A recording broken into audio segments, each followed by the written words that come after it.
In vain it was to rake for ambergris in the paunch of this leviathan, insufferable feeder denying not inquiry. Sir T. Brown, V.E. It was a week or two after the last whaling scene recounted, and when we were slowly sailing over a sleepy, vapory, midday sea, that the many noses on the Pequod's deck proved more vigilant discoverers than the 3 pairs of eyes aloft. A peculiar and not very pleasant smell was smelt in the sea. "I will bet something now," said Stubb, "that somewhere hereabouts are some of those drugged whales we tickled the other day. I thought they would keel up before long." Presently the vapors in advance slid aside, and there in the distance lay a ship, whose furled sails betokened that some sort of whale must be alongside.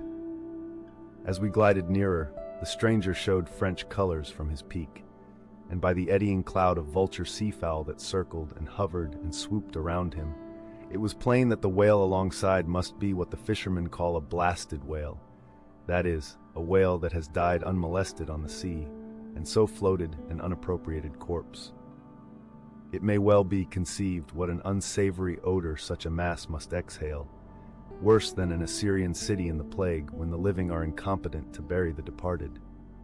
So intolerable indeed is it regarded by some, that no cupidity could persuade them to moor alongside of it. Yet are there those who will still do it, notwithstanding the fact that the oil obtained from such subjects is of a very inferior quality, and by no means of the nature of attar of rose. Coming still nearer with the expiring breeze, we saw that the Frenchman had a second whale alongside, and this second whale seemed even more of a nosegay than the first.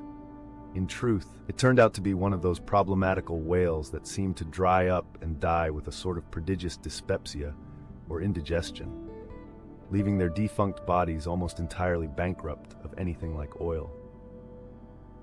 Nevertheless, in the proper place we shall see that no knowing fisherman will ever turn up his nose at such a whale as this, however much he may shun blasted whales in general. The Pequod had now swept so nigh to the stranger that Stubb vowed he recognized his cutting spade pole entangled in the lines that were knotted round the tail of one of these whales. "There's a pretty fellow now," he banteringly laughed, standing in the ship's bows. "There's a jackal for ye! I well know that these crapos of Frenchmen are but poor devils in the fishery, sometimes lowering their boats for breakers, mistaking them for sperm whale spouts, yes, and sometimes sailing from their port with their hold full of boxes of tallow candles and cases of snuffers, foreseeing that all the oil they will get won't be enough to dip the captain's wick into. Aye, we all know these things, but look ye, here's a crapo that is content with our leavings, the drugged whale there, I mean. Aye, and is content too with scraping the dry bones of that other precious fish he has there. Poor devil. I say, pass round a hat, someone, and let's make him a present of a little oil for dear charity's sake. For what oil he'll get from that drugged whale there wouldn't be fit to burn in a jail, no, not in a condemned cell. And as for the other whale, why, I'll agree to get more oil by chopping up and trying out these 3 masts of ours than he'll get from that bundle of bones, though now that I think of it, it may contain something worth a good deal more than oil. Yes, ambergris. I wonder now if our old man has thought of that. It's worth trying. Yes, I'm for it." And so saying, he started for the quarter-deck. By this time the faint air had become a complete calm, so that whether or no, the Pequod was now fairly entrapped in the smell, with no hope of escaping except by its breezing up again. Issuing from the cabin, Stubb now called his boat's crew and pulled off for the stranger. Drawing across her bow, he perceived that in accordance with the fanciful French taste, the upper part of her stem piece was carved in the likeness of a huge drooping stalk, was painted green, and for thorns had copper spikes projecting from it here and there, the whole terminating in a symmetrical folded bulb of a bright red color. Upon her headboards in large gilt letters he read, "Bouton de rose," rose button, or rose bud, and this was the romantic name of this aromatic ship. Though Stubb did not understand the bouton part of the inscription, yet the word rose and the bulbous figurehead put together sufficiently explained the whole to him. "A wooden rosebud, eh?" he cried with his hand to his nose. "That will do very well, but how like all creation it smells." Now, in order to hold direct communication with the people on deck, he had to pull round the bows to the starboard side, and thus come close to the blasted whale, and so talk over it. Arrived then at this spot, with one hand still to his nose, he bawled, "Bouton de Rose ahoy! Are there any of you Bouton de Roses that speak English?"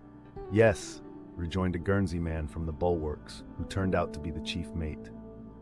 "Well then, my Bouton de Rosebud, have you seen the white whale?" "What whale?" "The white whale, a sperm whale, Moby Dick, have ye seen him?" "Never heard of such a whale. Cachalot blanche, white whale, no." "Very good then. Goodbye now, and I'll call again in a minute." Then rapidly pulling back towards the Pequod, and seeing Ahab leaning over the quarterdeck rail awaiting his report, he molded his two hands into a trumpet and shouted, "No, sir, no!" Upon which Ahab retired, and Stubb returned to the Frenchman. He now perceived that the Guernsey man, who had just got into the chains and was using a cutting spade, had slung his nose in a sort of bag. "What's the matter with your nose there?" said Stubb. "Broke it?" "I wish it was broken, or that I didn't have any nose at all," answered the Guernsey man, who did not seem to relish the job he was at very much. "But what are you holding yours for?" "Oh, nothing. It's a wax nose. I have to hold it on. Fine day, ain't it? Air rather gardeny, I should say. Throw us a bunch of posies, will ye, Bouton de Rose?" "What in the devil's name do you want here?" roared the Guernseyman, flying into a sudden passion. "Oh, keep cool, cool. Yes, that's the word. Why don't you pack those whales in ice while you're working at 'em? But joking aside, though, do you know, Rosebud, that it's all nonsense trying to get any oil out of such whales? As for that dried-up one there, he hasn't a gill in his whole carcass." "I know that well enough, but, I see, the captain here won't believe it. This is his first voyage. He was a cologne manufacturer before. But come aboard, and mayhap he'll believe you if he won't me, and so I'll get out of this dirty scrape." "Anything to oblige ye, my sweet and pleasant fellow," rejoined Stubb, and with that he soon mounted to the deck. There a queer scene presented itself. The sailors in tasseled caps of red worsted were getting the heavy tackles in readiness for the whales, but they worked rather slow and talked very fast, and seemed in anything but a good humor. All their noses upwardly projected from their faces like so many jib booms. Now and then pairs of them would drop their work and run up to the masthead to get some fresh air. Some, thinking they would catch the plague, dipped oakum in coal tar and at intervals held it to their nostrils. Others, having broken the stems of their pipes almost short off at the bowl, were vigorously puffing tobacco smoke so that it constantly filled their olfactories. Stubb was struck by a shower of outcries and anathemas proceeding from the captain's roundhouse abaft, and looking in that direction saw a fiery face thrust from behind the door, which was held ajar from within. This was the tormented surgeon, who, after in vain remonstrating against the proceedings of the day, had betaken himself to the captain's roundhouse, cabinet he called it, to avoid the pest, but still could not help yelling out his entreaties and indignations at times. Marking all this, Stubb argued well for his scheme, and turning to the Guernsey man had a little chat with him, during which the stranger mate expressed his detestation of his captain as a conceited ignoramus, who had brought them all into so unsavory and unprofitable a pickle. Sounding him carefully, Stubb further perceived that the Guernsey man had not the slightest suspicion concerning the Ambergris. He therefore held his peace on that head, but otherwise was quite frank and confidential with him, so that the two quickly concocted a little plan for both circumventing and satirizing the captain, without his at all dreaming of distrusting their sincerity. According to this little plan of theirs, the Guernsey man, under cover of an interpreter's office, was to tell the captain what he pleased, but as coming from Stubb. And as for Stubb, he was to utter any nonsense that should come uppermost in him during the interview. By this time their destined victim appeared from his cabin. He was a small and dark but rather delicate-looking man for a sea captain, with large whiskers and moustache, however, and wore a red cotton velvet vest with watch seals at his side. To this gentleman, Stubb was now politely introduced by the Guernsey man, who at once ostentatiously put on the aspect of interpreting between them. "What shall I say to him first?" said he. "Why," said Stubb, eyeing the velvet vest and the watch and seals, "you may as well begin by telling him that he looks a sort of babyish to me, though I don't pretend to be a judge." He says, Monsieur, said the Guernsey man in French, turning to his captain, that only yesterday his ship spoke a vessel, whose captain and chief mate with 6 sailors had all died of a fever caught from a blasted whale they had brought alongside. Upon this the captain started, and eagerly desired to know more. What now? Said the Guernsey man to Stubb. Why, since he takes it so easy, tell him that now I have eyed him carefully, I'm quite certain that he's no more fit to command a whale ship than a St. Jago monkey. In fact, tell him from me he's a baboon. He vows and declares, monsieur, that the other whale, the dried one, is far more deadly than the blasted one. In fine, monsieur, he conjures us, as we value our lives, to cut loose from these fish. Instantly the captain ran forward, and in a loud voice commanded his crew to desist from hoisting the cutting tackles, and at once cast loose the cables and chains confining the whales to the ship. What now? Said the Guernsey man when the captain had returned to them. Why, let me see. Yes, you may as well tell him now that, in fact, tell him I've diddled him, and, aside to himself, perhaps somebody else. He says, monsieur, that he's very happy to have been of any service to us. Hearing this, the captain vowed that they were the grateful parties, meaning himself and mate, and concluded by inviting Stubb down into his cabin to drink a bottle of Bordeaux.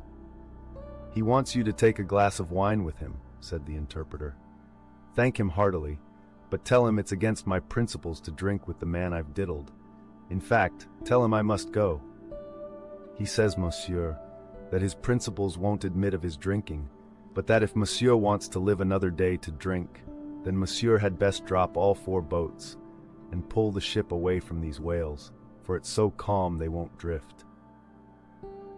By this time Stubb was over the side, and getting into his boat, hailed the Guernsey man to this effect, that having a long tow line in his boat, he would do what he could to help them by pulling out the lighter whale of the 2 from the ship's side. While the Frenchmen's boats, then, were engaged in towing the ship one way, Stubb benevolently towed away at his whale the other way, ostentatiously slacking out a most unusually long tow line. Presently a breeze sprang up. Stubb feigned to cast off from the whale. Hoisting his boats, the Frenchman soon increased his distance, while the Pequod slid in between him and Stubb's whale.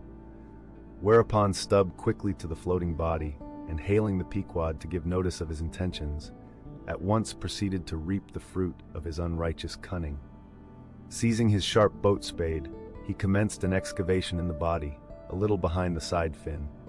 You would almost have thought he was digging a cellar there in the sea, and when at length his spade struck against the gaunt ribs, it was like turning up old Roman tiles and pottery buried in fat English loam. His boat's crew were all in high excitement, eagerly helping their chief, and looking as anxious as gold hunters. And all the time numberless fowls were diving and ducking and screaming and yelling and fighting around them. Stubb was beginning to look disappointed, especially as the horrible nosegay increased, when suddenly from out the very heart of this plague there stole a faint stream of perfume, which flowed through the tide of bad smells without being absorbed by it, as one river will flow into and then along with another, without at all blending with it for a time. I have it, cried Stubb with delight, striking something in the subterranean regions. A purse! A purse! Dropping his spade, he thrust both hands in, and drew out handfuls of something that looked like ripe Windsor soap, or rich mottled old cheese, very unctuous and savory withal. You might easily dent it with your thumb. It is of a hue between yellow and ash color. And this, good friends, is ambergris, worth a gold guinea an ounce to any druggist.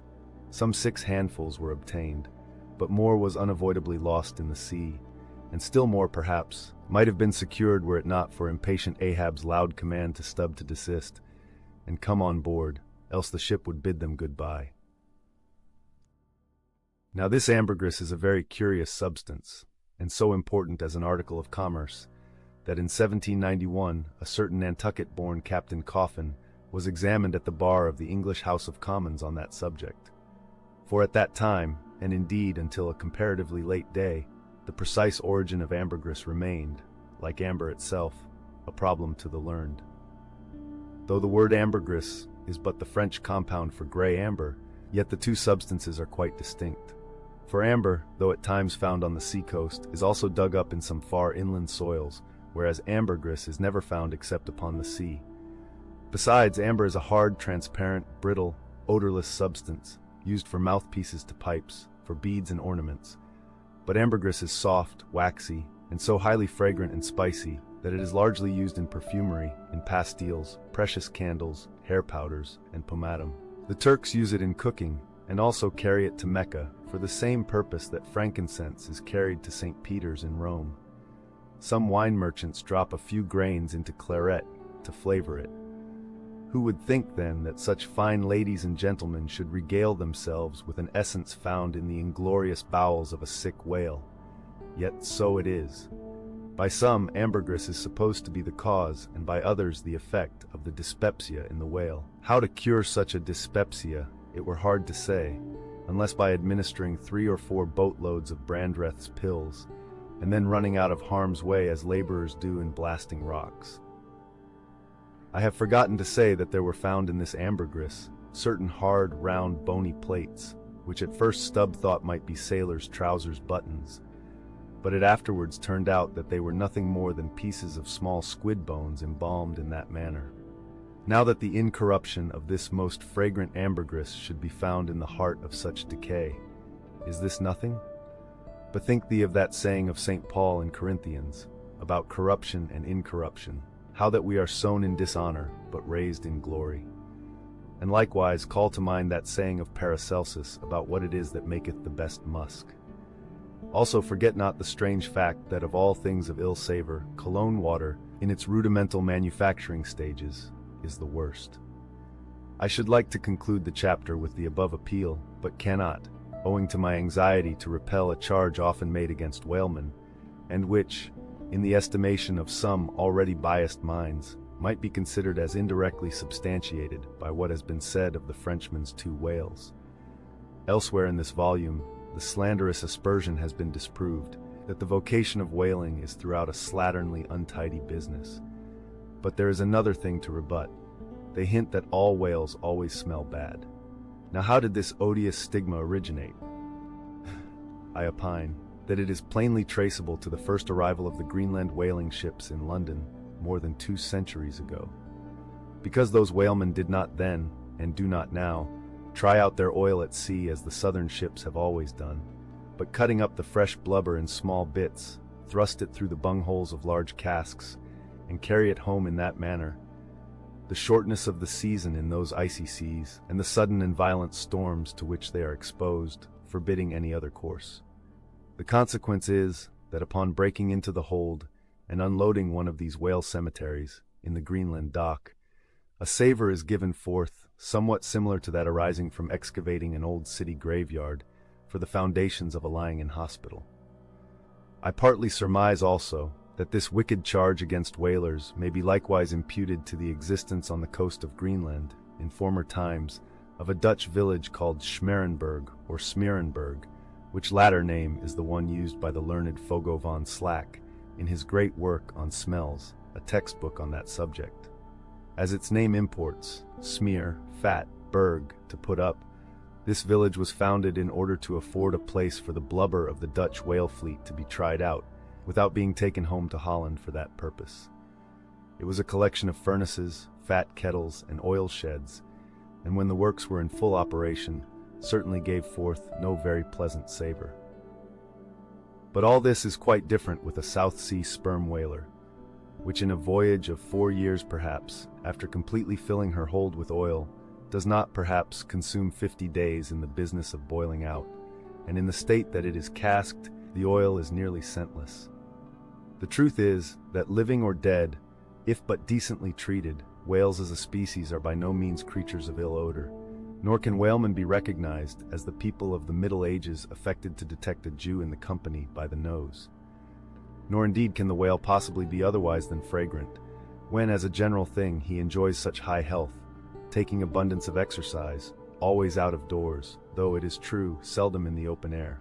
I say that the motion of a sperm whale's flukes above water dispenses a perfume, as when a musk-scented lady rustles her dress in a warm parlor. What then shall I liken the sperm whale to for fragrance, considering his magnitude? Must it not be to that famous elephant with jeweled tusks and redolent with myrrh, which was led out of an Indian town to do honor to Alexander the Great? It was but some few days after encountering the Frenchman that a most significant event befell the most insignificant of the Pequod's crew, an event most lamentable, and which ended in providing the sometimes madly merry and predestinated craft with a living and ever-accompanying prophecy of whatever shattered sequel might prove her own. Now, in the whale ship, it is not every one that goes in the boats. Some few hands are reserved called shipkeepers, whose province it is to work the vessel while the boats are pursuing the whale. As a general thing, these shipkeepers are as hardy fellows as the men comprising the boat's crews.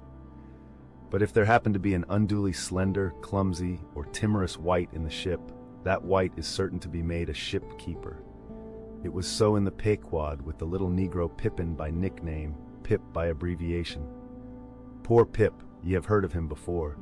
You must remember his tambourine on that dramatic midnight, so gloomy jolly.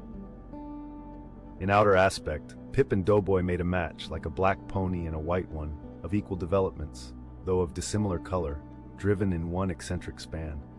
But while hapless Doughboy was by nature dull and torpid in his intellects, Pip, though over-tender-hearted, was at bottom very bright, with that pleasant, genial, jolly brightness peculiar to his tribe. A tribe which ever enjoy all holidays and festivities with finer, freer relish than any other race. For blacks, the year's calendar should show naught but 365 Fourth of Julys and New Year's days. Nor smile so while I write that this little black was brilliant, for even blackness has its brilliancy. Behold yon lustrous ebony, panelled in king's cabinets. But Pip loved life, and all life's peaceable securities, so that the panic-striking business in which he had somehow unaccountably become entrapped had most sadly blurred his brightness, though, as ere long will be seen, what was thus temporarily subdued in him, in the end was destined to be luridly illumined by strange wild fires, that fictitiously showed him off to 10 times the natural luster with which in his native Tolland County in Connecticut he had once enlivened many a fiddler's frolic on the green, and at melodious eventide, with his gay ha-ha, had turned the round horizon into one star-belled tambourine. So, though in the clear air of day, suspended against a blue-veined neck, the pure-watered diamond drop will healthful glow, yet, when the cunning jeweler would show you the diamond in its most impressive luster, he lays it against the gloomy ground, and then lights it up, not by the sun, but by some unnatural gases. Then come out those fiery effulgences, infernally superb. Then the evil blazing diamond, once the divinest symbol of the crystal skies, looks like some crown jewel stolen from the king of hell. But let us to the story. It came to pass that in the Ambergris affair, Stubb's after-oarsman chanced so to sprain his hand, as for a time to become quite maimed, and temporarily Pip was put into his place. The first time Stubb lowered with him, Pip evinced much nervousness, but happily, for that time, escaped close contact with the whale, and therefore came off not altogether discreditably, though Stubb, observing him, took care, afterwards, to exhort him to cherish his courageousness to the utmost, for he might often find it needful. Now upon the second lowering, the boat paddled upon the whale, and as the fish received the darted iron, it gave its customary rap, which happened, in this instance, to be right under poor Pip's seat. The involuntary consternation of the moment caused him to leap, paddle in hand, out of the boat, and in such a way, that part of the slack whale line coming against his chest, he breasted it overboard with him, so as to become entangled in it, when at last plumping into the water. That instant the stricken whale started on a fierce run, the line swiftly straightened, and presto, poor Pip came all foaming up to the chocks of the boat, remorselessly dragged there by the line, which had taken several turns around his chest and neck. Tashtego stood in the bows. He was full of the fire of the hunt. He hated Pip for a poltroon. Snatching the boat knife from its sheath, he suspended its sharp edge over the line, and turning towards Stubb, exclaimed interrogatively, "Cut!" Meantime Pip's blue, choked face plainly looked, "Do, for God's sake!" All passed in a flash. In less than half a minute, this entire thing happened. "Damn him, cut!" roared Stubb, and so the whale was lost and Pip was saved. So soon as he recovered himself, the poor little Negro was assailed by yells and execrations from the crew. Tranquilly permitting these irregular cursings to evaporate, Stubb then, in a plain, businesslike but still half-humorous manner, cursed Pip officially, and that done, unofficially gave him much wholesome advice. The substance was, never jump from a boat, Pip, except, but all the rest was indefinite, as the soundest advice ever is. Now, in general, stick to the boat is your true motto in whaling, but cases will sometimes happen when leap from the boat is still better. Moreover, as if perceiving at last that if he should give undiluted conscientious advice to Pip, he would be leaving him too wide a margin to jump in for the future, Stubb suddenly dropped all advice and concluded with a peremptory command. Stick to the boat, Pip, or by the Lord, I won't pick you up if you jump. Mind that. We can't afford to lose whales by the likes of you. A whale would sell for 30 times what you would, Pip, in Alabama. Bear that in mind, and don't jump any more. Hereby perhaps Stubb indirectly hinted that though man loved his fellow, yet man is a money-making animal, which propensity too often interferes with his benevolence. But we are all in the hands of the gods, and Pip jumped again. It was under very similar circumstances to the first performance, but this time he did not breast out the line, and hence when the whale started to run, Pip was left behind on the sea like a hurried traveler's trunk. Alas, Stubb was but too true to his word. It was a beautiful, bounteous blue day, the spangled sea calm and cool, and flatly stretching away all round to the horizon, like gold-beater's skin hammered out to the extremest. Bobbing up and down in that sea, Pip's ebon head showed like a head of cloves. No boat knife was lifted when he fell so rapidly astern. Stubb's inexorable back was turned upon him, and the whale was winged. In 3 minutes, a whole mile of shoreless ocean was between Pip and Stubb. Out from the center of the sea, poor Pip turned his crisp, curling black head to the sun, another lonely castaway, though the loftiest and the brightest. Now, in calm weather, to swim in the open ocean is as easy to the practiced swimmer as to ride in a spring carriage ashore. But the awful lonesomeness is intolerable. The intense concentration of self in the middle of such a heartless immensity, my God, who can tell it? Mark how when sailors in a dead calm bathe in the open sea, mark how closely they hug their ship and only coast along her sides. But had Stubb really abandoned the poor little Negro to his fate? No, he did not mean to, at least.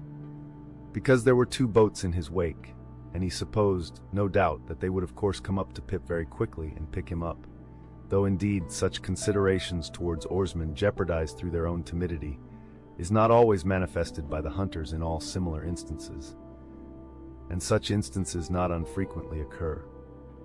Almost invariably in the fishery, a coward, so-called, is marked with the same ruthless detestation peculiar to military navies and armies. But it so happened that those boats, without seeing Pip, suddenly spying whales close to them on one side, turned and gave chase, and Stubb's boat was now so far away, and he and all his crew so intent upon his fish, that Pip's ringed horizon began to expand around him miserably.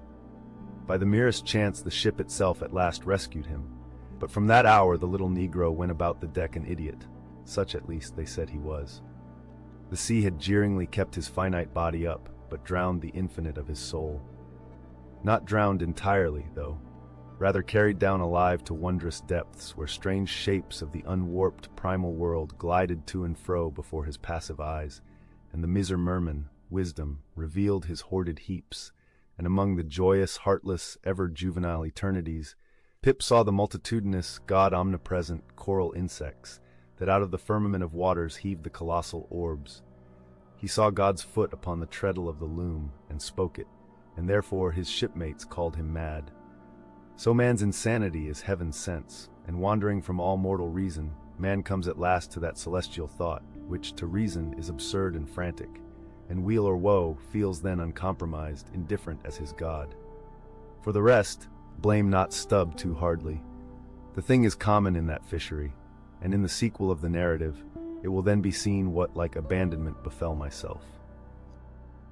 That whale of Stubb's, so dearly purchased, was duly brought to the Pequod's side, where all those cutting and hoisting operations, previously detailed, were regularly gone through, even to the bailing of the Heidelberg tun, or case.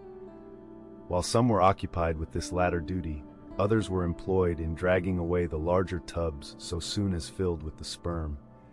And when the proper time arrived, this same sperm was carefully manipulated ere going to the try-works, of which anon. It had cooled and crystallized to such a degree that when, with several others, I sat down before a large Constantine's bath of it, I found it strangely concreted into lumps, here and there rolling about in the liquid part.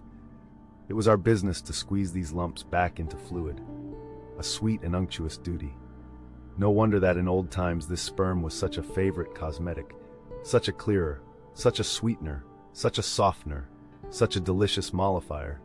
After having my hands in it for only a few minutes, my fingers felt like eels and began, as it were, to serpentine and spiralize.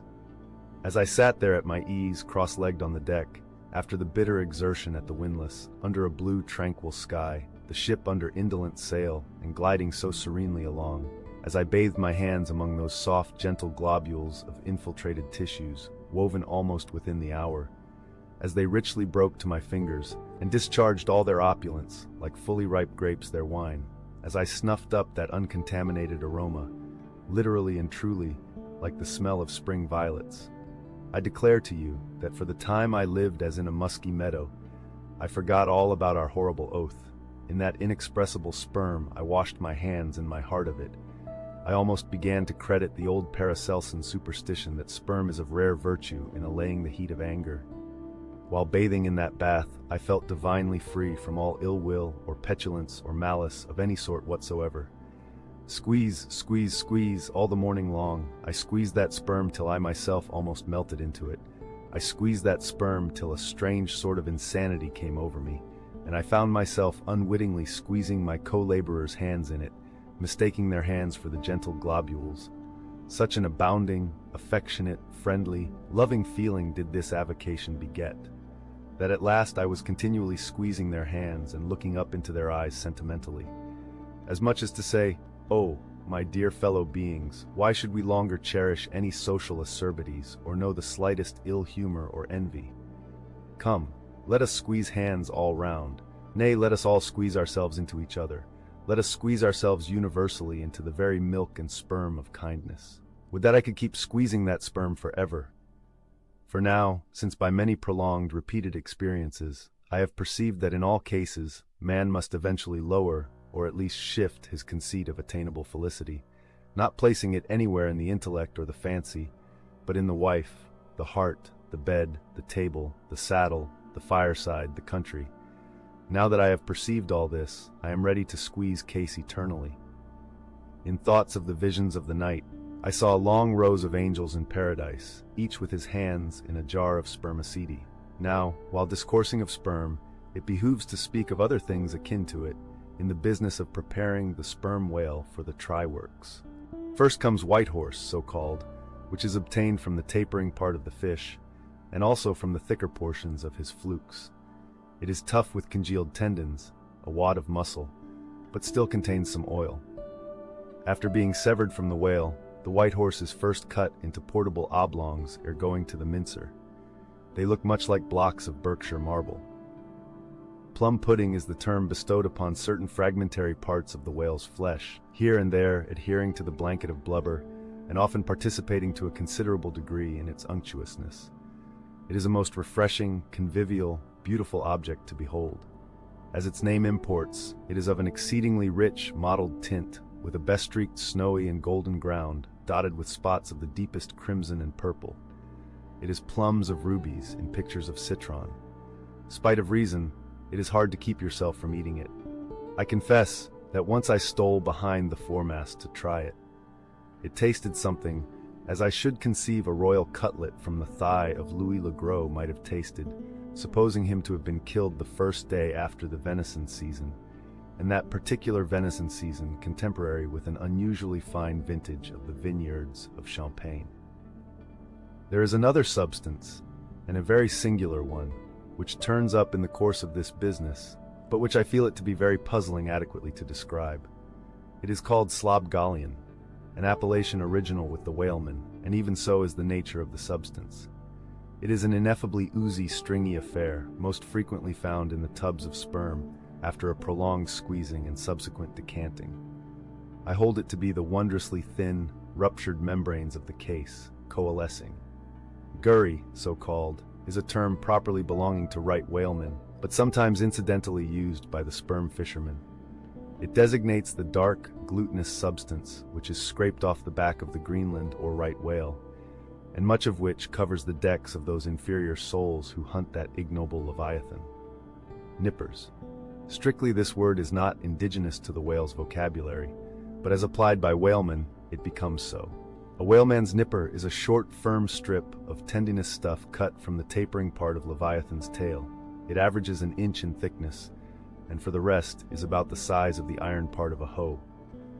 Edgewise moved along the oily deck, it operates like a leathern squilgee, and by nameless blandishments, as of magic, allures along with it all impurities. But to learn all about these recondite matters, your best way is at once to descend into the blubber room and have a long talk with its inmates.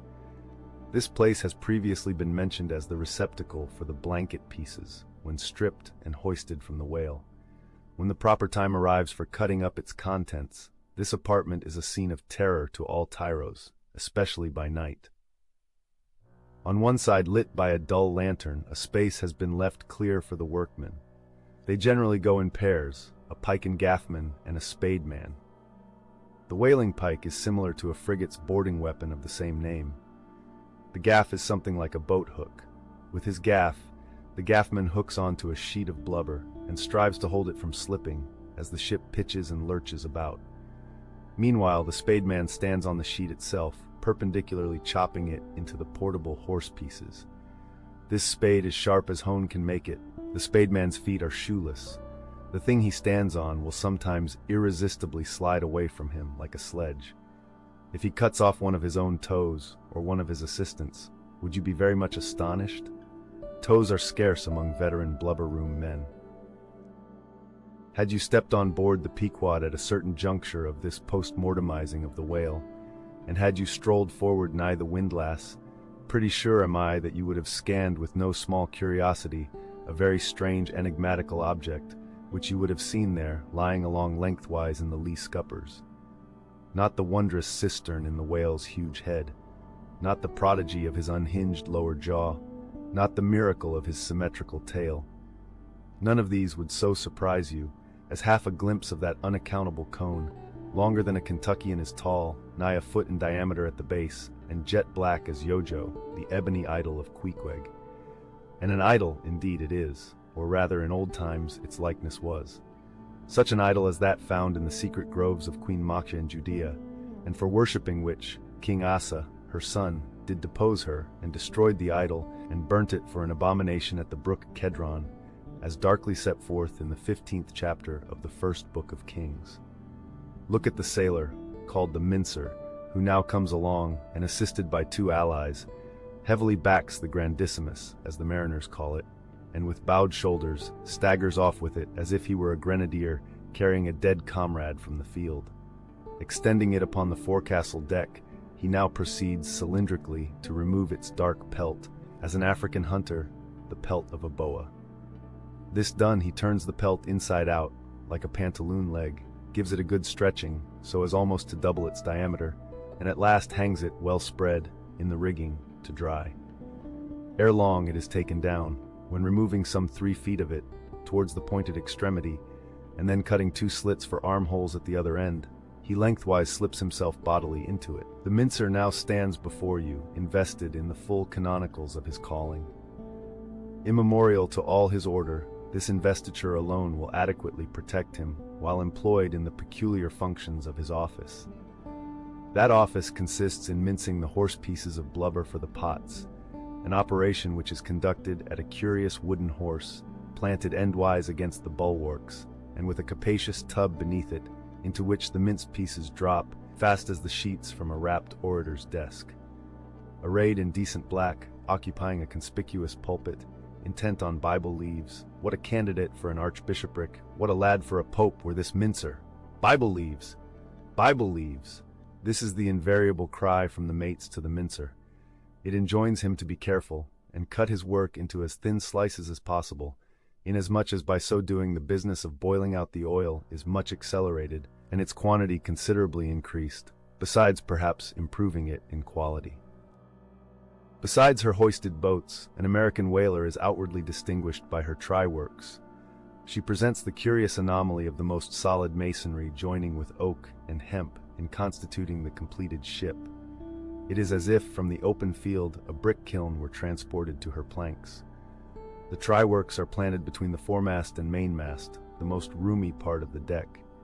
The timbers beneath are of a peculiar strength, fitted to sustain the weight of an almost solid mass of brick and mortar, some 10 feet by 8 square and 5 in height. The foundation does not penetrate the deck, but the masonry is firmly secured to the surface by ponderous knees of iron bracing it on all sides and screwing it down to the timbers. On the flanks it is cased with wood, and at top completely covered by a large sloping battened hatchway. Removing this hatch, we expose the great trypots, 2 in number and each of several barrels capacity. When not in use, they are kept remarkably clean. Sometimes they are polished with soapstone and sand till they shine within like silver punch bowls. During the night watches, some cynical old sailors will crawl into them and coil themselves away there for a nap. While employed in polishing them, one man in each pot side by side, many confidential communications are carried on over the iron lips. It is a place also for profound mathematical meditation. It was in the left-hand tripod of the Pequod, with the soapstone diligently circling round me, that I was first indirectly struck by the remarkable fact that in geometry all bodies gliding along the cycloid, my soapstone for example, will descend from any point in precisely the same time. Removing the fireboard from the front of the try-works, the bare masonry of that side is exposed, penetrated by the 2 iron mouths of the furnaces, directly underneath the pots. These mouths are fitted with heavy doors of iron. The intense heat of the fire is prevented from communicating itself to the deck by means of a shallow reservoir extending under the entire enclosed surface of the works. By a tunnel inserted at the rear, this reservoir is kept replenished with water as fast as it evaporates. There are no external chimneys. They open direct from the rear wall. And here let us go back for a moment. It was about 9 o'clock at night that the Pequod's try-works were first started on this present voyage. It belonged to Stubb to oversee the business. All ready there, off hatch then and start her. You cook, fire the works. This was an easy thing, for the carpenter had been thrusting his shavings into the furnace throughout the passage. Here be it said that in a whaling voyage the first fire in the try-works has to be fed for a time with wood. After that, no wood is used, except as a means of quick ignition to the staple fuel. In a word, after being tried out, the crisp, shriveled blubber, now called scraps or fritters, still contains considerable of its unctuous properties. These fritters feed the flames. Like a plethoric burning martyr, or a self-consuming misanthrope, once ignited, the whale supplies his own fuel and burns by his own body. Would that he consumed his own smoke, for his smoke is horrible to inhale, and inhale it you must, and not only that, but you must live in it for the time. It has an unspeakable, wild Hindu odor about it, such as may lurk in the vicinity of funereal pyres. It smells like the left wing of the Day of Judgment. It is an argument for the pit. By midnight the works were in full operation. We were clear from the carcass, sail had been made, the wind was freshening, the wild ocean darkness was intense. But that darkness was licked up by the fierce flames, which at intervals forked forth from the sooty flues and illuminated every lofty rope in the rigging, as with the famed Greek fire. The burning ship drove on, as if remorselessly commissioned to some vengeful deed. So the pitch and sulphur-freighted brigs of the bold Hydriote, Canaris, issuing from their midnight harbors, with broad sheets of flame for sails, bore down upon the Turkish frigates, and folded them in conflagrations. The hatch, removed from the top of the works, now afforded a wide hearth in front of them. Standing on this were the Tartarian shapes of the pagan harpooneers, always the whale ship's stokers. With huge pronged poles they pitched hissing masses of blubber into the scalding pots, or stirred up the fires beneath, till the snaky flames darted curling out of the doors to catch them by the feet. The smoke rolled away in sullen heaps. To every pitch of the ship there was a pitch of the boiling oil, which seemed all eagerness to leap into their faces. Opposite the mouth of the works, on the further side of the wide wooden hearth, was the windlass. This served for a sea sofa. Here lounged the watch, when not otherwise employed, looking into the red heat of the fire, till their eyes felt scorched in their heads. Their tawny features, now all begrimed with smoke and sweat, their matted beards, and the contrasting barbaric brilliancy of their teeth, all these were strangely revealed in the capricious emblazonings of the works. As they narrated to each other their unholy adventures, their tales of terror told in words of mirth, as their uncivilized laughter forked upwards out of them like the flames from the furnace, as to and fro in their front the harpooneers wildly gesticulated with their huge pronged forks and dippers, as the wind howled on and the sea leaped and the ship groaned and dived, and yet steadfastly shot her red hell further and further into the blackness of the sea and the night, and scornfully champed the white bone in her mouth, and viciously spat round her on all sides. Then the rushing Pequod, freighted with savages and laden with fire, and burning a corpse, and plunging into that blackness of darkness, seemed the material counterpart of her monomaniac commander's soul. So seemed it to me, as I stood at her helm, and for long hours silently guided the way of this fire ship on the sea. Wrapped, for that interval, in darkness myself, I but the better saw the redness, the madness, the ghastliness of others, the continual sight of the fiend shapes before me, capering half in smoke and half in fire. These at last begat kindred visions in my soul, so soon as I began to yield to that unaccountable drowsiness which ever would come over me at a midnight helm. But that night in particular a strange and ever since inexplicable thing occurred to me. Starting from a brief standing sleep, I was horribly conscious of something fatally wrong. The jawbone tiller smote my side, which leaned against it. In my ears was the low hum of sails just beginning to shake in the wind. I thought my eyes were open. I was half conscious of putting my fingers to the lids and mechanically stretching them still further apart. But, spite of all this, I could see no compass before me to steer by, though it seemed but a minute since I had been watching the card by the steady binnacle lamp illuminating it. Nothing seemed before me but a jet gloom, now and then made ghastly by flashes of redness. Uppermost was the impression that whatever swift, rushing thing I stood on was not so much bound to any haven ahead as rushing from all havens astern.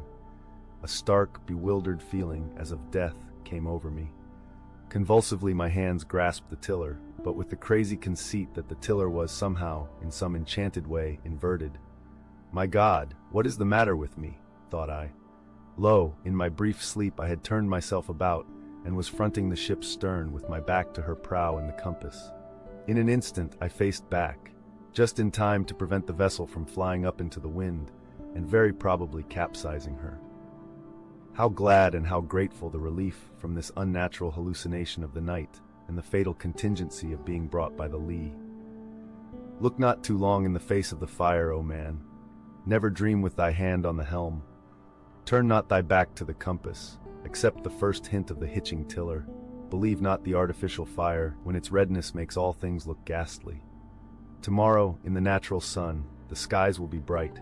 Those who glared like devils in the forking flames, the morn will show in far other, at least gentler relief. The glorious, golden, glad sun, the only true lamp, all others but liars.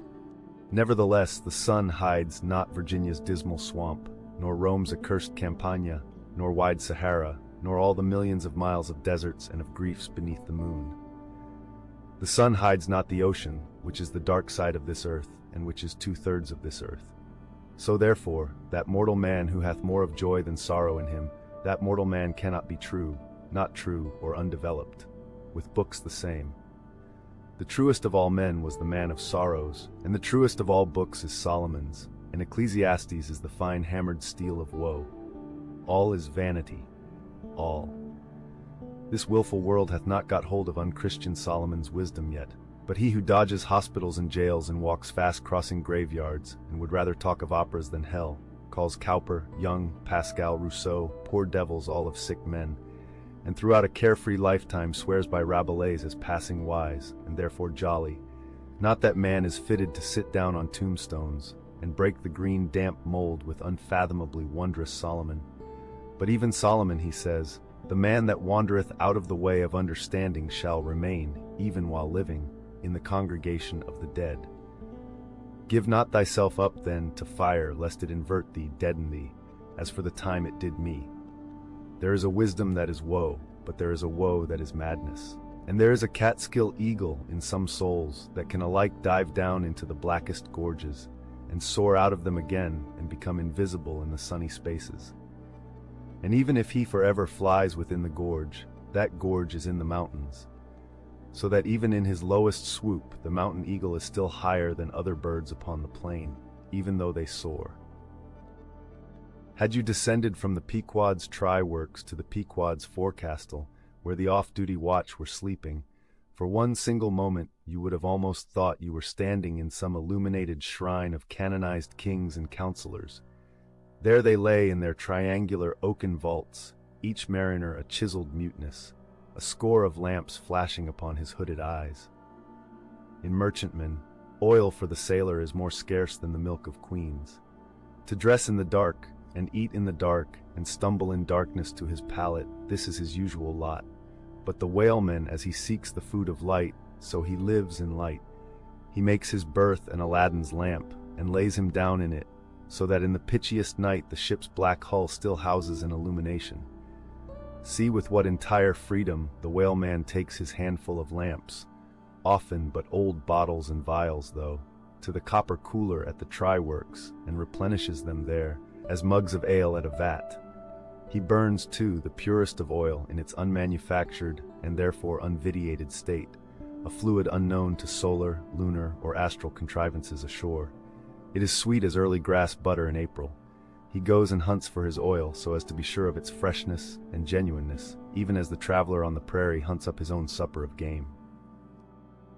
Already has it been related how the great Leviathan is afar off, descried from the masthead, how he is chased over the watery moors and slaughtered in the valleys of the deep, how he is then towed alongside and beheaded, and how, on the principle which entitled the headsman of old to the garments in which the beheaded was killed, his great padded surtout becomes the property of his executioner, how in due time he is condemned to the pots, and like Shadrach, Meshach, and Abednego, his spermaceti, oil, and bone pass unscathed through the fire. But now it remains to conclude the last chapter of this part of the description by rehearsing, singing if I may, the romantic proceeding of decanting off his oil into the casks and striking them down into the hold, where once again Leviathan returns to his native profundities, sliding along beneath the surface as before, but alas, never more to rise and blow. While still warm, the oil, like hot punch, is received into the 6-barrel casks, and while perhaps the ship is pitching and rolling this way and that in the midnight sea, the enormous casks are slewed round and headed over, end for end, and sometimes perilously scoot across the slippery deck like so many landslides, till at last manhandled and stayed in their course, and all round the hoops, rap rap, go as many hammers as can play upon them, for now ex officio, every sailor is a cooper. At length, when the last pint is casked, and all is cool, then the great hatchways are unsealed, the bowels of the ship are thrown open, and down go the casks to their final rest in the sea. This done, the hatches are replaced and hermetically closed, like a closet walled up. In the sperm fishery, this is perhaps one of the most remarkable incidents in all the business of whaling. One day the planks stream with freshets of blood and oil. On the sacred quarterdeck, enormous masses of the whale's head are profanely piled. Great rusty casks lie about, as in a brewery yard. The smoke from the try-works has besooted all the bulwarks. The mariners go about suffused with unctuousness. The entire ship seems great Leviathan himself, while on all hands the din is deafening. But a day or two after, you look about you, and prick your ears in this self-same ship, and were it not for the telltale boats and try-works, you would all but swear you trod some silent merchant vessel, with a most scrupulously neat commander. The unmanufactured sperm oil possesses a singularly cleansing virtue. This is the reason why the decks never look so white as just after what they call an affair of oil. Besides, from the ashes of the burned scraps of the whale, a potent lye is readily made, and whenever any adhesiveness from the back of the whale remains clinging to the side, that lye quickly exterminates it, Hands go diligently along the bulwarks, and with buckets of water and rags restore them to their full tidiness. The soot is brushed from the lower rigging. All the numerous implements which have been in use are likewise faithfully cleansed and put away. The great hatch is scrubbed and placed upon the try-works, completely hiding the pots. Every cask is out of sight. All tackles are coiled in unseen nooks, and when by the combined and simultaneous industry of almost the entire ship's company, the whole of this conscientious duty is at last concluded, then the crew themselves proceed to their own ablutions, shift themselves from top to toe, and finally issue to the immaculate deck, fresh and all aglow, as bridegrooms new leaped from out the daintiest Holland. Now, with elated step, they pace the planks in twos and threes, and humorously discourse of parlors, sofas, carpets, and fine cambrics. Propose to mat the deck, think of having hanging to the top, object not to taking tea by moonlight on the piazza of the forecastle. To hint to such musk mariners of oil and bone and blubber were little short of audacity. They know not the thing you distantly allude to. Away and bring us napkins. But mark, aloft there at the three-mast heads stand three men intent on spying out more whales, which, if caught, infallibly will again soil the old oaken furniture and drop at least one small grease spot somewhere. Yes, and many is the time when, after the severest uninterrupted labors which know no night, continuing straight through for 96 hours, when from the boat, where they have swelled their wrists with all day rowing on the line, they only step to the deck to carry vast chains, and heave the heavy windlass, and cut and slash, yea, and in their very sweatings to be smoked and burned anew by the combined fires of the equatorial sun and the equatorial try-works. When, on the heel of all this, they have finally bestirred themselves to cleanse the ship and make a spotless dairy room of it, many is the time the poor fellows, just buttoning the necks of their clean frocks, are startled by the cry of, "There she blows!" And away they fly to fight another whale, and go through the whole weary thing again. Oh, my friends, but this is man-killing, yet this is life. For hardly have we mortals by long toilings extracted from this world's vast bulk its small but valuable sperm, and then with weary patience cleansed ourselves from its defilements, and learned to live here in clean tabernacles of the soul. Hardly is this done, when, there she blows, the ghost is spouted up, and away we sail to fight some other world, and go through young life's old routine again. Oh, the metempsychosis! O Pythagoras, that in bright Greece 2,000 years ago did die so good, so wise, so mild. I sailed with thee along the Peruvian coast last voyage, and foolish as I am taught thee, a green simple boy, how to splice a rope. Ere now it has been related how Ahab was wont to pace his quarter-deck, taking regular turns at either limit, the binnacle and mainmast. But in the multiplicity of other things requiring narration, it has not been added how that sometimes in these walks, when most plunged in his mood, he was wont to pause in turn at each spot, and stand there strangely eyeing the particular object before him.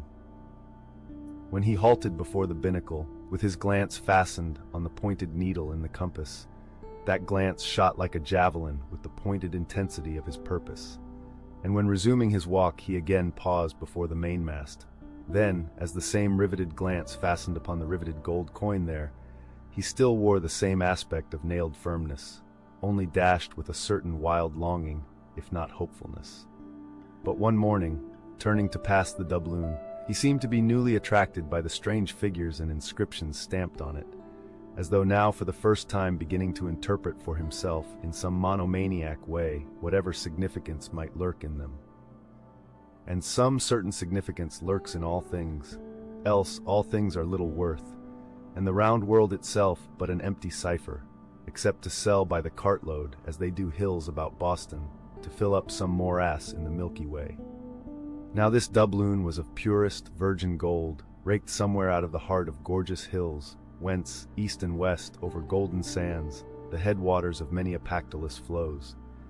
And though now nailed amidst all the rustiness of iron bolts and the verdigris of copper spikes, yet, untouchable and immaculate to any foulness, it still preserved its Quito glow.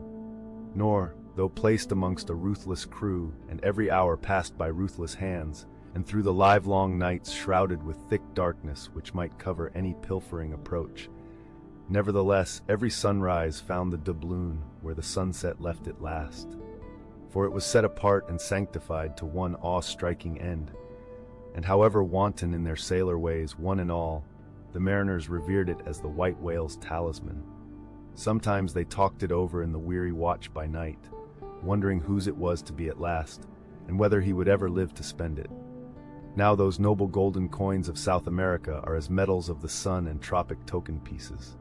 Here palms, alpacas and volcanoes, suns, discs and stars, ecliptics, horns of plenty and rich banners waving are in luxuriant profusion stamped, so that the precious gold seems almost to derive an added preciousness and enhancing glories by passing through those fancy mints, so Spanishly poetic. It so chanced that the doubloon of the Pequod was a most wealthy example of these things. On its round border it bore the letters, República del Ecuador, Quito. So this bright coin came from a country planted in the middle of the world, and beneath the great equator, and named after it, and it had been cast midway up the Andes, in the unwaning clime that knows no autumn. Zoned by those letters you saw the likeness of 3 Andes summits, from one a flame, a tower on another, on the third a crowing cock, while arching over all was a segment of the partitioned zodiac, the signs all marked with their usual cabalistics, and the keystone sun entering the equinoctial point at Libra. Before this equatorial coin, Ahab, not unobserved by others, was now pausing. There's something ever egotistical in mountain tops and towers and all other grand and lofty things. Look here, 3 peaks as proud as Lucifer. The firm tower, that is Ahab. The volcano, that is Ahab. The courageous, the undaunted and victorious fowl, that too is Ahab. All are Ahab. And this round gold is but the image of the rounder globe which, like a magician's glass, to each and every man in turn but mirrors back his own mysterious self. Great pains, small gains for those who ask the world to solve them. It cannot solve itself. Methinks now this coin's sun wears a ruddy face. But see, aye, he enters the sign of storms, the equinox, and but 6 months before he wheeled out of a former equinox at Aries. From storm to storm, so be it then. Born in throes, 'tis fit that man should live in pains and die in pangs. So be it then. Here's stout stuff for woe to work on. So be it then. No fairy fingers can have pressed the gold, but devil's claws must have left their moldings there since yesterday, murmured Starbuck to himself, leaning against the bulwarks. The old man seems to read Belshazzar's awful writing. I have never marked the coin inspectingly. He goes below. Let me read. A dark valley between 3 mighty heaven-abiding peaks that almost seem the Trinity in some faint earthly symbol. So in this vale of death, God girds us round, and over all our gloom, the sun of righteousness still shines a beacon and a hope. If we bend down our eyes, the dark veil shows her moldy soil, but if we lift them, the bright sun meets our glance halfway to cheer. Yet oh, the great sun is no fixture, and if at midnight we would fain snatch some sweet solace from him, we gaze for him in vain. This coin speaks wisely, mildly, truly, but still sadly to me. I will quit it, lest truth shake me falsely. There now's the old mogul, soliloquized Stubb by the try-works. He's been twigging it, and there goes Starbuck from the same, and both with faces which I should say might be somewhere within 9 fathoms long. And all from looking at a piece of gold, which did I have it now on Negro Hill or in Corlair's Hook, I'd not look at it very long ere spending it. Humph, in my poor, insignificant opinion, I regard this as queer. I have seen doubloons before now in my voyagings. Your doubloons of old Spain, your doubloons of Peru, your doubloons of Chile, your doubloons of Bolivia, your doubloons of Popayan, with plenty of gold moidors and pistoles and joes and half-joes and quarter-joes. What then should there be in this doubloon of the equator that is so killing wonderful? By Golconda, let me read it once. Hullo, here's signs and wonders truly. That now is what old Bowditch in his epitome calls the zodiac, and what my almanac below calls ditto. I'll get the almanac, and as I have heard devils can be raised with Daboll's arithmetic, I'll try my hand at raising a meaning out of these queer curvicues here with the Massachusetts calendar. Here's the book. Let's see now. Signs and wonders, and the sun, he's always among 'em. Hem, hem, hem, here they are, here they go, all alive. Aries, or the ram, Taurus, or the bull and Gemini. Here's Gemini himself, or the twins. Well, the sun he wheels among 'em. Aye, here on the coin, he's just crossing the threshold between 2 of 12 sitting rooms all in a ring. Book, you lie there. The fact is, you books must know your places. You'll do to give us the bare words and facts, but we come in to supply the thoughts. That's my small experience, so far as the Massachusetts calendar and Bowditch's navigator and Dabble's arithmetic go. Signs and wonders, eh? Pity if there's nothing wonderful in signs and significant in wonders. There's a clue somewhere. Wait a bit. Hist, hark. By Jove, I have it. Look you, Doubloon, your zodiac here is the life of man in one round chapter, and now I'll read it off straight out of the book. Come, Almanac. To begin, there's Aries, or the ram, lecherous dog, he begets us. Then Taurus, or the bull, he bumps us the first thing. Then Gemini, or the twins, that is, virtue and vice. We try to reach virtue, when lo, comes Cancer the crab and drags us back. And here, going from virtue, Leo, a roaring lion, lies in the path. He gives a few fierce bites and surly dabs with his paw. We escape, and hail Virgo the virgin. That's our first love. We marry and think to be happy for aye, when pop comes Libra, or the scales. Happiness weighed and found wanting. And while we are very sad about that, Lord, how we suddenly jump as Scorpio, or the scorpion, stings us in the rear. We are curing the wound, when wang come the arrows all round. Sagittarius, or the archer, is amusing himself. As we pluck out the shafts, stand aside. Here's the battering ram, Capricornus, or the goat. Full tilt, he comes rushing, and headlong we are tossed, when Aquarius, or the water-bearer, pours out his whole deluge and drowns us, and to wind up with Pisces, or the fishes, we sleep. There's a sermon now, writ in high heaven, and the sun goes through it every year, and yet comes out of it all alive and hearty. Jollily he, aloft there, wheels through toil and trouble, and so, allow here does jolly Stub. Oh, jolly's the word for aye. Adieu, Doubloon. But stop, here comes little King Post. Dodge round the try-works now, and let's hear what he'll have to say. There, he's before it. He'll out with something presently. So, he's beginning.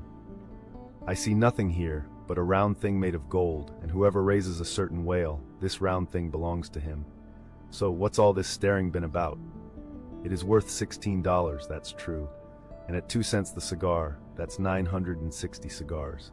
I won't smoke dirty pipes like Stub, but I like cigars, and here's 960 of them, so here goes Flask Aloft to spy 'em out. Shall I call that wise or foolish now? If it be really wise, it has a foolish look to it. Yet if it be really foolish, then has it a sort of wise-ish look to it. But avast, here comes our old Manxman, the old hearse-driver, he must have been, that is before he took to the sea. He luffs up before the doubloon, hello, and goes round on the other side of the mast. Why, there's a horseshoe nailed on that side, and now he's back again. What does that mean? Hark, he's muttering, voice like an old worn-out coffee mill. Prick ears and listen. If the white whale be raised, it must be in a month and a day when the sun stands in some one of these signs. I've studied signs and know their marks. They were taught me 20 years ago by the old witch in Copenhagen. Now, in what sign will the sun then be? The horseshoe sign, for there it is right opposite the gold. And what's the horseshoe sign? The lion is the horseshoe sign. The roaring and devouring lion. Ship, old ship, my old head shakes to think of thee. There's another rendering now, but still one text. All sorts of men in one kind of world, you see. Dodge again, here comes Queequeg, all tattooing, looks like the signs of the zodiac himself. What says the cannibal? As I live, he's comparing notes, looking at his thigh bone, thinks the sun is in the thigh, or in the calf, or in the bowels, I suppose, as the old women talk surgeon's astronomy in the back country. And by Jove, he's found something there in the vicinity of his thigh. I guess it's Sagittarius, or the archer. No, he don't know what to make of the doubloon. He takes it for an old button off some king's trousers. But aside again, here comes that ghost devil, Fedallah. Tail coiled out of sight as usual, oakum in the toes of his pumps as usual. What does he say, with that look of his? Ah, only makes a sign to the sign and bows himself. There is a sun on the coin, fire worshipper, depend upon it. Ho, more and more. This way comes Pip, poor boy. Would he had died or I, he's half horrible to me. He too has been watching all of these interpreters, myself included. And look now, he comes to read, with that unearthly, idiot face. Stand away again and hear him. Hark! I look, you look, he looks, we look, ye look, they look. Upon my soul, he's been studying Murray's grammar, improving his mind, poor fellow. But what's that he says now? Hist. I look, you look, he looks, we look, ye look, they look. Why, he's getting it by heart. Hist again. I look, you look, he looks, we look, ye look, they look. Well, that's funny. And I, you and he, and we, ye and they are all bats, and I'm a crow, especially when I stand atop of this pine tree here. Caw, caw, caw, caw, caw, caw, ain't I a crow? And where's the scarecrow? There he stands. 2 bones stuck into a pair of old trousers and 2 more poked into the sleeves of an old jacket.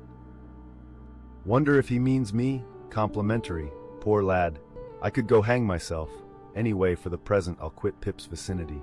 I can stand the rest, for they have plain wits, but he's too crazy witty for my sanity. So, I leave him muttering. Here's the ship's navel, this doubloon here, and they are all on fire to unscrew it. But unscrew your navel, and what's the consequence? Then again, if it stays here, that is ugly too, for when aught's nailed to the mast, it's a sign that things grow desperate. Ha ha! Old Ahab, the white whale, he'll nail ye! This is a pine tree. My father in Old Tolland County cut down a pine tree once and found a silver ring grown over in it, some old darky's wedding ring. How did it get there? And so they'll say in the resurrection when they come to fish up this old mast and find a doubloon lodged in it with bedded oysters for the shaggy bark. Oh, the gold, the precious, precious gold. The green miser'll hoard ye soon. Hish, hish, God goes mong the world's blackberrying. Cook, ho, cook and cook us. Jenny, hey, hey, hey, hey, hey, Jenny, Jenny, and get your hoe cake done. The Pequod of Nantucket meets the Samuel Enderby of London. Ship ahoy, hast seen the white whale? So cried Ahab, once more hailing a ship showing English colors, bearing down under the stern. Trumpet to mouth, the old man was standing in his hoisted quarter-boat, his ivory leg plainly revealed to the stranger captain who was carelessly reclining in his own boat's bow. He was a darkly tanned, burly, good-natured, fine-looking man of 60 or thereabouts, dressed in a spacious roundabout that hung round him in festoons of blue pilot cloth, and one empty arm of this jacket streamed behind him like the broidered arm of a hussar's surcoat. "Hast seen the white whale? See you this?" And withdrawing it from the folds that had hidden it, he held up a white arm of sperm whale bone terminating in a wooden head like a mallet. "Man my boat!" cried Ahab impetuously, and tossing about the oars near him. "Stand by to lower!" In less than a minute, without quitting his little craft, he and his crew were dropped to the water, and were soon alongside of the stranger. But here a curious difficulty presented itself. In the excitement of the moment, Ahab had forgotten that since the loss of his leg, he had never once stepped on board of any vessel at sea but his own, and then it was always by an ingenious and very handy mechanical contrivance peculiar to the Pequod, and a thing not to be rigged and shipped in any other vessel at a moment's warning. Now, it is no very easy matter for anybody, except those who are almost hourly used to it, like whalemen, to clamber up a ship's side from a boat on the open sea, for the great swells now lift the boat high up towards the bulwarks, and then instantaneously drop it halfway down to the kelson. So, deprived of one leg, and the strange ship, of course, being altogether unsupplied with the kindly invention, Ahab now found himself abjectly reduced to a clumsy landsman again, hopelessly eyeing the uncertain, changeful height he could hardly hope to attain. It has before been hinted, perhaps, that every little untoward circumstance that befell him, and which indirectly sprang from his luckless mishap, almost invariably irritated or exasperated Ahab. And in the present instance, all this was heightened by the sight of the 2 officers of the strange ship, leaning over the side by the perpendicular ladder of nailed cleats there, and swinging towards him a pair of tastefully ornamented man-ropes, for at first they did not seem to bethink them that a one-legged man must be too much of a cripple to use their sea banisters. But this awkwardness only lasted a minute, because the strange captain, observing at a glance how affairs stood, cried out, I see, avast heaving there, jump boys and swing over the cutting tackle." As good luck would have it, they had had a whale alongside a day or 2 previous, and the great tackles were still aloft, and the massive curved blubber hook, now clean and dry, was still attached to the end. This was quickly lowered to Ahab, who at once comprehending it all, slid his solitary thigh into the curve of the hook. It was like sitting in the fluke of an anchor, or the crotch of an apple tree. And then, giving the word, held himself fast, and at the same time also helped to hoist his own weight by pulling hand over hand upon one of the running parts of the tackle. Soon he was carefully swung inside the high bulwarks and gently landed upon the capstan head. With his ivory arm frankly thrust forth in welcome, the other captain advanced, and Ahab, putting out his ivory leg and crossing the ivory arm like two swordfish blades, cried out in his walrus way, "Aye, aye, hearty, let us shake bones together. An arm and a leg, an arm that never can shrink, Dicey, and a leg that never can run. Where didst thou see the white whale? How long ago?" "The white whale," said the Englishman, pointing his ivory arm towards the east and taking a rueful sight along it as if it had been a telescope. "There I saw him on the line last season." "And he took that arm off, did he?" asked Ahab, now sliding down from the capstan and resting on the Englishman's shoulder as he did so. "Aye, he was the cause of it at least, and that leg too." "Spin me the yarn," said Ahab. "How was it?" "It was the first time in my life that I ever cruised on the line," began the Englishman. "I was ignorant of the white whale at that time. Well, one day we lowered for a pod of 4 or 5 whales, and my boat fastened to one of them. A regular circus horse he was too, that went milling and milling round so that my boat's crew could only trim dish by sitting all their sterns on the outer gunwale.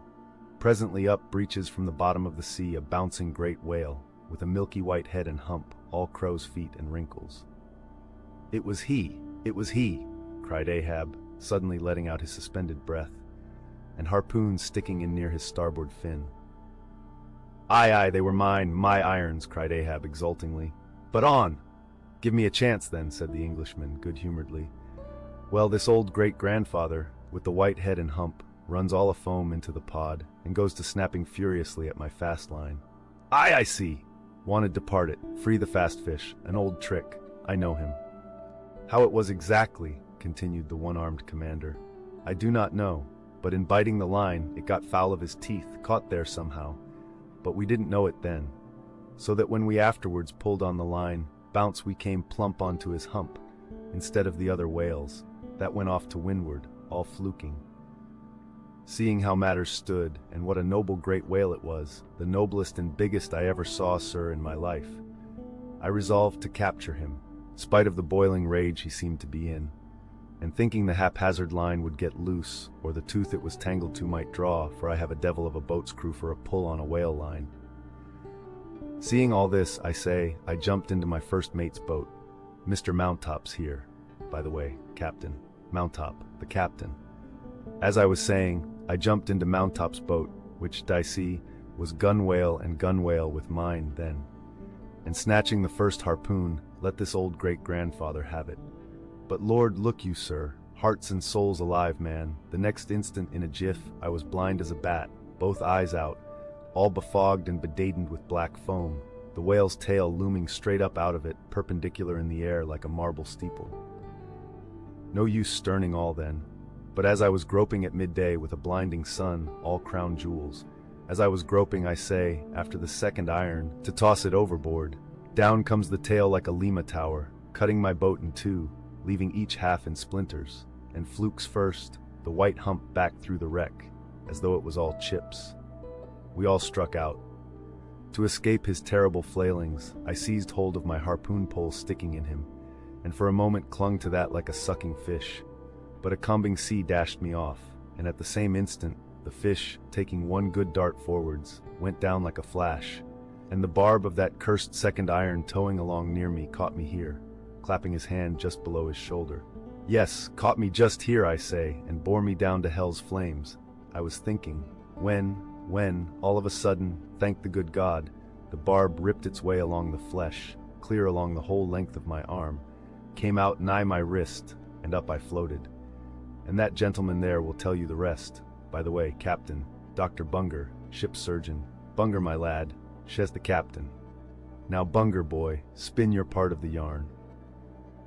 The professional gentleman thus familiarly pointed out had been all the time standing near them, with nothing specific visible, to denote his gentlemanly rank on board. His face was an exceedingly round but sober one. He was dressed in a faded blue woolen frock or shirt and patched trousers, and had thus far been dividing his attention between a marling spike he held in one hand and a pillbox held in the other, occasionally casting a critical glance at the ivory limbs of the two crippled captains. But at his superior's introduction of him to Ahab, he politely bowed and straightway went on to do his captain's bidding. "It was a shocking bad wound," began the whale surgeon, "and, taking my advice, Captain Boomer here, stood our old Sammy—" "Samuel Enderby is the name of my ship," interrupted the one-armed captain, addressing Ahab. "Go on, boy." "Stood our old Sammy off to the northward to get out of the blazing hot weather there on the line. But it was no use. I did all I could, sat up with him nights, was very severe with him in the matter of diet." "Oh, very severe," chimed in the patient himself, then suddenly altering his voice, "drinking hot rum toddies with me every night till he couldn't see to put on the bandages, and sending me to bed, half seas over, about 3 o'clock in the morning. Oh, ye stars! He sat up with me indeed, and was very severe in my diet. Oh, a great watcher and very dietetically severe is Dr. Bunger. Bunger, you dog, laugh out, why don't ye? You know you're a precious jolly rascal. But heave ahead, boy, I'd rather be killed by you than kept alive by any other man." "My captain, you must have ere this perceived respected, sir," said the imperturbable, godly-looking Bunger, slightly bowing to Ahab, "is apt to be facetious at times. He spins us many clever things of that sort. But I may as well say, en passant, as the French remark, that I myself, that is to say Jack Bunger, late of the reverend clergy, am a strict total abstinence man. I never drink." "Water!" cried the captain. "He never drinks it. It's a sort of fits to him. Fresh water throws him into the hydrophobia. But go on with the arm story." "Yes, I may as well," said the surgeon coolly. "I was about observing, sir, before Captain Boomer's facetious interruption, that spite of my best and severest endeavors, the wound kept getting worse and worse. The truth was, sir, it was as ugly gaping wound as surgeon ever saw, more than 2 feet and several inches long. I measured it with the lead line. In short, it grew black. I knew what was threatened, and off it came. But I had no hand in shipping that ivory arm there. That thing is against all rule," pointing at it with the marling spike. "That is the captain's work, not mine. He ordered the carpenter to make it. He had that club hammer there put to the end, to knock someone's brains out with, I suppose, as he tried mine once. He flies into diabolical passions sometimes. Do ye see this dent, sir?" removing his hat, and brushing aside his hair, and exposing a bowl-like cavity in his skull, but which bore not the slightest scary trace, or any token of ever having been a wound. "Well, the captain there will tell you how that came here. He knows." "No, I don't," said the captain, "but his mother did. He was born with it." "Oh, you solemn rogue, you Bunger! Was there ever such another Bunger in the watery world? Bunger, when you die, you ought to die in pickle, you dog. You should be preserved to future ages, you rascal." "What became of the white whale?" now cried Ahab, who thus far had been impatiently listening to this byplay between the two Englishmen. "Oh," cried the one-armed captain. "Oh, yes. Well, after he sounded, we didn't see him again for some time. In fact, as I before hinted, I didn't then know what whale it was that had served me such a trick, till some time afterwards, when coming back to the line, we heard about Moby Dick, as some call him, and then I knew it was he. Didst thou cross his wake again?" "Twice, but could not fasten. Didn't want to try to. Ain't one limb enough. What should I do without this other arm? And I'm thinking Moby Dick doesn't bite so much as he swallows." "Well then," interrupted Bunger, "give him your left arm for bait to get the right. Do you know, gentlemen," very gravely and mathematically bowing to each captain in succession, "do you know, gentlemen, that the digestive organs of the whale are so inscrutably constructed by divine providence that it is quite impossible for him to completely digest even a man's arm? And he knows it too, so that what you take for the white whale's malice is only his awkwardness. For he never means to swallow a single limb, he only thinks to terrify by feints. But sometimes he is like the old juggling fellow, formerly a patient of mine in Ceylon, that making believe swallow jackknives, once upon a time let one drop into him in good earnest, and there it stayed for a 12-month or more, when I gave him an emetic, and he heaved it up in small tacks, d'ye see. No possible way for him to digest that jackknife, and fully incorporate it into his general bodily system. Yes, Captain Boomer, if you are quick enough about it, and have a mind to pawn one arm for the sake of the privilege of giving decent burial to the other, why in that case the arm is yours. Only let the whale have another chance at you shortly, that's all. No, thank ye, Bunger, said the English captain. He's welcome to the arm he has, since I can't help it, and didn't know him then, but not to another one. No more white whales for me. I've lowered for him once, and that has satisfied me. There would be great glory in killing him, I know that, and there is a shipload of precious sperm in him. But hark ye, he's best let alone. Don't you think so, Captain? Glancing at the ivory leg. He is, but he will still be hunted for all that. What is best let alone, that accursed thing is not always what least allures. He's all a magnet. How long since thou saw'st him last? Which way heading? Bless my soul, and curse the foul fiends, cried Bunger, stoopingly walking round Ahab, and like a dog strangely snuffing. This man's blood, bring the thermometer, it's at the boiling point. His pulse makes these planks beat, sir. Taking a lancet from his pocket, and drawing near to Ahab's arm. Avast! Roared Ahab, dashing him against the bulwarks. Man the boat! Which way heading? Good God!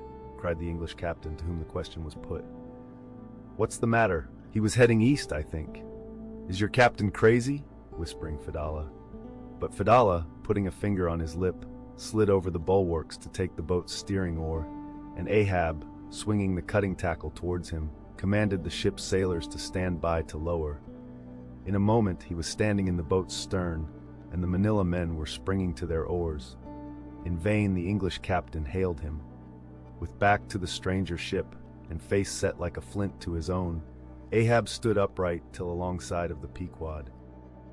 Ere the English ship fades from sight, be it set down here that she hailed from London, and was named after the late Samuel Enderby, merchant of that city, the original of the famous whaling house of Enderby and Sons, a house which in my poor whaleman's opinion comes not far behind the united royal houses of the Tudors and Bourbons in point of real historical interest.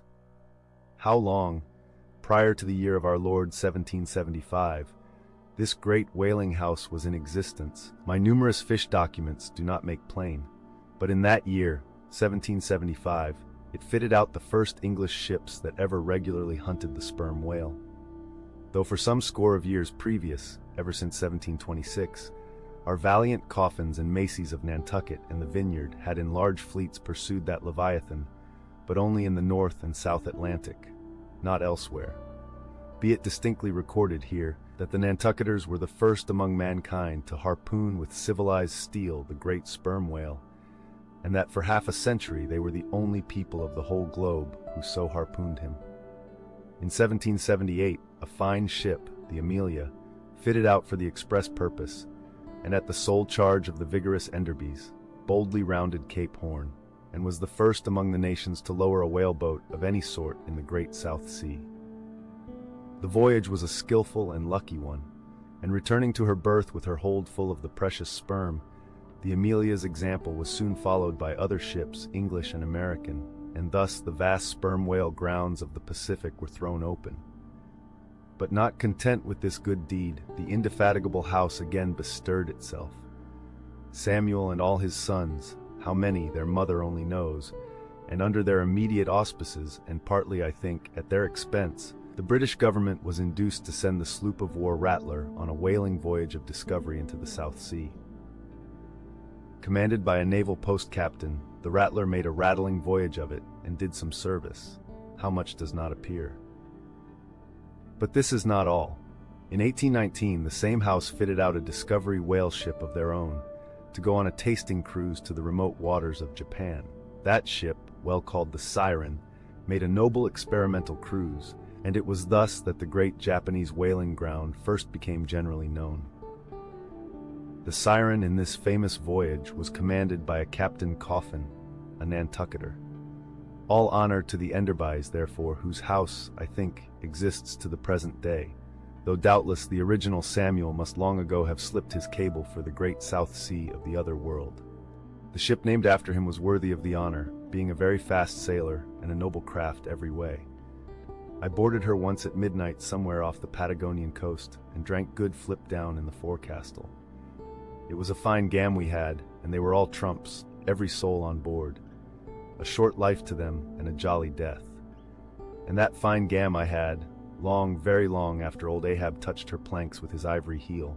It minds me of the noble, solid, Saxon hospitality of that ship, and may my parson forget me, and the devil remember me, if I ever lose sight of it. Flip? Did I say we had flip? Yes, and we flipped it at the rate of 10 gallons the hour. And when the squall came, for it's squally off there by Patagonia, and all hands, visitors and all, were called to reef topsails, we were so top-heavy that we had to swing each other aloft in bowlines, and we ignorantly furled the skirts of our jackets into the sails, so that we hung there, reefed fast in the howling gale, a warning example to all drunken tars. However, the mast did not go overboard, and by we scrambled down, so sober that we had to pass the flip again, though the savage salt spray bursting down the forecastle scuttle rather too much diluted and pickled it to my taste. The beef was fine, tough, but with body in it. They said it was bull beef, others that it was dromedary beef, but I do not know for certain how that was. They had dumplings too, small but substantial, symmetrically globular and indestructible dumplings. I fancied that you could feel them and roll them about in you after they were swallowed. If you stooped over too far forward, you risked their pitching out of you like billiard balls. The bread, but that couldn't be helped. Besides, it was an anti-scorbutic. In short, the bread contained the only fresh fare they had. But the forecastle was not very light, and it was very easy to step over into a dark corner when you ate it. But all in all, taking her from truck to helm, considering the dimensions of the cook's boilers, including his own live parchment boilers, fore and aft, I say, the Samuel Enderby was a jolly ship, of good fare and plenty, fine flip and strong, crack fellows all, and capital from boot heels to hatband. But why was it, think ye, that the Samuel Enderby, and some other English whalers I know of, not all though, were such famous, hospitable ships, that passed round the beef and the bread and the can and the joke, and were not soon weary of eating and drinking and laughing? I will tell you. The abounding good cheer of these English whalers is matter for historical research. Nor have I been at all sparing of historical whale research, when it has seemed needed. The English were preceded in the whale fishery by the Hollanders, Zealanders, and Danes, from whom they derived many terms still extant in the fishery, and what is yet more, their fat old fashions touching plenty to eat and drink. For, as a general thing, the English merchant ship scrimps her crew, but not so the English whaler. Hence, in the English, this thing of whaling good cheer is not normal and natural, but incidental and particular, and therefore must have some special origin, which is here pointed out, and will be still further elucidated. During my researches in the Leviathanic histories, I stumbled upon an ancient Dutch volume, which, by the musty whaling smell of it, I knew must be about whalers. The title was Dan Koopman, wherefore I concluded that this must be the invaluable memoirs of some Amsterdam cooper in the fishery, as every whale ship must carry its cooper. I was reinforced in this opinion by seeing that it was the production of one Fitz Swackhammer. But my friend Dr. Snodhead, a very learned man, professor of Low Dutch and High German in the College of Santa Claus and St. Potts, to whom I handed the work for translation, giving him a box of sperm candles for his trouble. This same Dr. Snodhead, so soon as he spied the book, assured me that Dan Koopman did not mean the cooper, but the merchant. In short, this ancient and learned Low Dutch book treated of the commerce of Holland, and, among other subjects, contained a very interesting account of its whale fishery, and in this chapter it wadded smear, or fat, that I found a long detailed list of the outfits for the larders and cellars of 180 sail of Dutch whalemen, from which list, as translated by Dr. Snodhead, I transcribed the following: 400,000 of beef, 60,000 pounds Friesland pork, 150,000 pounds of stockfish, 550,000 pounds of biscuit, 72,000 pounds of soft bread, 2,800 firkins of butter, 20,000 pounds Texel and Leyden cheese, 144,000 pounds cheese, probably an inferior article, 550 anchors of Geneva, 10,800 barrels of beer. Most statistical tables are parchingly dry in the reading. Not so in the present case, however, where the reader is flooded with whole pipes, barrels, quarts, and gills of good gin and good cheer. At the time, I devoted 3 days to the studious digesting of all this beer, beef, and bread, during which many profound thoughts were incidentally suggested to me, capable of a transcendental and Platonic application. And furthermore, I compiled supplementary tables of my own, touching the probable quantity of stockfish, etc., consumed by every Low Dutch harpooner in that ancient Greenland and Spitzbergen whale fishery. In the first place, the amount of butter and Texel and Leyden cheese consumed seems amazing. I impute it, though, to their naturally unctuous natures, being rendered still more unctuous by the nature of their vocation, and especially by their pursuing their game in those frigid polar seas, on the very coasts of that Eskimo country, where the convivial natives pledge each other in bumpers of train oil. The quantity of beer, too, is very large, 10,800 barrels. Now, as those polar fisheries could only be prosecuted in the short summer of that climate, so that the whole cruise of one of these Dutch whalemen, including the short voyage to and from the Spitzbergen Sea, did not much exceed 3 months, say, and reckoning 30 men to each of their fleet of 180 sail, we have 5,400 Low Dutch seamen in all. Therefore, I say, we have precisely 2 barrels of beer per man, for a 12 weeks' allowance, exclusive of his fair proportion of that 550 anchors of gin.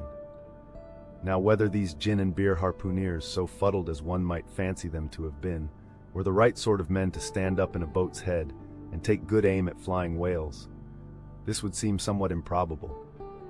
Yet they did aim at them, and hit them too. But this was very far north, be it remembered, where beer agrees well with the Constitution. Upon the equator, in our southern fishery, beer would be apt to make the harpooner sleepy at the masthead and boozy in his boat, and grievous loss might ensue to Nantucket and New Bedford. But no more. Enough has been said to show that the old Dutch whalers of 2 or 3 centuries ago were high livers, and that the English whalers have not neglected so excellent an example. For, say they, when cruising in an empty ship, if you can get nothing better out of the world, get a good dinner out of it, at least. And this empties the decanter. Hitherto, in descriptively treating of the sperm whale, I have chiefly dwelt upon the marvels of his outer aspect, or separately and in detail upon some few interior structural features. But to a large and thorough sweeping comprehension of him, it behooves me now to unbutton him still further, and untagging the points of his hose, unbuckling his garters, and casting loose the hooks and the eyes of the joints of his innermost bones, set him before you in his ultimatum, that is to say, in his unconditional skeleton. But how now, Ishmael? How is it that you, a mere oarsman in the fishery, pretend to know aught about the subterranean parts of the whale? Did erudite Stubb, mounted upon your capstan, deliver lectures on the anatomy of the cetacea, and by help of the windlass, hold up a specimen rib for exhibition? Explain thyself, Ishmael. Can you land a full-grown whale on your deck for examination, as a cook dishes a roast pig? Surely not. A veritable witness have you hitherto been, Ishmael, but have a care how you seize the privilege of Jonah alone, the privilege of discoursing upon the joists and beams, the rafters, ridgepoles, sleepers, and underpinnings, making up the framework of Leviathan, and belike of the tallow vats, dairy rooms, butteries, and cheeseries in his bowels.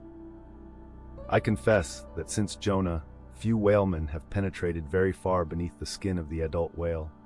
Nevertheless, I have been blessed with an opportunity to dissect him in miniature. In a ship I belonged to, a small cub sperm whale was once bodily hoisted to the deck for his poke or bag, to make sheaths for the barbs of the harpoons and for the heads of the lances. Think you I let that chance go, without using my boat hatchet and jackknife, and breaking the seal and reading all the contents of that young cub? And as for my exact knowledge of the bones of the Leviathan in their gigantic full-grown development, for that rare knowledge I am indebted to my late royal friend Tranquo, King of Trank, one of the Arsacides. For being at Trank, years ago, when attached to the trading ship Day of Algiers, I was invited to spend part of the Arsacidean holidays with the Lord of Trank at his retired palm villa at Pupella, a seaside glen not very far distant from what our sailors called Bamboo Town, his capital. Among many other fine qualities, my royal friend Tranquo, being gifted with a devout love for all matters of barbaric virtue, had brought together in Pupella whatever rare things the more ingenious of his people could invent, chiefly carved woods of wonderful devices, chiseled shells, inlaid spears, costly paddles, aromatic canoes, and all these distributed among whatever natural wonders the wonder-freighted, tribute-rendering waves had cast upon his shores. Chief among these latter was a great sperm whale, which, after an unusually long raging gale, had been found dead and stranded, with his head against a cocoa-nut tree, whose plumage-like, tufted droopings seemed his verdant jet. When the vast body had at last been stripped of its fathom-deep enfoldings, and the bones become dust-dry in the sun, then the skeleton was carefully transported up the Pupella Glen, where a grand temple of lordly palms now sheltered it. The ribs were hung with trophies. The vertebrae were carved with Arsacidean annals, in strange hieroglyphics. In the skull, the priests kept up an unextinguished aromatic flame, so that the mystic head again sent forth its vapory spout. While, suspended from a bough, the terrific lower jaw vibrated over all the devotees, like the hair-hung sword that so affrighted Damocles. It was a wondrous sight. The wood was green as mosses of the icy glen. The trees stood high and haughty, feeling their living sap. The industrious earth beneath was as a weaver's loom, with a gorgeous carpet on it, whereof the ground vine tendrils formed the warp and woof, and the living flowers the figures. All the trees with all their laden branches, all the shrubs and ferns and grasses, the message-carrying air, all these unceasingly were active. Through the lacings of the leaves, the great sun seemed a flying shuttle weaving the unwearied verdure. Oh, busy weaver, unseen weaver, pause, one word, whither flows the fabric? What palace may it deck? Wherefore all these ceaseless toilings? Speak, weaver, stay thy hand, but one single word with thee. Nay, the shuttle flies, the figures float from forth the loom, the freshet-rushing carpet forever slides away. The weaver god, he weaves, and by that weaving is he deafened, that he hears no mortal voice, and by that humming we too who look on the loom are deafened, and only when we escape it shall we hear the thousand voices that speak through it. For even so it is in all material factories. The spoken words that are inaudible among the flying spindles, those same words are plainly heard without the walls, bursting from the opened casements. Thereby have villainies been detected. Ah, mortal, then be heedful, for so in all this din of the great world's loom, thy subtlest thinkings may be overheard afar. Now, amid the green, life-restless loom of that Arsacidean wood, the great, white, worshipped skeleton lay lounging, a gigantic idler. Yet, as the ever-woven verdant warp and woof intermixed and hummed around him, the mighty idler seemed the cunning weaver, himself all woven over with the vines, every month assuming greener, fresher verdure, but himself a skeleton. Life folded death, death trellised life. The grim god wived with youthful life, and begat him curly-headed glories. Now, when with royal tranquo I visited this wondrous whale, and saw the skull and altar, and the artificial smoke ascending from where the real jet had issued, I marveled that the king should regard a chapel as an object of virtue. He laughed. But more I marveled that the priests should swear that smoky jet of his was genuine. To and fro I paced before this skeleton, brushed the vines aside, broke through the ribs, and with a ball of Arsacidean twine, wandered, eddied long amid its many winding, shaded colonnades and arbors. But soon my line was out, and following it back, I emerged from the opening where I entered. I saw no living thing within, naught was there but bones. Cutting me a green measuring rod, I once more dived within the skeleton. From their arrow slit in the skull, the priests perceived me taking the altitude of the final rib. "How now?" they shouted. "Darst thou measure this our god? That's for us." "Aye, priests. Well, how long do ye make him then?" But hereupon a fierce contest rose among them, concerning feet and inches. They cracked each other's sconces with their yardsticks, the great skull echoed, and seizing that lucky chance, I quickly concluded my own measurements. These measurements I now propose to set before you. But first, be it recorded that, in this matter, I am not free to utter any fancied measurement I please, because there are skeleton authorities you can refer to test my accuracy. There is a Leviathanic museum, they tell me, in Hull, England, one of the whaling ports of that country, where they have some fine specimens of finbacks and other whales. Likewise, I have heard that in the Museum of Manchester in New Hampshire, they have what the proprietors call the only perfect specimen of a Greenland or river whale in the United States.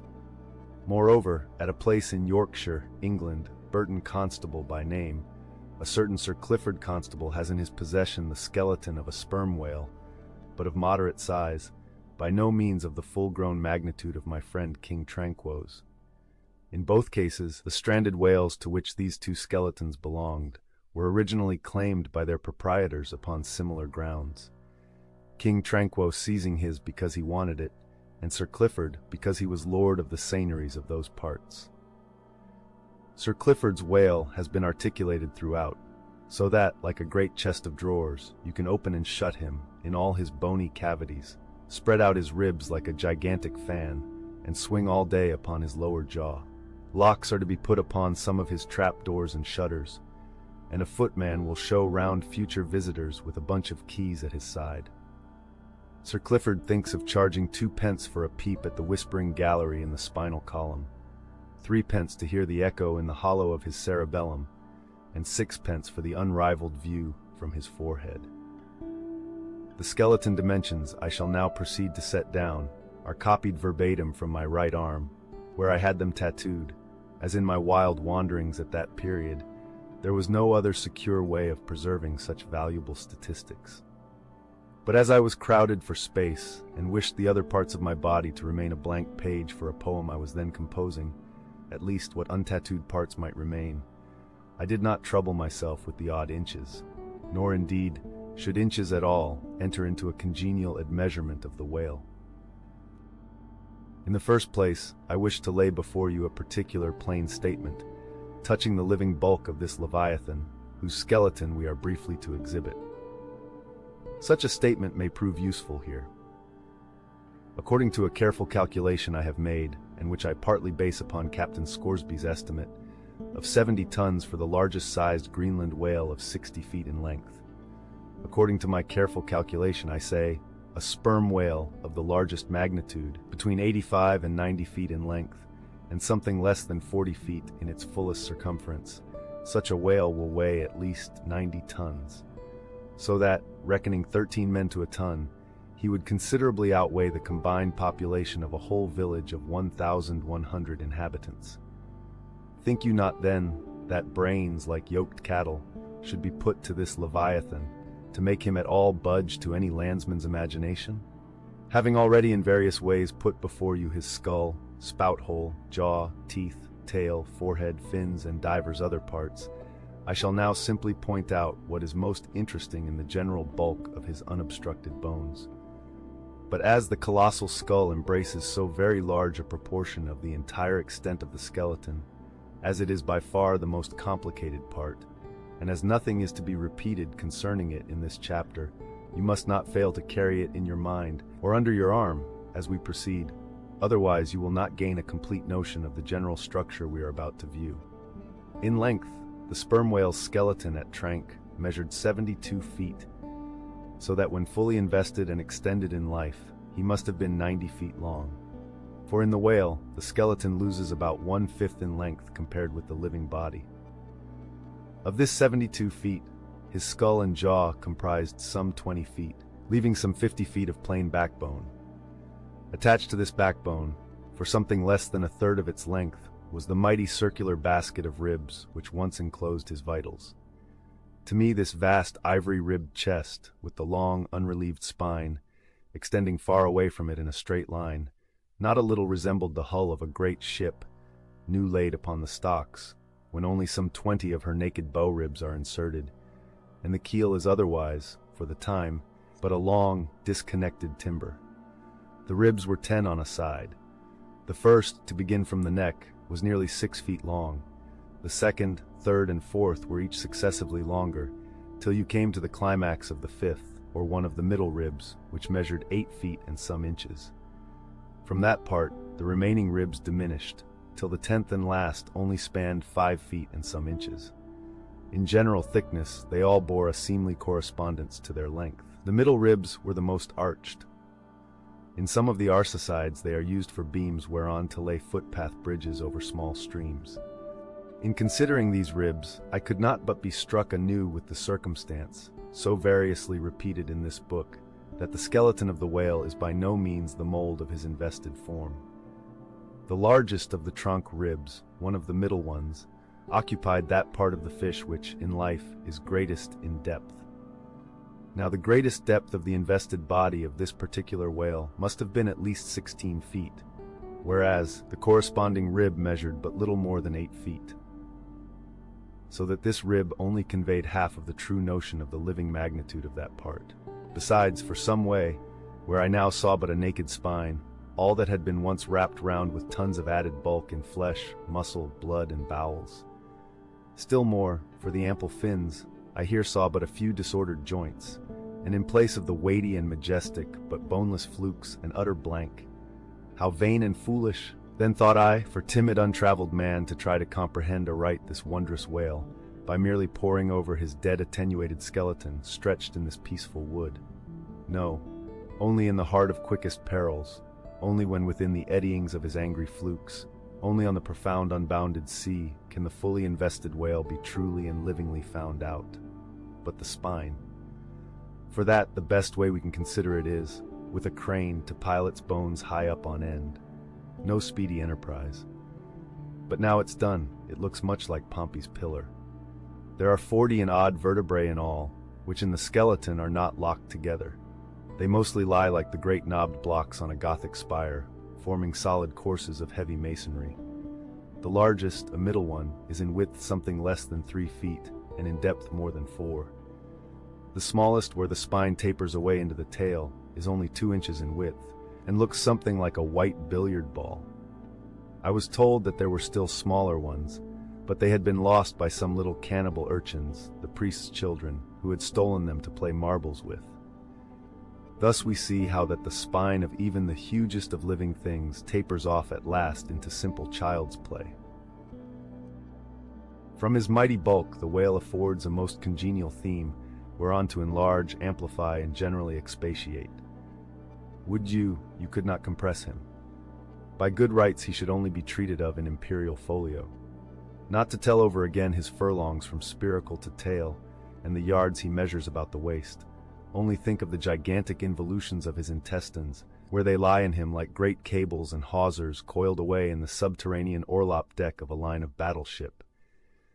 Since I have undertaken to manhandle this Leviathan, it behooves me to approve myself omnisciently exhaustive in the enterprise, not overlooking the minutest seminal germs of his blood, and spinning him out to the uttermost coil of his bowels. Having already described him in most of his present habitatory and anatomical peculiarities, it now remains to magnify him in an archaeological, fossiliferous, and antediluvian point of view. Applied to any other creature than the Leviathan, to an ant or a flea, such portly terms might justly be deemed unwarrantably grandiloquent. But when Leviathan is the text, the case is altered. Fain am I to stagger to this emprise under the weightiest words of the dictionary. And here be it said, that whenever it has been convenient to consult one in the course of these dissertations, I have invariably used a huge quarto edition of Johnson, expressly purchased for that purpose, because that famous lexicographer's uncommon personal bulk more fitted him to compile a lexicon to be used by a whale author like me. One often hears of writers that rise and swell with their subject, though it may seem but an ordinary one. How then, with me, writing of this Leviathan, unconsciously my chirography expands into placard capitals. Give me a condor's quill, give me Vesuvius's crater for an inkstand. Friends, hold my arms.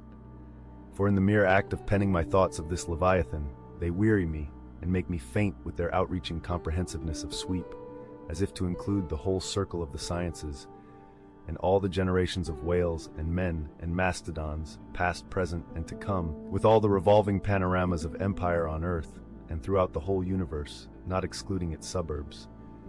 Such and so magnifying is the virtue of a large and liberal theme. We expand to its bulk. To produce a mighty book, you must choose a mighty theme.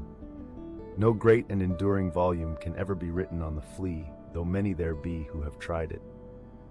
Ere entering upon the subject of fossil whales, I present my credentials as a geologist, by stating that in my miscellaneous time I have been a stone mason, and also a great digger of ditches, canals, and wells, wine vaults, cellars, and cisterns of all sorts. Likewise, by way of preliminary, I desire to remind the reader that while in the earlier geological strata there are found the fossils of monsters now almost completely extinct, the subsequent relics discovered in what are called the tertiary formations seem the connecting, or at any rate intercepted links, between the anti-chronicle creatures and those whose remote posterity are said to have entered the Ark. All the fossil whales hitherto discovered belong to the tertiary period, which is the last preceding the superficial formations. And though none of them precisely answer to any known species of the present time, they are yet sufficiently akin to them in general respects to justify their taking rank as cetacean fossils. Detached broken fossils of pre-Adamite whales, fragments of their bones and skeletons, have within 30 years past, at various intervals, been found at the base of the Alps, in Lombardy, in France, in England, in Scotland, and in the states of Louisiana, Mississippi, and Alabama. Among the more curious of such remains is part of a skull, which in the year 1779 was disinterred in the Rue Dauphine in Paris, a short street opening almost directly upon the palace of the Tuileries, and bones disinterred in excavating the great docks of Antwerp in Napoleon's time. Cuvier pronounced these fragments to have belonged to some utterly unknown leviathanic species. But by far the most wonderful of all cetacean relics was the almost complete vast skeleton of an extinct monster, found in the year 1842 on the plantation of Judge Cree in Alabama. The awe-stricken credulous slaves in the vicinity took it for the bones of one of the fallen angels. The Alabama doctors declared it a huge reptile and bestowed upon it the name of Basilosaurus. But some specimen bones of it being taken across the sea to Owen, the English anatomist, it turned out that this alleged reptile was a whale, though of a departed species. A significant illustration of the fact, again and again repeated in this book, that the skeleton of the whale furnishes but little clue to the shape of his fully invested body. So Owen rechristened the monster Zeuglodon, and in his paper read before the London Geological Society, pronounced it, in substance, one of the most extraordinary creatures which the mutations of the globe have blotted out of existence. When I stand among these mighty leviathan skeletons, skulls, tusks, jaws, ribs, and vertebra, all characterized by partial resemblances to the existing breeds of sea monsters, but at the same time bearing on the other hand similar affinities to the annihilated antichronicle leviathans, their incalculable seniors, I am, by a flood, borne back to that wondrous period, ere time itself can be said to have begun, for time began with man.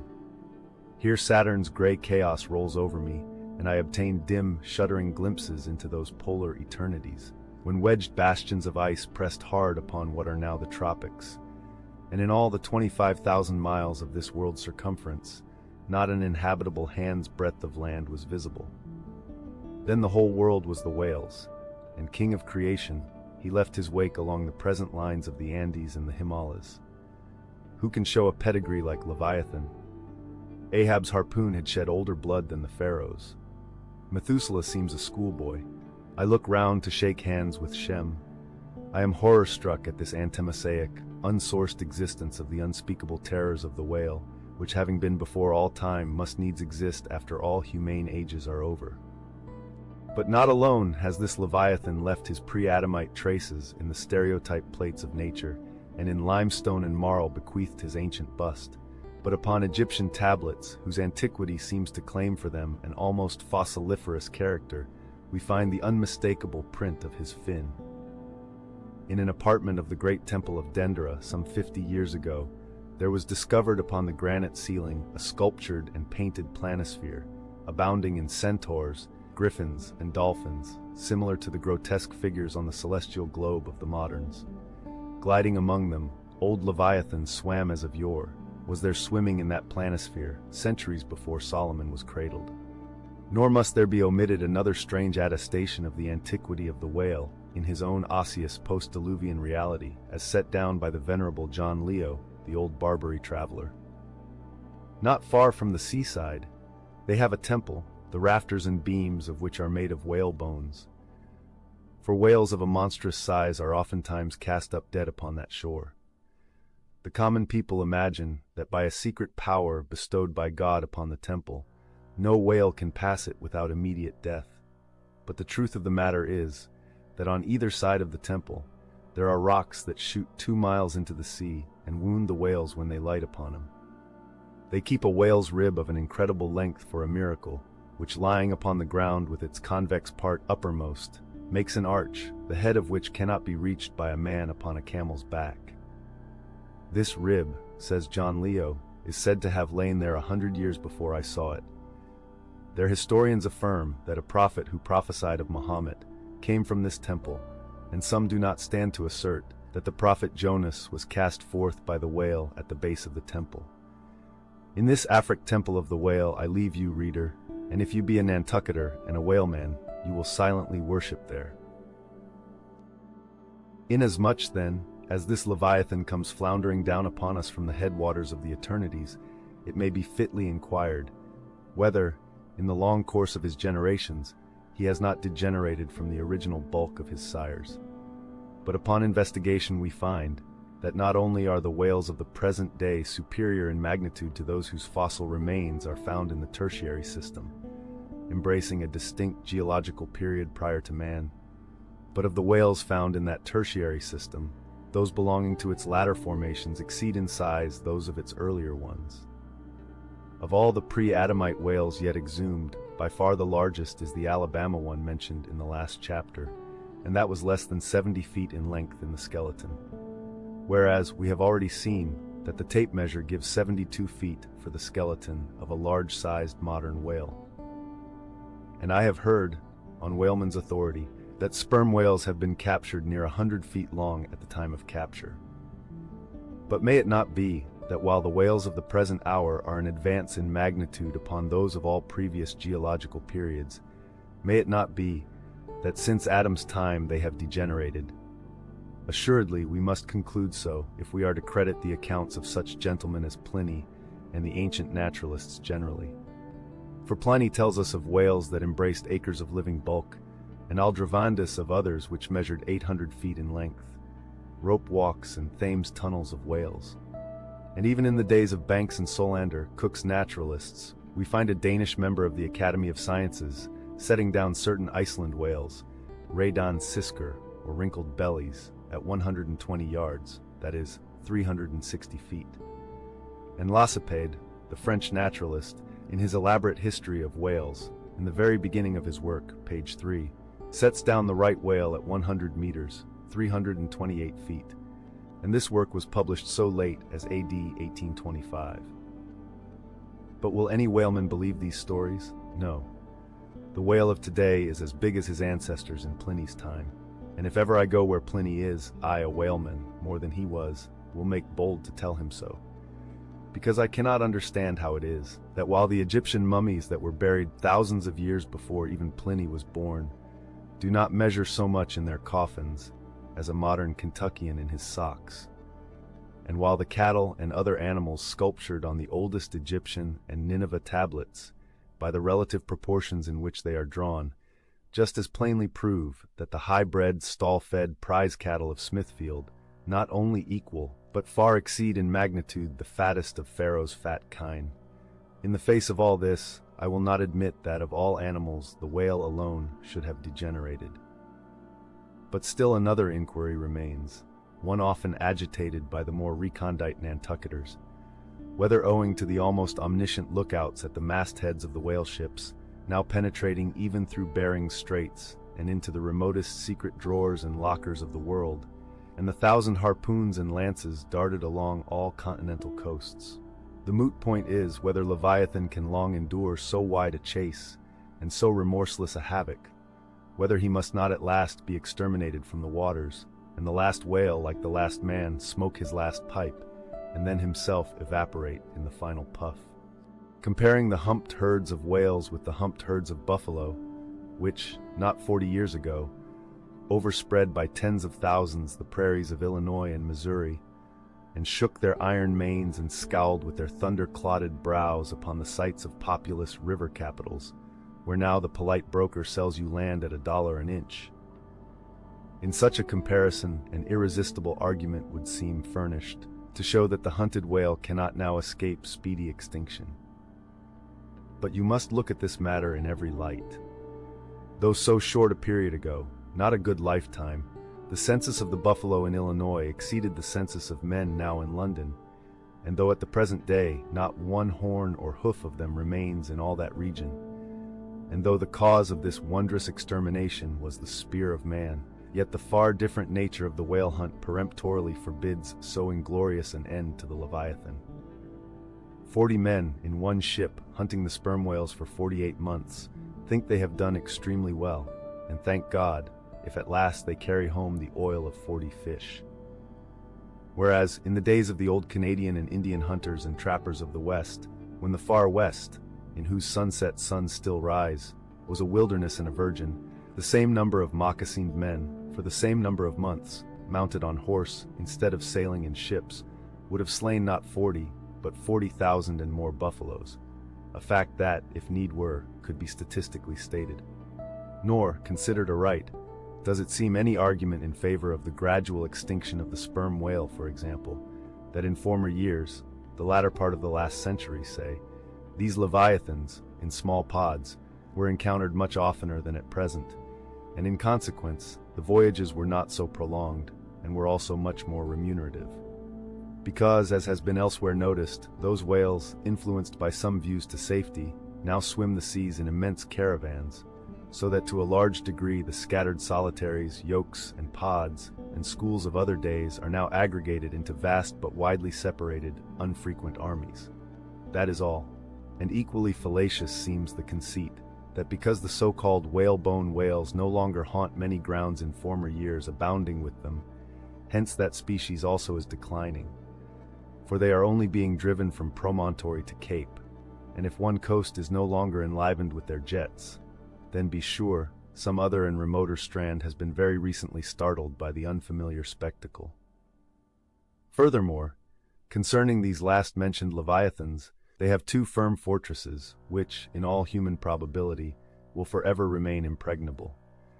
And as upon the invasion of their valleys, the frosty Swiss have retreated to their mountains, so, hunted from the savannas and glades of the middle seas, the whalebone whales can at last resort to their polar citadels, and diving under the ultimate glassy barriers and walls there, come up among icy fields and floes, and in a charmed circle of everlasting December, bid defiance to all pursuit from man. But as perhaps 50 of these whalebone whales are harpooned for one cachalot, some philosophers of the Forecastle have concluded that this positive havoc has already very seriously diminished their battalions. But though for some time past a number of these whales, not less than 13,000, have been annually slain on the northwest coast by the Americans alone, yet there are considerations which render even this circumstance of little or no account as an opposing argument in this matter. Natural as it is to be somewhat incredulous concerning the populousness of the more enormous creatures of the globe, yet what shall we say to Harto, the historian of Goa, when he tells us that at one hunting the king of Siam took 4,000 elephants, that in those regions elephants are numerous as droves of cattle in the temperate climes. And there seems no reason to doubt that if these elephants, which have now been hunted for thousands of years, by Semiramis, by Porus, by Hannibal, and by all the successive monarchs of the East, if they still survive there in great numbers, much more may the great whale outlast all hunting, since he has a pasture to expatiate in, which is precisely twice as large as all Asia, both Americas, Europe and Africa, New Holland, and all the isles of the sea combined. Moreover, we are to consider that from the presumed great longevity of whales, they're probably attaining the age of a century and more. Therefore, at any one period of time, several distinct adult generations must be contemporary. And what that is, we may soon gain some idea of, by imagining all the graveyards, cemeteries, and family vaults of creation, yielding up the live bodies of all the men, women, and children who were alive 75 years ago, and adding this countless host to the present human population of the globe. Wherefore, for all these things, we account the whale immortal in his species, however perishable in his individuality. He swam the seas before the continents broke water. He once swam over the site of the Tuileries and Windsor Castle and the Kremlin, In Noah's flood he despised Noah's ark. And if ever the world is to be again flooded, like the Netherlands, to kill off its rats, then the eternal whale will still survive, and rearing upon the topmost crest of the equatorial flood, spout his frothed defiance to the skies. The precipitating manner in which Captain Ahab had quitted the Samuel Enderby of London had not been unattended with some small violence to his own person. He had lighted with such energy upon a thwart of his boat that his ivory leg had received a half-splintering shock. And when after gaining his own deck and his own pivot hole there, he so vehemently wheeled round with an urgent command to the steersman, it was, as ever, something about his not steering inflexibly enough. Then the already shaken ivory received such an additional twist and wrench that though it still remained entire and to all appearances lusty, yet Ahab did not deem it entirely trustworthy. And indeed, it seemed small matter for wonder that for all his pervading mad recklessness, Ahab did at times give careful heed to the condition of that dead bone upon which he partly stood. For it had not been very long prior to the Pequod's sailing from Nantucket that he had been found one night lying prone upon the ground and insensible, by some unknown and seemingly inexplicable, unimaginable casualty, his ivory limb having been so violently displaced that it had stakewise smitten and all but pierced his groin. Nor was it without extreme difficulty that the agonizing wound was entirely cured. Nor at the time had it failed to enter his monomaniac mind that all the anguish of that then present suffering was but the direct issue of a former woe, and he too plainly seemed to see that as the most poisonous reptile of the marsh perpetuates his kind as inevitably as the sweetest songster of the grove, so, equally with every felicity, all miserable events do naturally beget their like. Yea, more than equally, thought Ahab, since both the ancestry and posterity of grief go further than the ancestry and posterity of joy. For, not to hint of this, that it is an inference from certain canonic teachings, that while some natural enjoyments here shall have no children born to them for the other world, but, on the contrary, shall be followed by the joy-childlessness of all hell's despair, whereas some guilty mortal miseries shall still fertilely beget to themselves an eternally progressive progeny of griefs beyond the grave. Not at all to hint of this, there still seems an inequality in the deeper analysis of the thing.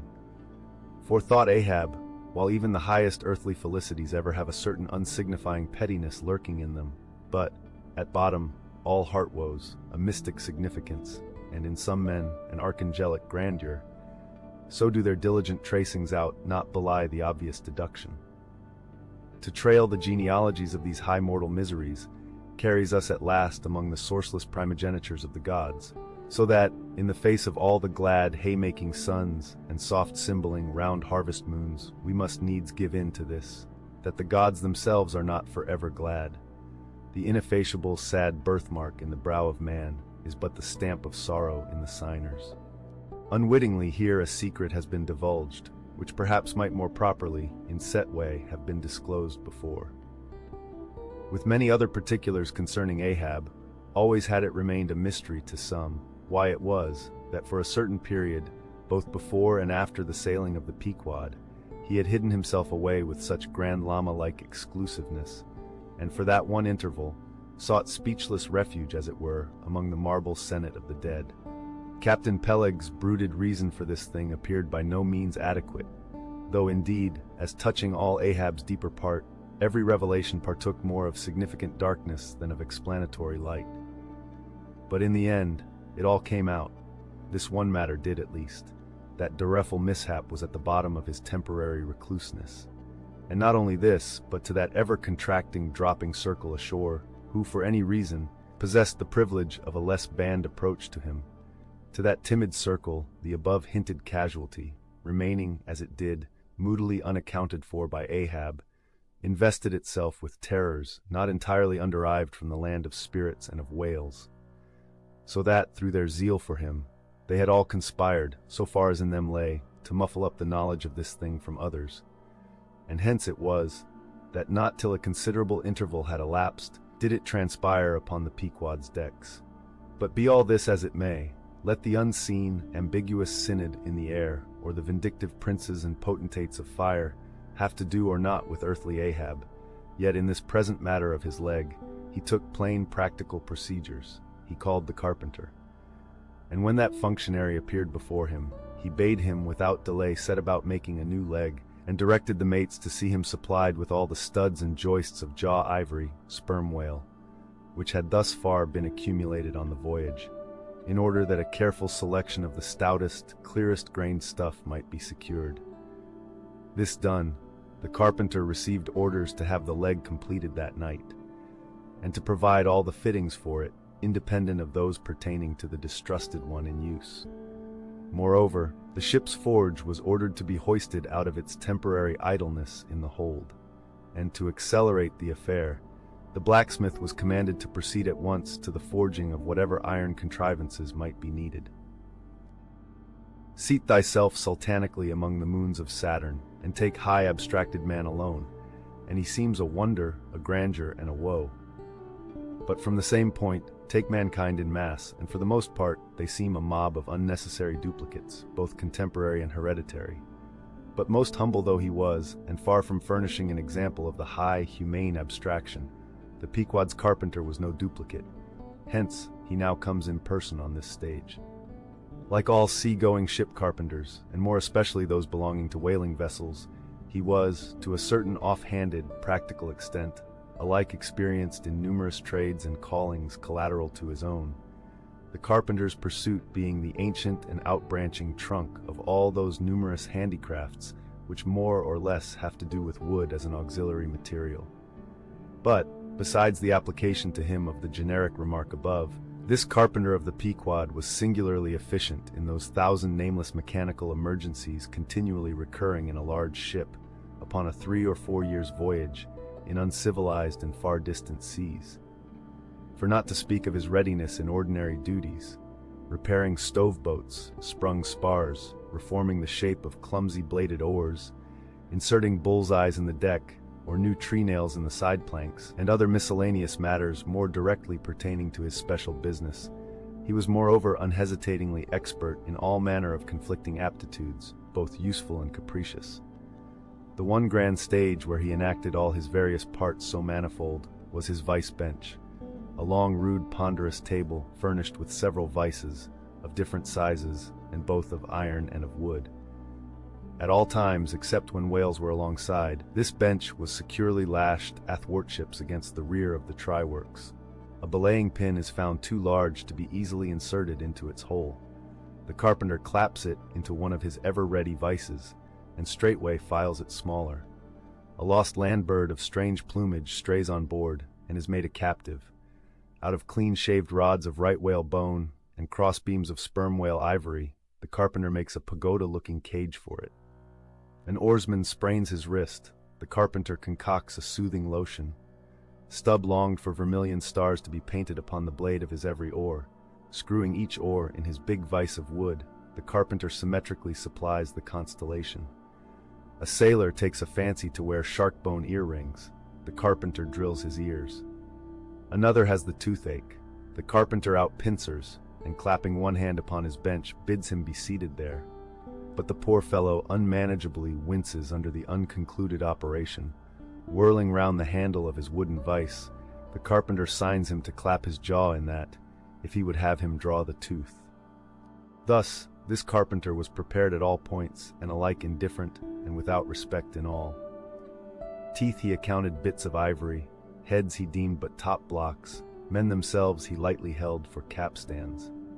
But while now upon so wide a field thus variously accomplished, and with such liveliness of expertness in him too, all this would seem to argue some uncommon vivacity of intelligence. But not precisely so, for nothing was this man more remarkable than for a certain impersonal stolidity, as it were. Impersonal, I say, for it so shaded off into the surrounding infinite of things, that it seemed one with the general stolidity discernible in the whole visible world, which while pauselessly active in uncounted modes, still eternally holds its peace, and ignores you, though you dig foundations for cathedrals. Yet was this half-horrible stolidity in him, involving too, as it appeared, an all-ramifying heartlessness. Yet was it oddly dashed at times with an old crutch-like antediluvian wheezing humorousness, not unstreaked now and then with a certain grizzled wittiness. such as might have served to pass the time during the midnight watch on the bearded forecastle of Noah's Ark. Was it that this old carpenter had been a lifelong wanderer, whose much rolling to and fro not only had gathered no moss, but what is more, had rubbed off whatever small outward clingings might have originally pertained to him? He was a stripped abstract, an unfractioned integral, uncompromised as a newborn babe, living without premeditated reference to this world or the next. You might almost say that this strange uncompromisedness in him involved a sort of unintelligence, for in his numerous trades, he did not seem to work so much by reason or by instinct, or simply because he had been tutored to it, or by any intermixture of all these, even or uneven, but merely by a kind of deaf and dumb, spontaneous literal process. He was a pure manipulator. His brain, if he had ever had one, must have early oozed along into the muscles of his fingers. He was like one of those unreasoning but still highly useful multum in parvo Sheffield contrivances, assuming the exterior, though a little swelled, of a common pocket knife, but containing not only blades of various sizes, but also screwdrivers, corkscrews, tweezers, awls, pens, rulers, nail filers, countersinkers. So if his superiors wanted to use the carpenter for a screwdriver, all they had to do was to open that part of him and the screw was fast. Or if for tweezers, take him up by the legs, and there they were. Yet, as previously hinted, this omni-tooled, open and shut carpenter was after all no mere machine of an automaton. If he did not have a common soul in him, he had a subtle something that somehow anomalously did its duty. What that was, whether essence of quicksilver or a few drops of hartshorn, there is no telling. But there it was, and there it had abided for now some 60 years or more. And this it was, this same unaccountable, cunning life principle in him. This it was that kept him a great part of the time soliloquizing, but only like an unreasoning wheel, which also hummingly soliloquizes. Or rather, his body was a sentry box, and this soliloquizer on guard there, and talking all the time to keep himself awake. The deck, first night watch. Carpenter standing before his vice bench, and by the light of 2 lanterns busily filing the ivory joist for the leg, which joist is firmly fixed in the vice. Slabs of ivory, leather straps, pads, screws, and various tools of all sorts lying about the bench. Forward, the red flame of the forge is seen, where the blacksmith is at work. Drat the file, and drat the bone. That is hard which should be soft, and that is soft which should be hard. So we go, who file old jaws and shin bones. Let's try another. Aye, now this works better. Hello, this bone dust is... Why, yes, it's... Bless my soul, it won't let me speak. This is what an old fellow gets now for working in dead lumber. Saw a live tree and you don't get this dust. Amputate a live bone and you don't get it. Come, you old smut. There, bear a hand and let's have that ferrule and buckle screw. I'll be ready for them presently. Lucky now, there's no knee joint to make. That might puzzle a little. But a mere shin bone, why it's easy as making hop poles, only I should like to put a good finish on. Time. If I but only had the time, I could turn him out as neat a leg now as ever. Scrape to a lady in a parlor. Those buckskin legs and calves of legs I've seen in shop windows wouldn't compare at all. They soak water, they do, and of course get rheumatic, and have to be doctored, sneezes with washes and lotions, just like live legs. There, before I saw it off, now I must call his old mogulship, and see whether the length will be all right. Too short, if anything, I guess. Ha, that's the heel, we are in luck. Here he comes, or it's somebody else, that's certain. During the ensuing scene, the carpenter continues sneezing at times. Well, manmaker, just in time, sir. If the captain pleases, I will now mark the length. Let me measure, sir. Measured for a leg. Good. Well, it's not the first time. About it. There, keep thy finger on it. This is a cogent vice thou hast here, carpenter. Let me feel its grip once. So, it does pinch some. Oh, sir, it will break bones. Beware. No fear. I like a good grip. I like to feel something in this slippery world that can hold, man. What's Prometheus about there? The blacksmith, I mean. What's he about? He must be forging the buckle screw. Sir, now.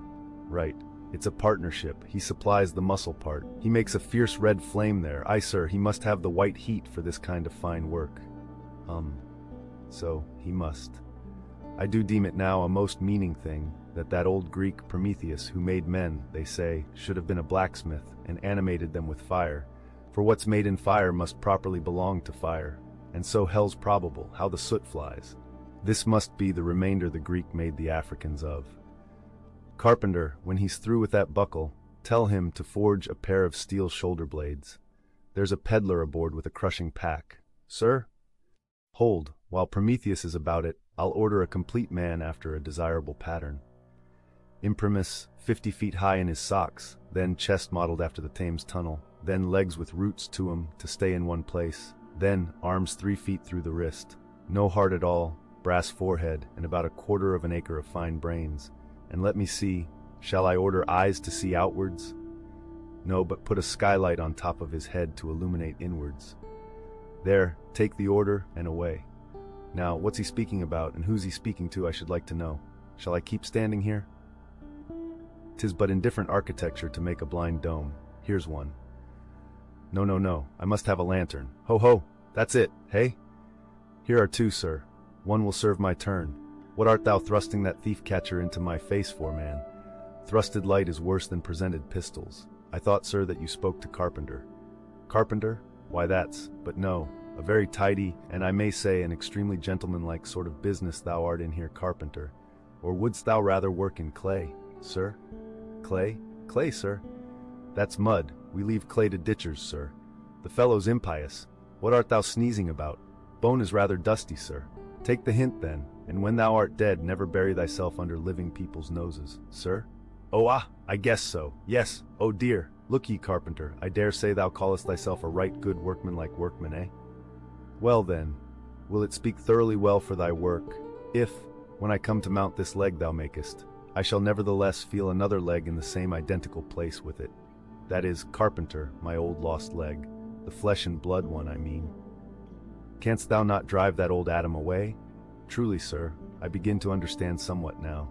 Yes, I have heard something curious on that score, sir, how that a dismasted man never entirely loses the feeling of his old spar, but it will be still pricking him at times. May I humbly ask if it be really so, sir? It is, man.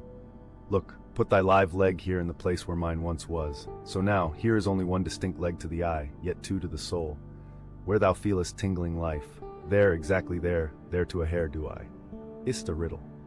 I should humbly call it a poser, sir. Hist then, how dost thou know that some entire, living, thinking thing may not be invisibly and uninterpenetratingly standing precisely where thou now standest? Aye, and standing there in thy spite. In thy most solitary hours, then, dost thou not fear eavesdroppers? Hold, don't speak. And if I still feel the smart of my crushed leg, though it be now so long dissolved, then why mayst not thou, Carpenter, feel the fiery pains of hell forever, and without a body? Ha, good Lord, truly, sir, if it comes to that, I must calculate over again. I think I didn't carry a small figure, sir. Look ye, pudding heads should never grant premises. How long before the leg is done? Perhaps an hour, sir. Bungle away at it then, and bring it to me, turns to go. Oh, life! Here I am, proud as Greek god, and yet standing debtor to this blockhead for a bone to stand on. Cursed be that mortal interindebtedness which will not do away with ledgers. I would be free as air, and I'm down in the whole world's books. I am so rich, I could have given bid for bid with the wealthiest praetorians at the auction of the Roman Empire, which was the world's. And yet I owe, for the flesh and the tongue I brag with. By heavens, I'll get a crucible and into it and dissolve myself down to one small compendious vertebra. So, Carpenter, resuming his work. Well. Stubb knows him best of all, and Stubb always says he's queer. Says nothing but that one sufficient little word queer. He's queer, says Stubb. He's queer, and keeps dinning it into Mr. Starbuck all the time. Queer, sir, queer, very queer. And here's his leg. Yes, now that I think of it, here's his bedfellow. Has a stick of whale's jawbone for a wife, and this is his leg. He'll stand on this. What was that now about one leg standing in 3 places, and all 3 places standing in one hell? How was that? Oh, I don't wonder he looked so scornful at me. I'm a sort of strange-thoughted sometimes, they say, but that's only haphazard-like. Then a short little old body like me should never undertake to wade out into deep waters with tall, heron-built captains. The water chucks you under the chin pretty quick. and there's a great cry for lifeboats. And here's the heron's leg, long and slim, sure enough. Now for most folks, one pair of legs lasts a lifetime, and that must be because they use them mercifully, as a tender-hearted old lady uses her roly-poly old coach horses. But Ahab, oh, he's a hard driver. Look, driven one leg to death and spavin the other for life, and now wears out bone legs by the cord. Hello, there, you smut. Bear a hand there with those screws, and let's finish it before the resurrection fellow comes a-calling with his horn for all legs, true or false, as brewery men go round collecting old beer barrels to fill 'em up again. What a leg this is. It looks like a real live leg filed down to nothing but the core. He'll be standing on this tomorrow. He'll be taking altitudes on it. Hello. I almost forgot the little oval slate, smoothed ivory, where he figures up the latitude. So, chisel, file, and sandpaper now. According to usage, they were pumping the ship next morning, and lo, no inconsiderable oil came up with the water. The casks below must have sprung a bad leak. Much concern was shown, and Starbuck went down into the cabin to report this unfavorable affair.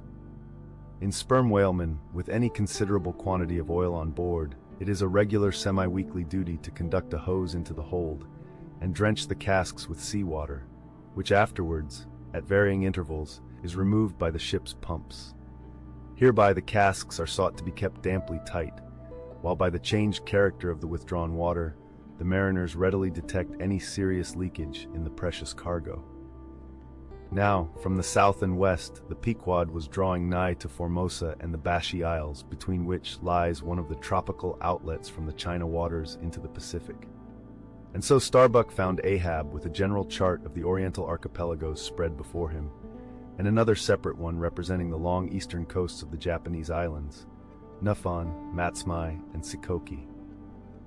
With his snow-white new ivory leg braced against the screwed leg of his table, and with a long pruning hook of a jackknife in his hand, the wondrous old man, with his back to the gangway door, was wrinkling his brow and tracing his old courses again. "Who's there?" hearing the footstep at the door, but not turning round to it. "On deck! Begone!" "Captain Ahab mistakes. It is I. The oil in the hold is leaking, sir. We must up Burton's and break out. Up Burton's and break out. Now that we are nearing Japan, heave to here for a week to tinker a parcel of old hoops. Either do that, sir, or waste in one day more oil than we may make good in a year. What we come 20,000 miles to get is worth saving, sir." So it is, if we get it. I was speaking of the oil in the hold, sir, and I was not speaking or thinking of that at all. Begone, let it leak. I'm all a leak myself. Aye, leaks and leaks, not only full of leaky casks, but those leaky casks are in a leaky ship, and that's a far worse plight than the Pequod's, man.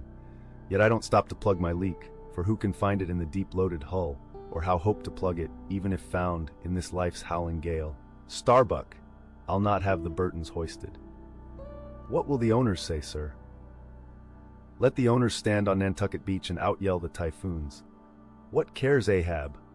Owners, thou art always prating to me, Starbuck, about those miserly owners, as if the owners were my conscience. But look ye, the only real owner of anything is its commander, and hark ye, my conscience is in this ship's keel. On deck. Captain Ahab, said the reddening mate, moving further into the cabin, with a daring so strangely respectful and cautious that it almost seemed not only every way seeking to avoid the slightest outward manifestation of itself, but within also seemed more than half distrustful of itself. A better man than I might well pass over in thee what he would quickly enough resent in a younger man. Aye, and in a happier Captain Ahab. Devils, dost thou then so much as dare to critically think of me? On deck? Nay, sir, not yet. I do entreat, and I do dare, sir, to be forbearing. Shall we not understand each other better than hitherto, Captain Ahab? Ahab seized a loaded musket from the rack, forming part of most South Seamen's cabin furniture, and pointing it towards Starbuck, exclaimed, "There is one God that is Lord over the earth, and one captain that is Lord over the Pequod. On deck!" For an instant, in the flashing eyes of the mate and his fiery cheeks, you would have almost thought that he had really received the blaze of the leveled tube.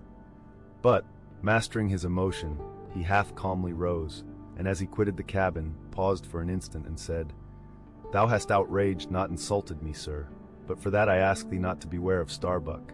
thou wouldst but laugh. But let Ahab beware of Ahab. Beware of thyself, old man. He waxes brave, but nevertheless obeys. Most careful bravery that, murmured Ahab, as Starbuck disappeared. What's that, he said. Ahab, beware of Ahab. There's something there. Then unconsciously using the musket for a staff, with an iron brow he paced to and fro in the little cabin. But presently the thick plates of his forehead relaxed, and returning the gun to the rack, he went to the deck. Thou art but too good a fellow, Starbuck, he said lowly to the mate. Then raising his voice to the crew, furl the topgallant sails, and close reef the topsails fore and aft, back the main yard, up Burton, and break out in the main hold. It were perhaps vain to surmise exactly why it was, that as respecting Starbuck, Ahab thus acted. It may have been a flash of honesty in him, or mere prudential policy which, under the circumstance, imperiously forbade the slightest symptom of open disaffection, however transient, in the important chief officer of his ship. However it was, his orders were executed, and the Burtons were hoisted. Upon searching, it was found that the casks last struck into the hold were perfectly sound, and that the leak must be further off. So it being calm weather, they broke out deeper and deeper, disturbing the slumbers of the huge ground-tier butts, and from that black midnight sending those gigantic moles into the daylight above. So deep did they go, and so ancient and corroded and weedy the aspect of the lowermost puncheons, that you almost looked next for some mouldy cornerstone cask containing coins of Captain Noah, with copies of the posted placards, vainly warning the infatuated old world from the flood. Tierce after tierce, too, of water and bread and beef and shooks of staves and iron bundles of hoops were hoisted out, till at last the piled decks were hard to get about, and the hollow hull echoed underfoot, as if you were treading over empty catacombs, and reeled and rolled in the sea like an air-freighted demijohn. Top-heavy was the ship as a dinnerless student with all Aristotle in his head. Well was it that the typhoons did not visit them then. Now, at this time it was that my poor pagan companion and fast bosom friend Queequeg was seized with a fever, which brought him nigh to his endless end. Be it said, that in this vocation of whaling, sinecures are unknown. Dignity and danger go hand in hand, till you get to be captain. The higher you rise, the harder you toil. So with poor Queequeg, who, as harpooner, must not only face all the rage of the living whale, but, as we have elsewhere seen, mount his dead back in a rolling sea, and finally descend into the gloom of the hold, and bitterly sweating all day in that subterraneous confinement, resolutely manhandle the clumsiest casks and see to their stowage. To be short, among whalemen, the harpooneers are the holders, so called. Poor Queequeg. When the ship was about half disemboweled, you should have stooped over the hatchway and peered down upon him there, where, stripped to his woolen drawers, the tattooed savage was crawling about amid that dampness and slime, like a green-spotted lizard at the bottom of a well. And a well, or an ice-house, it somehow proved to him, poor pagan, where, strange to say, for all the heat of his sweatings, he caught a terrible chill which lapsed into a fever, and at last, after some days' suffering, laid him in his hammock, close to the very sill of the door of death. How he wasted and wasted away in those few long lingering days, till there seemed but little left of him but his frame and tattooing. But as all else in him thinned, and his cheekbones grew sharper, his eyes, nevertheless, seemed growing fuller and fuller. They became of a strange softness of luster, and mildly but deeply looked out at you there from his sickness, a wondrous testimony to that immortal health in him which could not die or be weakened.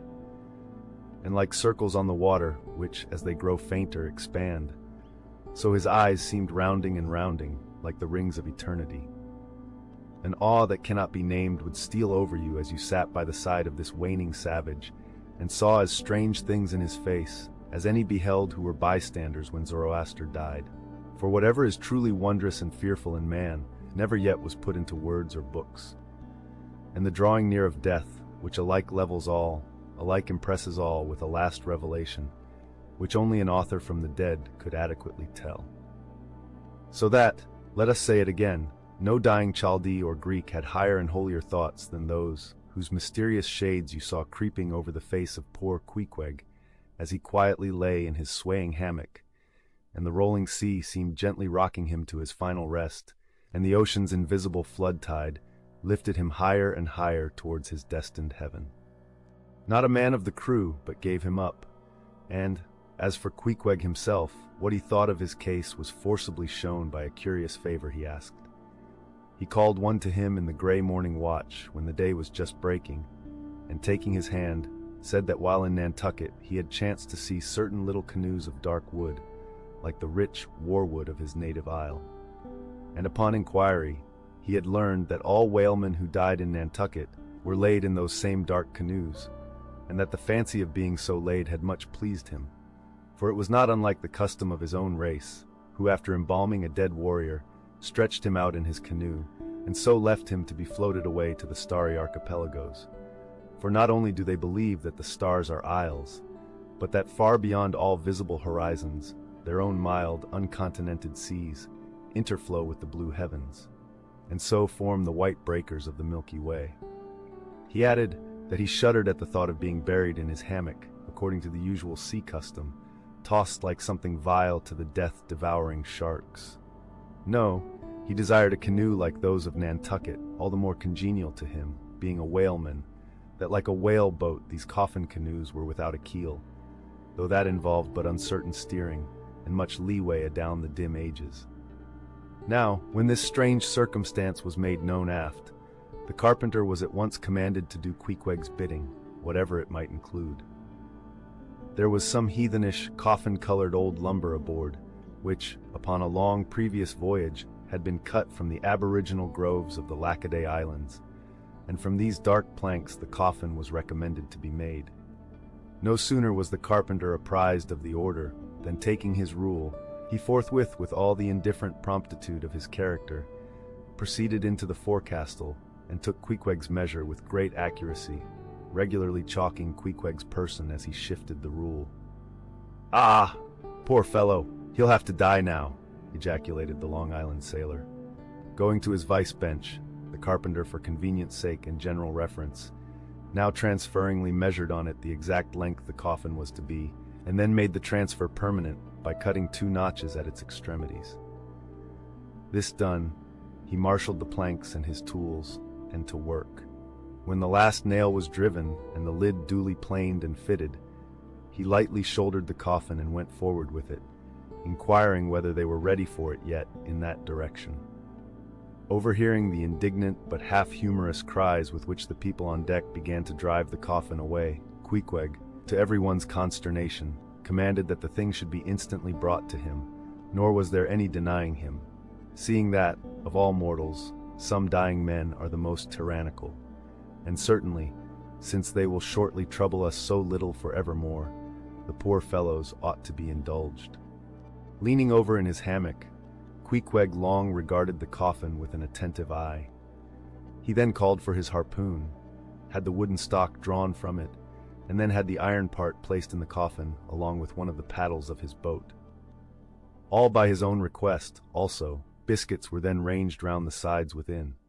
A flask of fresh water was placed at the head, and a small bag of woody earth scraped up in the hold at the foot. And a piece of sailcloth being rolled up for a pillow, Queequeg now entreated to be lifted into his final bed, that he might make trial of its comforts, if any it had. He lay without moving a few minutes, then told one to go to his bag and bring out his little god, Yojo. Then crossing his arms on his breast with Yojo between, he called for the coffin lid, hatch he called it, to be placed over him. The head part turned over with a leather hinge, and there lay Queequeg in his coffin with little but his composed countenance in view. "Rarmai, it will do, it is easy," he murmured at last, and signed to be replaced in his hammock. But ere this was done, Pip, who had been slily hovering nearby all this while, drew nigh to him where he lay, and with soft sobbings took him by the hand, in the other holding his tambourine. "Poor rover, will ye never have done with all this weary roving? Where go ye now? But if the currents carry ye to those sweet Antilles where the beaches are only beat with water lilies, will ye do one little errand for me? Seek out one Pip, who's now been missing long. I think he's in those far Antilles. If ye find him, then comfort him, for he must be very sad. For look, he's left his tambourine behind. I found it. Rig-a-dig, dig, dig. Now Queequeg die, and I'll beat ye your dying march. "I have heard," murmured Starbuck, gazing down the scuttle, "that in violent fevers, men, all ignorance, have talked in ancient tongues, and that when the mystery is probed, it turns out always that in their wholly forgotten childhood, those ancient tongues had been really spoken in their hearing by some lofty scholars. So, to my fond faith, poor Pip, in this strange sweetness of his lunacy, brings heavenly vouchers of all our heavenly homes. Where learned he that but there? Hark, he speaks again, but more wildly now. Form 2 and 2, let's make a general of him. Ho, where's his harpoon? Lay it across here. Rig-a-dig, dig, dig, huzza, oh for a gamecock now to sit upon his head and crow. Queequeg dies game. Mind ye that, Queequeg dies game, take ye good heed of dies game. I say game, game, game, but base little Pip, he died a coward, died all a shiver. Out upon Pip. Hark ye, if ye find Pip, tell all the Antilles he's a runaway, a coward, a coward, a coward, tell them he jumped from a whale-boat. I'd never beat my tambourine over base Pip, and hail him general if he were once more dying here. No, no, shame upon all cowards, shame upon them, let him go drown like Pip that jumped from a whale-boat. Shame, shame. During all this, Queequeg lay with closed eyes as if in a dream. Pip was led away, and the sick man was replaced in his hammock. But now that he had apparently made every preparation for death, now that his coffin was proved a good fit, Queequeg suddenly rallied. Soon there seemed no need of the carpenter's box, and thereupon, when some expressed their delighted surprise, he, in substance, said that the cause of his sudden convalescence was this. At a critical moment, he had just recalled a little duty ashore, which he was leaving undone, and therefore had changed his mind about dying. He could not die yet, he averred. They asked him, then, whether to live or die was a matter of his own sovereign will and pleasure. He answered, certainly. In a word, it was Queequeg's conceit that if a man made up his mind to live, mere sickness could not kill him. Nothing but a whale or a gale or some violent, ungovernable, unintelligent destroyer of that sort. Now there is this noteworthy difference between savage and civilized, that while a sick, civilized man may be 6 months convalescing, generally speaking, a sick savage is almost half well again in a day. So, in good time my Queeq gained strength, and at length, after sitting on the windlass for a few indolent days, but eating with a vigorous appetite, he suddenly leaped to his feet, threw out his arms and legs, gave himself a good stretching, yawned a little bit, and then springing into the head of his hoisted boat, and poising a harpoon, pronounced himself fit for a fight. With a wild whimsiness, he now used his coffin for a sea chest, and emptying into it his canvas bag of clothes, set them in order there. Many spare hours he spent in carving the lid with all manner of grotesque figures and drawings, and it seemed that hereby he was striving, in his rude way, to copy parts of the twisted tattooing on his body. And this tattooing had been the work of a departed prophet and seer of his island, who, by those hieroglyphic marks, had written out on his body a complete theory of the heavens and the earth, and a mystical treatise on the art of attaining truth. So that Queequeg in his own proper person was a riddle to unfold, a wondrous work in one volume, but whose mysteries not even himself could read, though his own live heart beat against them. And these mysteries were therefore destined in the end to molder away with the living parchment whereon they were inscribed, and so be unsolved to the last. And this thought it must have been which suggested to Ahab that wild exclamation of his, when one morning turning away from surveying poor Queequeg, "Oh, devilish tantalization of the gods!" When gliding by the Bashy Isles, we emerged at last upon the great South Sea. Were it not for other things, I could have greeted my dear Pacific with uncounted thanks. For now, the long supplication of my youth was answered. That serene ocean rolled eastwards from me, 1,000 leagues of blue. There is, one knows not what sweet mystery about this sea, whose gently awful stirrings seem to speak of some hidden soul beneath, like those fabled undulations of the Ephesian sod over the buried evangelist St. John. And meet it is, that over these sea pastures, wide-rolling watery prairies, and potter's fields of all 4 continents, the waves should rise and fall, and ebb and flow unceasingly. For here, millions of mixed shades and shadows, drowned dreams, somnambulisms, reveries, all that we call lives and souls, lie dreaming, dreaming still, tossing like slumberers in their beds, the ever-rolling waves but made so by their restlessness. To any meditative Magian rover, this serene Pacific, once beheld, must ever after be the sea of his adoption. It rolls the midmost waters of the world, the Indian Ocean and Atlantic being but its arms. The same waves wash the moles of the new-built Californian towns, but yesterday planted by the recentest race of men, and lave the faded but still gorgeous skirts of Asiatic lands older than Abraham, while all between float Milky Ways of coral isles and low-lying, endless, unknown archipelagos and impenetrable Japans. Thus this mysterious, divine Pacific zones the world's whole bulk about, makes all coasts one bay to it, seems the tide-beating heart of earth.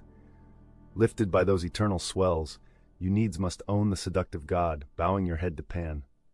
But few thoughts of Pan stirred Ahab's brain, as standing like an iron statue at his accustomed place beside the mizzen rigging, with one nostril he unthinkingly snuffed the sugary musk from the Bashi Isles, in whose sweet woods mild lovers must be walking, and with the other consciously inhaled the salt breath of the new-found sea, that sea in which the hated white whale must even then be swimming. Launched at length upon these almost final waters and gliding towards the Japanese cruising ground, the old man's purpose intensified itself. His firm lips met like the lips of a vice. The delta of his forehead's veins swelled like overladen brooks. In his very sleep, his ringing cry ran through the vaulted hull. "Stern all! The white whale spouts thick blood!" Availing himself of the mild, summer-cool weather that now reigned in these latitudes, and in preparation for the peculiarly active pursuits shortly to be anticipated, Perth, the begrimed, blistered old blacksmith, had not removed his portable forge to the hold again, after concluding his contributory work for Ahab's leg, but still retained it on deck, fast lashed to ring-bolts by the foremast, being now almost incessantly invoked by the headsmen and harpooneers and bowsmen to do some little job for them, altering or repairing or new-shaping their various weapons and boat furniture. Often he would be surrounded by an eager circle, all waiting to be served, holding boat spades, pike heads, harpoons, and lances, and jealously watching his every sooty movement as he toiled. Nevertheless, this old man's was a patient hammer wielded by a patient arm. No murmur, no impatience, no petulance did come from him. Silent, slow, and solemn, bowing over still further his chronically broken back, he toiled away, as if toil were life itself, and the heavy beating of his hammer the heavy beating of his heart. And so it was. Most miserable. A peculiar walk in this old man, a certain slight but painful appearing yawing in his gait, had at an early period of the voyage excited the curiosity of the mariners, and to the importunity of their persistent questionings he had finally given in, and so it came to pass that everyone now knew the shameful story of his wretched fate.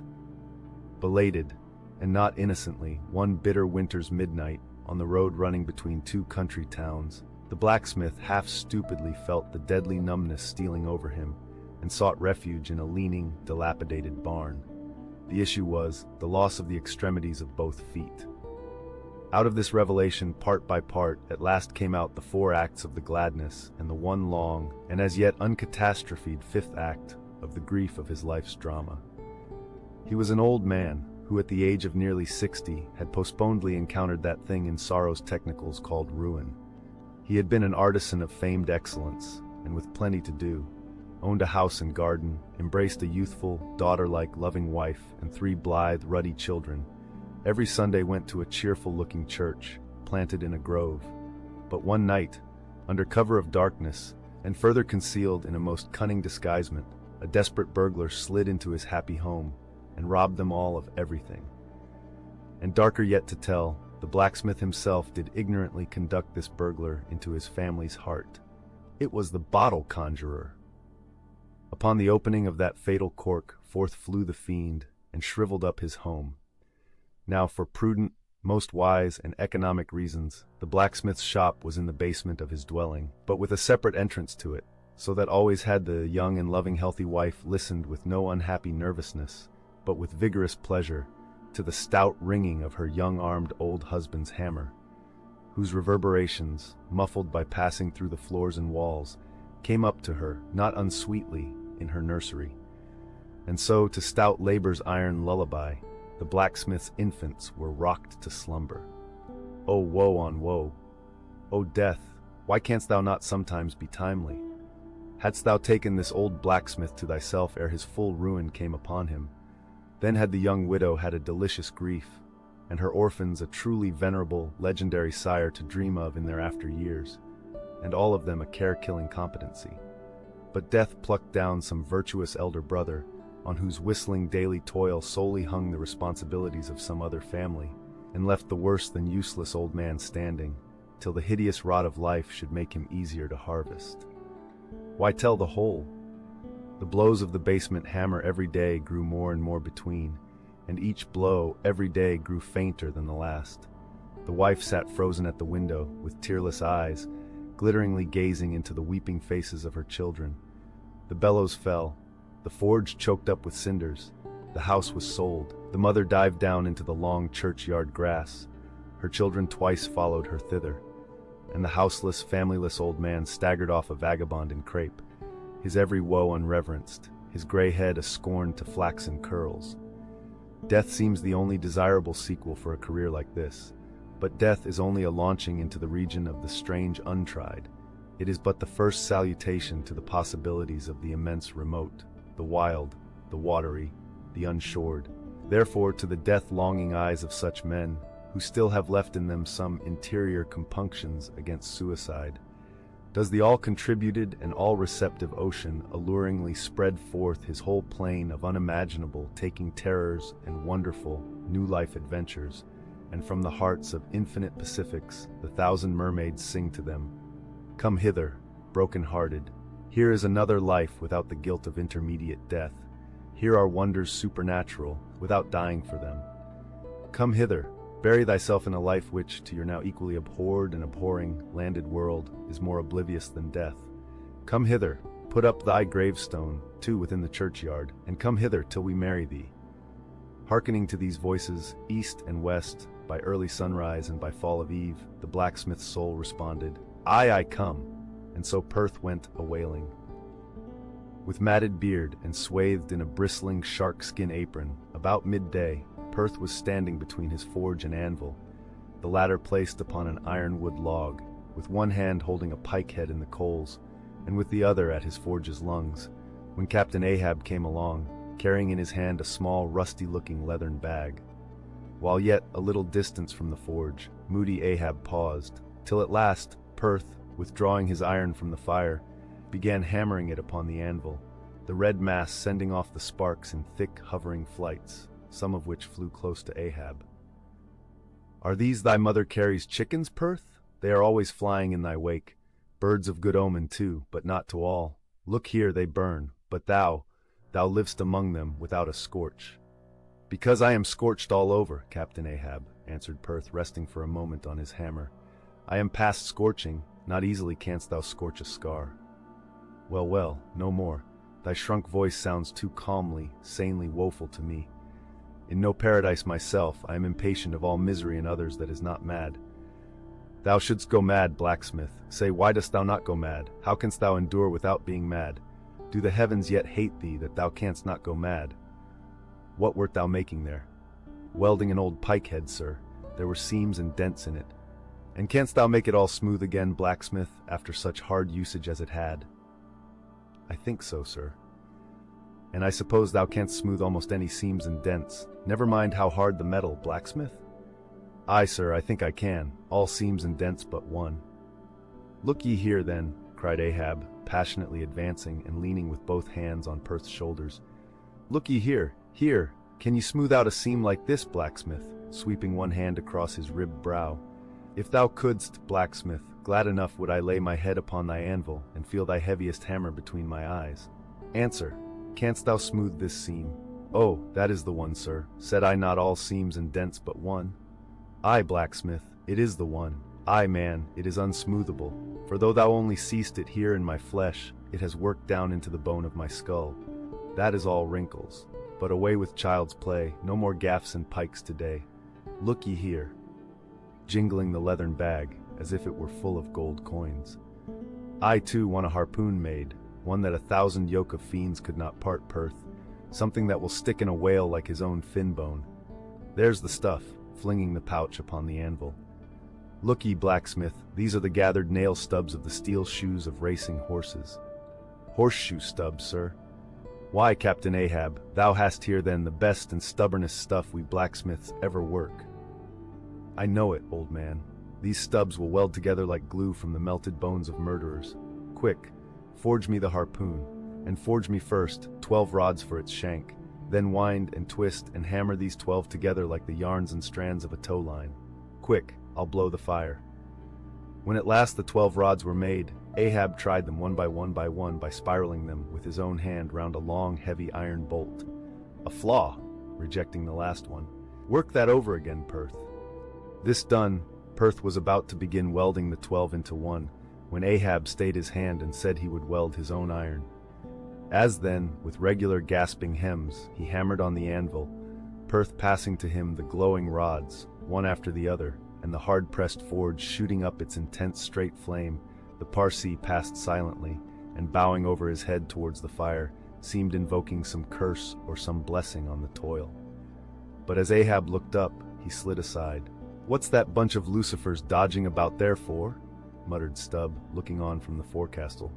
"That Parsee smells fire like a fusee, and smells of it himself, like a hot musket's powder pan."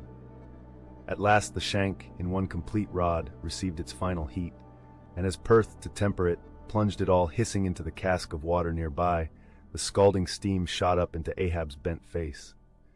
"Wouldst thou brand me, Perth?" wincing for a moment with the pain. "Have I been but forging my own branding iron, then?" "Pray God, not that. Yet I fear something, Captain Ahab. Is not this harpoon for the white whale?" "For the white fiend. But now for the barbs, thou must make them thyself, man. Here are my razors, the best of steel. Here, and make the barbs sharp as the needle sleet of the icy sea." For a moment, the old blacksmith eyed the razors as though he would fain not use them. "Take them, man. I have no need for them, for I now neither shave, sup, nor pray till, but here to work." Fashioned at last into an arrowy shape and welded by Perth to the shank, the steel soon pointed the end of the iron, and as the blacksmith was about giving the barbs their final heat, prior to tempering them, he cried to Ahab to place the water cask near. "No, no, no water for that. I want it of the true death temper. Ahoy there! Tashtago, Queequeg, Dagu, what say ye pagans? Will ye give me as much blood as will cover this barb?" Holding it high up, a cluster of dark nods replied, "Yes." 3 punctures were made in the heathen flesh, and the white whale's barbs were then tempered. "Ego non baptizo te in nomine Patris, sed in nomine Diaboli," deliriously howled Ahab, as the malignant iron scorchingly devoured the baptismal blood. Now mustering the spare poles from below and selecting one of hickory with the bark still investing it, Ahab fitted the end to the socket of the iron. A coil of new tow line was then unwound, and some fathoms of it taken to the windlass and stretched to a great tension. Pressing his foot upon it till the rope hummed like a harp string, then eagerly bending over it, and seeing no strandings, Ahab exclaimed, "Good, and now for the seizings." At one extremity the rope was unstranded, and the separate spread yarns were all braided and woven round the socket of the harpoon. The pole was then driven hard up into the socket. From the lower end the rope was traced halfway along the pole's length, and firmly secured so, with intertwistings of twine. This done, pole, iron, and rope, like the 3 fates, remained inseparable, and Ahab moodily stalked away with the weapon, the sound of his ivory leg and the sound of the hickory pole, both hollowly ringing along every plank. But ere he entered his cabin, light, unnatural, half-bantering, yet most piteous sound was heard. "O Pip, thy wretched laugh, thy idle but unresting eye, all thy strange mummeries not unmeaningly blended with the black tragedy of the melancholy ship, and mocked it." Penetrating further and further into the heart of the Japanese cruising ground, the Pequod was soon all astir in the fishery. Often in mild, pleasant weather, for 12, 15, 18, and 20 hours on the stretch, they were engaged in the boats, steadily pulling or sailing or paddling after the whales, or for an interlude of 60 or 70 minutes, calmly awaiting their uprising, though with but small success for their pains. At such times, under an abated sun, afloat all day upon smooth, slow-heaving swells, seated in his boat, light as a birch canoe, and so sociably mixing with the soft waves themselves, that like hearthstone cats they purr against the gunwale, These are the times of dreamy quietude, when beholding the tranquil beauty and brilliancy of the ocean's skin, one forgets the tiger heart that pants beneath it, and would not willingly remember that this velvet paw but conceals a remorseless fang. These are the times when in his whaleboat the rover softly feels a certain filial, confident, land-like feeling towards the sea, that he regards it as so much flowery earth, and the distant ship, revealing only the tops of her masts, seems struggling forward, not through high-rolling waves, but through the tall grass of a rolling prairie, as when the western emigrants' horses only show their erected ears, while their hidden bodies widely wade through the amazing verdure. The long-drawn virgin vales, the mild blue hillsides, as over these there steals the hush, the hum. You almost swear that play-wearied children lie sleeping in these solitudes, in some glad Maytime when the flowers of the woods are plucked. And all this mixes with your most mystic mood, so that fact and fancy, halfway meeting, interpenetrate and form one seamless whole. Nor did such soothing scenes, however temporary, fail of at least as temporary an effect on Ahab. But if these secret golden keys did seem to open in him his own secret golden treasuries, yet did his breath upon them prove but tarnishing.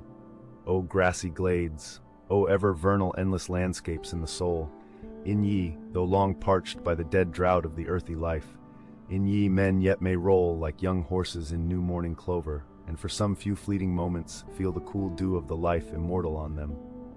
Would to God these blessed calms would last.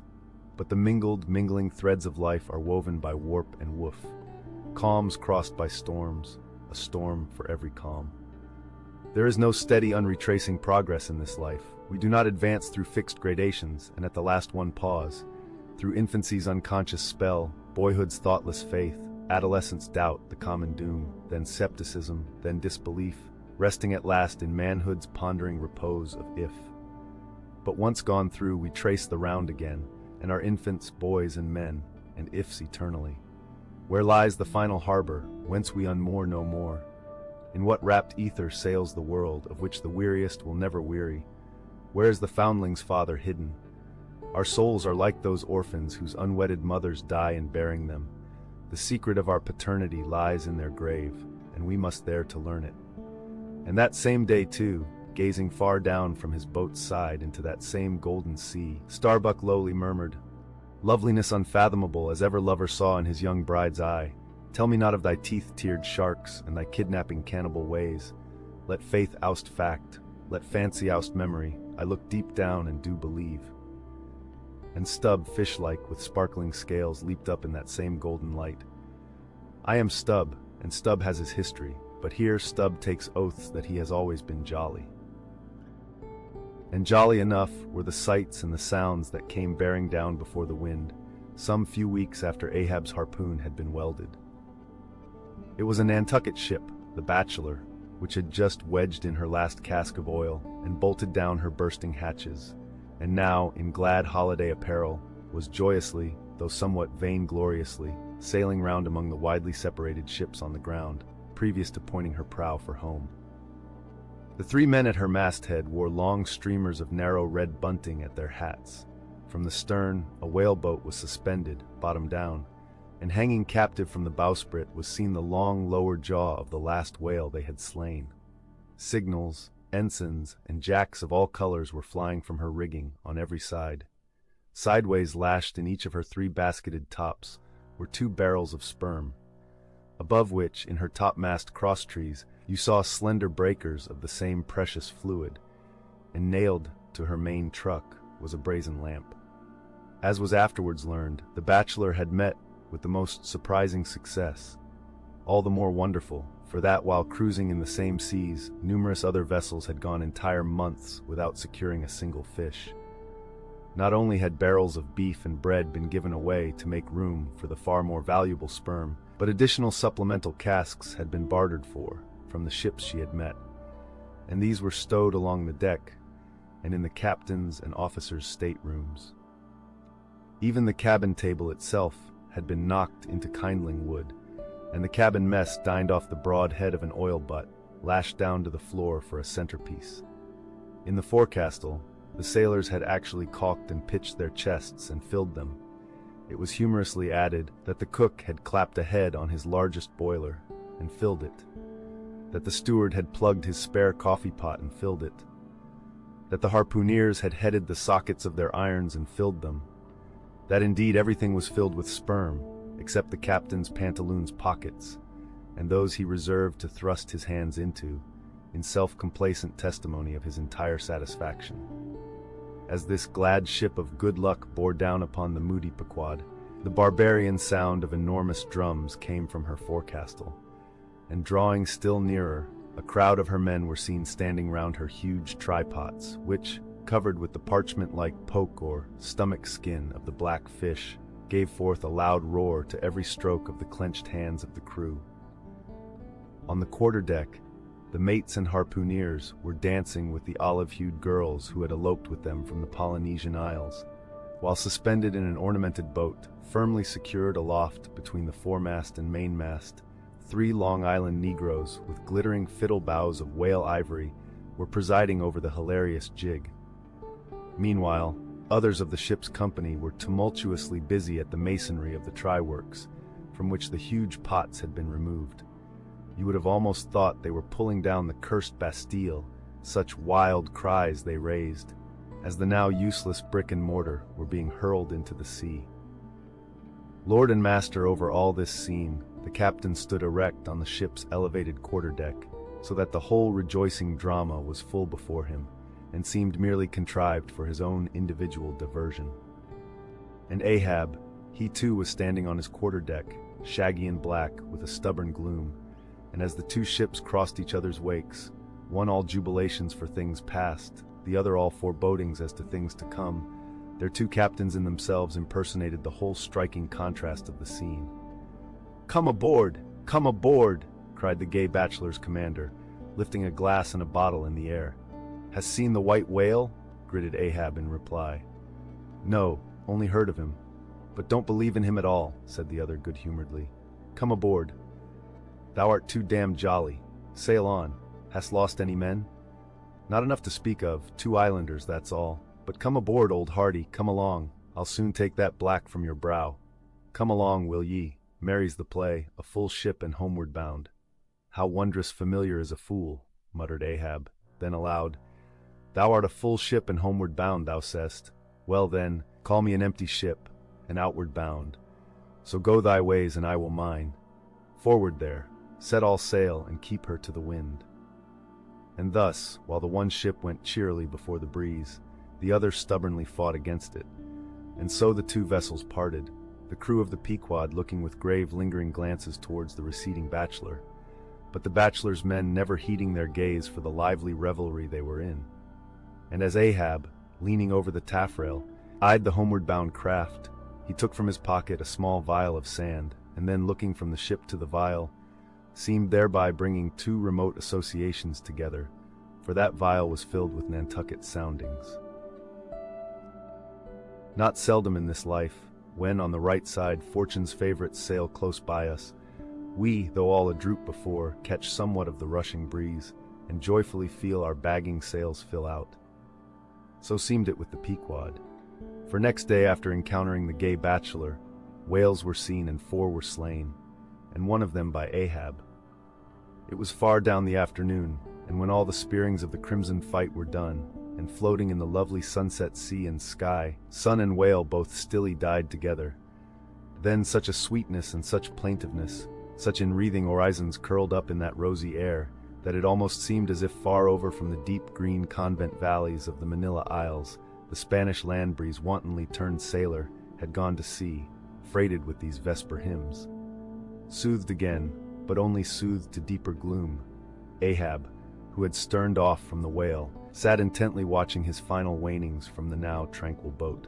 For that strange spectacle observable in all sperm whales dying, the turning sunwards of the head and so expiring, that strange spectacle, beheld of such a placid evening, somehow to Ahab conveyed a wondrousness unknown before. He turns and turns him to it, how slowly but how steadfastly, his homage rendering and invoking brow with his last dying motions. He too worships fire, most faithful, broad, baronial vassal of the sun. Oh, that these 2 favoring eyes should see these 2 favoring sights. Look here, far waterlocked, beyond all hum of human weal or woe, in these most candid and impartial seas, where to traditions no rocks furnish tablets, where for long Chinese ages the billows have still rolled on speechless and unspoken to, as stars that shine upon the Niger's unknown source. Here too, life dies sunwards full of faith, but see, no sooner dead than death whirls round the corpse, and it heads some other way. O thou dark Hindu half of nature, who of drowned bones has builded thy separate throne somewhere in the heart of these unverdured seas. Thou art an infidel, thou queen, and too truly speakest to me in the wide slaughtering typhoon and the hushed burial of its after calm. Nor has this thy whale sunwards turned his dying head, and then gone round again, without a lesson to me. O trebly hooped and welded hip of power, O high aspiring, rainbow jet, that one strivest, this one jettest all in vain. In vain, O whale, dost thou seek intercedings with yon all-quickening sun, that only calls forth life, but gives it not again. Yet dost thou, darker half, rock me with a prouder, if a darker faith. All thy unnamable imminglings float beneath me here. I am buoyed by breaths of once living things, exhaled as air, but water now. Then hail, forever hail, O sea, in whose eternal tossings the wild fowl finds his only rest. Born of earth, yet suckled by the sea, though hill and valley mothered me, ye billows are my foster brothers. The 4 whales slain that evening had died wide apart, one far to windward, one less distant to leeward, one ahead, one astern. These last 3 were brought alongside ere nightfall, but the windward one could not be reached till morning, and the boat that had killed it lay by its side all night, and that boat was Ahab's. The waif pole was thrust upright into the dead whale's spout hole, and the lantern hanging from its top cast a troubled flickering glare upon the black, glossy back, and far out upon the midnight waves, which gently chafed the whale's broad flank like soft surf upon a beach. Ahab and all his boat's crew seemed asleep but the Parsee, who crouching in the bow sat watching the sharks that spectrally played round the whale and tapped the light cedar planks with their tails. A sound like the moaning in squadrons over asphaltites of unforgiven ghosts of Gomorrah ran shuddering through the air. Started from his slumbers, Ahab, face to face, saw the Parsee, and hooped round by the gloom of the night they seemed the last men in a flooded world. "I have dreamed it again," said he, "of the hearses. Have I not said, old man, that neither hearse nor coffin can be thine? And who are hearse that die on the sea? But I said, old man, that ere thou couldst die on this voyage, 2 hearses must verily be seen by thee on the sea, the first not made by mortal hands, and the visible wood of the last one must be grown in America." Aye, aye, a strange sight that Parsee, a hearse and its plumes floating over the ocean with the waves for the pallbearers. Ha! Such a sight we shall not soon see. Believe it or not, thou canst not die till it be seen, old man. And what was that saying about thyself? Though it come to the last, I shall still go before thee thy pilot. And when thou art so gone before, if that ever befall, then ere I can follow, thou must still appear to me to pilot me still. Was it not so? Well then, did I believe all ye say, O my pilot, I have here 2 pledges that I shall yet slay Moby Dick and survive it. Take another pledge, old man, said the Parsee as his eyes lighted up like fireflies in the gloom. Hemp only can kill thee. The gallows, ye mean. I am immortal then, on land and on sea, cried Ahab with a laugh of derision. Immortal on land and on sea. Both were silent again as one man. The gray dawn came on, and the slumbering crew arose from the boat's bottom, and ere noon the dead whale was brought to the ship. The season for the line at length drew near, and every day when Ahab, coming from his cabin, cast his eyes aloft, the vigilant helmsman would ostentatiously handle his spokes, and the eager mariners quickly run to the braces and would stand there with all their eyes centrally fixed on the nailed doubloon, impatient for the order to point the ship's prow for the equator. In good time the order came. It was hard upon high noon, and Ahab, seated in the bows of his high-hoisted boat, was about taking his wonted daily observation of the sun to determine his latitude. Now in that Japanese sea, the days in summer are as freshets of effulgences. That unblinkingly vivid Japanese sun seems the blazing focus of the glassy ocean's immeasurable burning glass. The sky looks lacquered, clouds there are none. The horizon floats, and this nakedness of unrelieved radiance is as the insufferable splendors of God's throne. Well, that Ahab's quadrant was furnished with colored glasses, through which to take sight of that solar fire. So, swinging his seated form to the roll of the ship, and with his astrological-looking instrument placed to his eye, he remained in that posture for some moments to catch the precise instant when the sun should gain its precise meridian. Meantime, while his whole attention was absorbed, the Parsee was kneeling beneath him on the ship's deck, and with face thrown up like Ahab's was eyeing the same sun with him. Only the lids of his eyes half hooded their orbs, and his wild face was subdued to an earthly passionlessness. At length the desired observation was taken, and with his pencil upon his ivory leg, Ahab soon calculated what his latitude must be at that precise instant. Then, falling into a moment's reverie, he again looked up towards the sun and murmured to himself, "Thou sea mark, thou high and mighty pilot, thou tellest me truly where I am, but canst thou cast the least hint where I shall be? Or canst thou tell where some other thing besides me is this moment living? Where is Moby Dick? This instant thou must be eyeing him. These eyes of mine look into the very eye that is even now beholding him. Aye, and into the eye that is even now equally beholding the objects on the unknown, thither side of thee, thou sun." Then, gazing at his quadrant and handling, one after the other, its numerous cabalistical contrivances, he pondered again and muttered, "Foolish toy, baby's plaything of haughty admirals and commodores and captains, the world brags of thee, of thy cunning and might, but what after all canst thou do, but tell the poor pitiful point, where thou thyself happenest to be on this wide planet, and the hand that holds thee? No, not one jot more. Thou canst not tell where one drop of water, or one grain of sand will be tomorrow noon, and yet with thy impotence thou insultest the sun. Science! Curse thee, thou vain toy, and cursed be all the things that cast man's eyes aloft to that heaven, whose live vividness but scorches him, as these old eyes are even now scorched with thy light, O sun. Level by nature to this earth's horizon are the glances of man's eyes, not shot from the crown of his head, as if God had meant him to gaze on his firmament. Curse thee, thou quadrant!" Dashing it to the deck, "No longer will I guide my earthly way by thee. The level ship's compass and the level dead reckoning by log and by line, these shall conduct me and show me my place on the sea. I, lighting from the boat to the deck, thus I trample on thee, thou paltry thing that feebly pointest on high, thus I split and destroy thee." As the frantic old man thus spoke and thus trampled with his live and dead feet, a sneering triumph that seemed meant for Ahab, and a fatalistic despair that seemed meant for himself, these passed over the mute, motionless Parsee's face. Unobserved he rose and glided away, while, awestruck by the aspect of their commander, the seamen clustered together on the forecastle, till Ahab, troubledly pacing the deck, shouted out, "To the braces! Up helm! Square in!"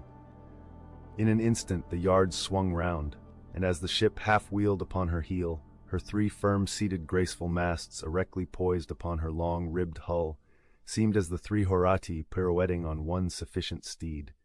Standing between the knight-heads, Starbuck watched the Pequod's tumultuous way, and Ahab's also, as he went lurching along the deck. "I have sat before the dense coal fire and watched it all aglow, full of its tormented flaming life, and I have seen it wane at last, down, down, to dumbest dust. Old man of oceans, of all this fiery life of thine, what will at length remain but one little heap of ashes?" "Aye," cried Stubb, "but sea-coal ashes. Mind ye that, Mr. Starbuck, sea-coal, not your common charcoal. Well, well, I heard Ahab mutter, 'Here someone thrusts these cards into these old hands of mine, swears that I must play them and no others. And damn me, Ahab, but thou actest right. Live in the game and die in it. Warmest climes but nurse the cruelest fangs. The tiger of Bengal crouches in spiced groves of ceaseless verdure. Skies the most effulgent but basket the deadliest thunders. Gorgeous Cuba knows tornadoes that never swept tame northern lands. So too it is, that in these resplendent Japanese seas the mariner encounters the direst of all storms, the typhoon. It will sometimes burst from out that cloudless sky, like an exploding bomb upon a dazed and sleepy town. Towards evening of that day, the Pequod was torn of her canvas, and bare-poled was left to fight a typhoon which had struck her directly ahead. When darkness came on, sky and sea roared and split with the thunder, and blazed with the lightning. That showed the disabled masts fluttering here and there with the rags which the first fury of the tempest had left for its after-sport. Holding by a shroud, Starbuck was standing on the quarter-deck, at every flash of the lightning glancing aloft, to see what additional disaster might have befallen the intricate hamper there, while Stubb and Flask were directing the men in the higher hoisting and firmer lashing of the boats. But all their pains seemed naught. Though lifted to the very top of the cranes, the windward quarter boat, Ahab's, did not escape. A great rolling sea, dashing high up against the reeling ship's high teetering side, stove in the boat's bottom at the stern, and left it again, all dripping through like a sieve. Bad work, Mr. Starbuck," said Stubb regarding the wreck. "But the sea will have its way. Stubb, for one, can't fight it. You see, Mr. Starbuck, a wave has such a great long start before it leaps. All round the world it runs, and then comes the spring.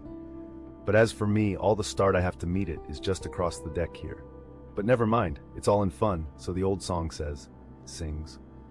Oh, jolly is the gale, and a joker is the whale, a flourish in his tail. Such a funny, sporty, gamey, jesty, jokey, hokey-pokey lad is the ocean, oh. The scud all a-flyin', that's his flip only foamin', when he stirs in the spicin'. Such a funny, sporty, gamey, jesty, jokey, hokey-pokey lad is the ocean, oh. Thunder splits the ships, but he only smacks his lips, a tastin' of this flip. Such a funny, sporty, gamey, jesty, jokey, hokey-pokey lad is the ocean, oh. "Avast, Stubb," cried Starbuck, "let the typhoon sing, and strike his harp here in our rigging. But if thou art a brave man, thou wilt hold thy peace." "But I am not a brave man, never said I was a brave man. I am a coward, and I sing to keep up my spirits. And I tell you what it is, Mr. Starbuck, there's no way to stop my singing in this world but to cut my throat. And when that's done, 10 to 1 I sing ye the doxology for a wind-up. Madman, look through my eyes if thou hast none of thine own." "What? How can you see better of a dark night than anybody else, never mind how foolish?" "Here," cried Starbuck, seizing Stubb by the shoulder and pointing his hand towards the weather bow. "Markest thou not that the gale comes from the eastward, the very course Ahab is to run for Moby Dick, the very course he swung to this day noon? Now mark his boat there. Where is that stove? In the stern sheets, man, where he is wont to stand. His standpoint is stove, man. Now jump overboard and sing away if thou must. I don't half understand ye, what's in the wind." Yes, round the Cape of Good Hope is the shortest way to Nantucket," soliloquized Starbuck suddenly, heedless of Stubb's question. "The gale that now hammers at us to stave us, we can turn it into a fair wind that will drive us towards home. Yonder, to windward, all is blackness of doom, but to leeward, homeward, I see it lightens up there, but not with the lightning." At that moment, in one of the intervals of profound darkness, following the flashes, a voice was heard at his side, and almost at the same instant a volley of thunder peals rolled overhead. "Who's there?" "Old Thunder," said Ahab, groping his way along the bulwarks to his pivot hole, but suddenly finding his path made plain to him by elbowed lances of fire. Now, as the lightning rod to aspire on shore is intended to carry off the perilous fluid into the soil, so the kindred rod which at sea some ships carry to each mast is intended to conduct it into the water. But as this conductor must descend to considerable depth, that its end may avoid all contact with the hull, and as moreover, if kept constantly towing there, it would be liable to many mishaps, besides interfering not a little with some of the rigging, and more or less impeding the vessel's way in the water. Because of all this, the lower parts of a ship's lightning rods are not always overboard, but are generally made in long, slender links, so as to be the more readily hauled up into the chains outside or thrown down into the sea, as occasion may require. The rods! Cried Starbuck to the crew, suddenly admonished to vigilance by the vivid lightning that had just been darting flambeaux to light Ahab to his post. "Are they overboard? Drop them over, fore and aft, quick!" "Avast!" cried Ahab. "Let's have fair play here, though we be the weaker side. Yet I'll contribute to raise rods on the Himalayas and Andes, that all the world may be secured, but out on privileges. Let them be, sir." "Look aloft!" cried Starbuck. The corpusants! All the yard arms were tipped with a pallid fire, and touched at each tri-pointed lightning rod end with 3 tapering white flames, Each of the 3 tall masts was silently burning in that sulphurous air, like 3 gigantic wax tapers before an altar. "Blast the boat! Let it go!" cried Stubb at this instant, as a swashing sea heaved up under his own little craft, so that its gunwale violently jammed his hand as he was passing a lashing. "Blast it!" But slipping backward on the deck, his uplifted eyes caught the flames, and immediately shifting his tone, he cried, "The corpusants have mercy on us all." To sailors, oaths are household words. They will swear in the trance of the calm and in the teeth of the tempest. They will imprecate curses from the topsail yard arms, when most they teeter over to a seething sea. But in all my voyagings, seldom have I heard a common oath when God's burning finger has been laid on the ship, when his mene, mene, tekel upharsin has been woven into the shrouds and the cordage. While this pallidness was burning aloft, few words were heard from the enchanted crew, who in one thick cluster stood on the forecastle, all their eyes gleaming in that pale phosphorescence, like a faraway constellation of stars. Relieved against the ghostly light, the gigantic jet negro, Daggoo, loomed up to thrice his real stature, and seemed the black cloud from which the thunder had come. The parted mouth of Tashtago revealed his shark-white teeth, which strangely gleamed as if they too had been tipped by corpusants, while lit up by the preternatural light, Queequeg's tattooing burned like satanic blue flames on his body. The tableau all waned at last with the pallidness aloft, and once more the Pequod and every soul on her decks were wrapped in a pall. A moment or two passed when Starbuck, going forward, pushed against someone. It was Stubb. "What thinkest thou now, man? I heard thy cry." It was not the same in the song. No, it wasn't. I said the corpusants have mercy on us all, and I hope they will still. But do they only have mercy on long faces? Have they no bowels for a laugh? And look ye, Mr. Starbuck, but it's too dark to look. Hear me then. I take that masthead flame we saw for a sign of good luck, for those masts are rooted in a hold that is going to be chock-a-block with sperm oil, I see, and so all that sperm will work up into the masts like sap in a tree. Yes, our 3 masts will yet be as 3 spermaceti candles. That's the good promise we saw. At that moment, Starbuck caught sight of Stubb's face slowly beginning to glimmer into sight. Glancing upwards, he cried, "See! See!" And once more the high tapering flames were beheld with what seemed redoubled supernaturalness in their pallor. "The corpusants have mercy on us all," cried Stubb again. At the base of the mainmast, full beneath the doubloon and the flame, the Parsee was kneeling in Ahab's front, but with his head bowed away from him, while nearby, from the arched and overhanging rigging, where they had just been engaged securing a spar, a number of the seamen, arrested by the glare, now cohered together and hung pendulous, like a knot of numbed wasps from a drooping orchard twig. In various enchanted attitudes, like the standing or stepping or running skeletons in Herculaneum, others remained rooted to the deck, but all their eyes upcast. "Aye, aye, men!" cried Ahab. "Look up at it, mark it well. The white flame but lights the way to the white whale. Hand me those mainmast links there. I would fain feel this pulse, and let mine beat against it, blood against fire. So." Then turning, the last link held fast in his left hand, he put his foot upon the Parsee, and with fixed upward eye and high-flung right arm, he stood erect before the lofty tri-pointed trinity of flames. "Oh, thou clear spirit of clear fire, whom on these seas I as Persian once did worship, till in the sacramental act so burned by thee, that to this hour I bear the scar. I now know thee, thou clear spirit, and I now know that thy right worship is defiance.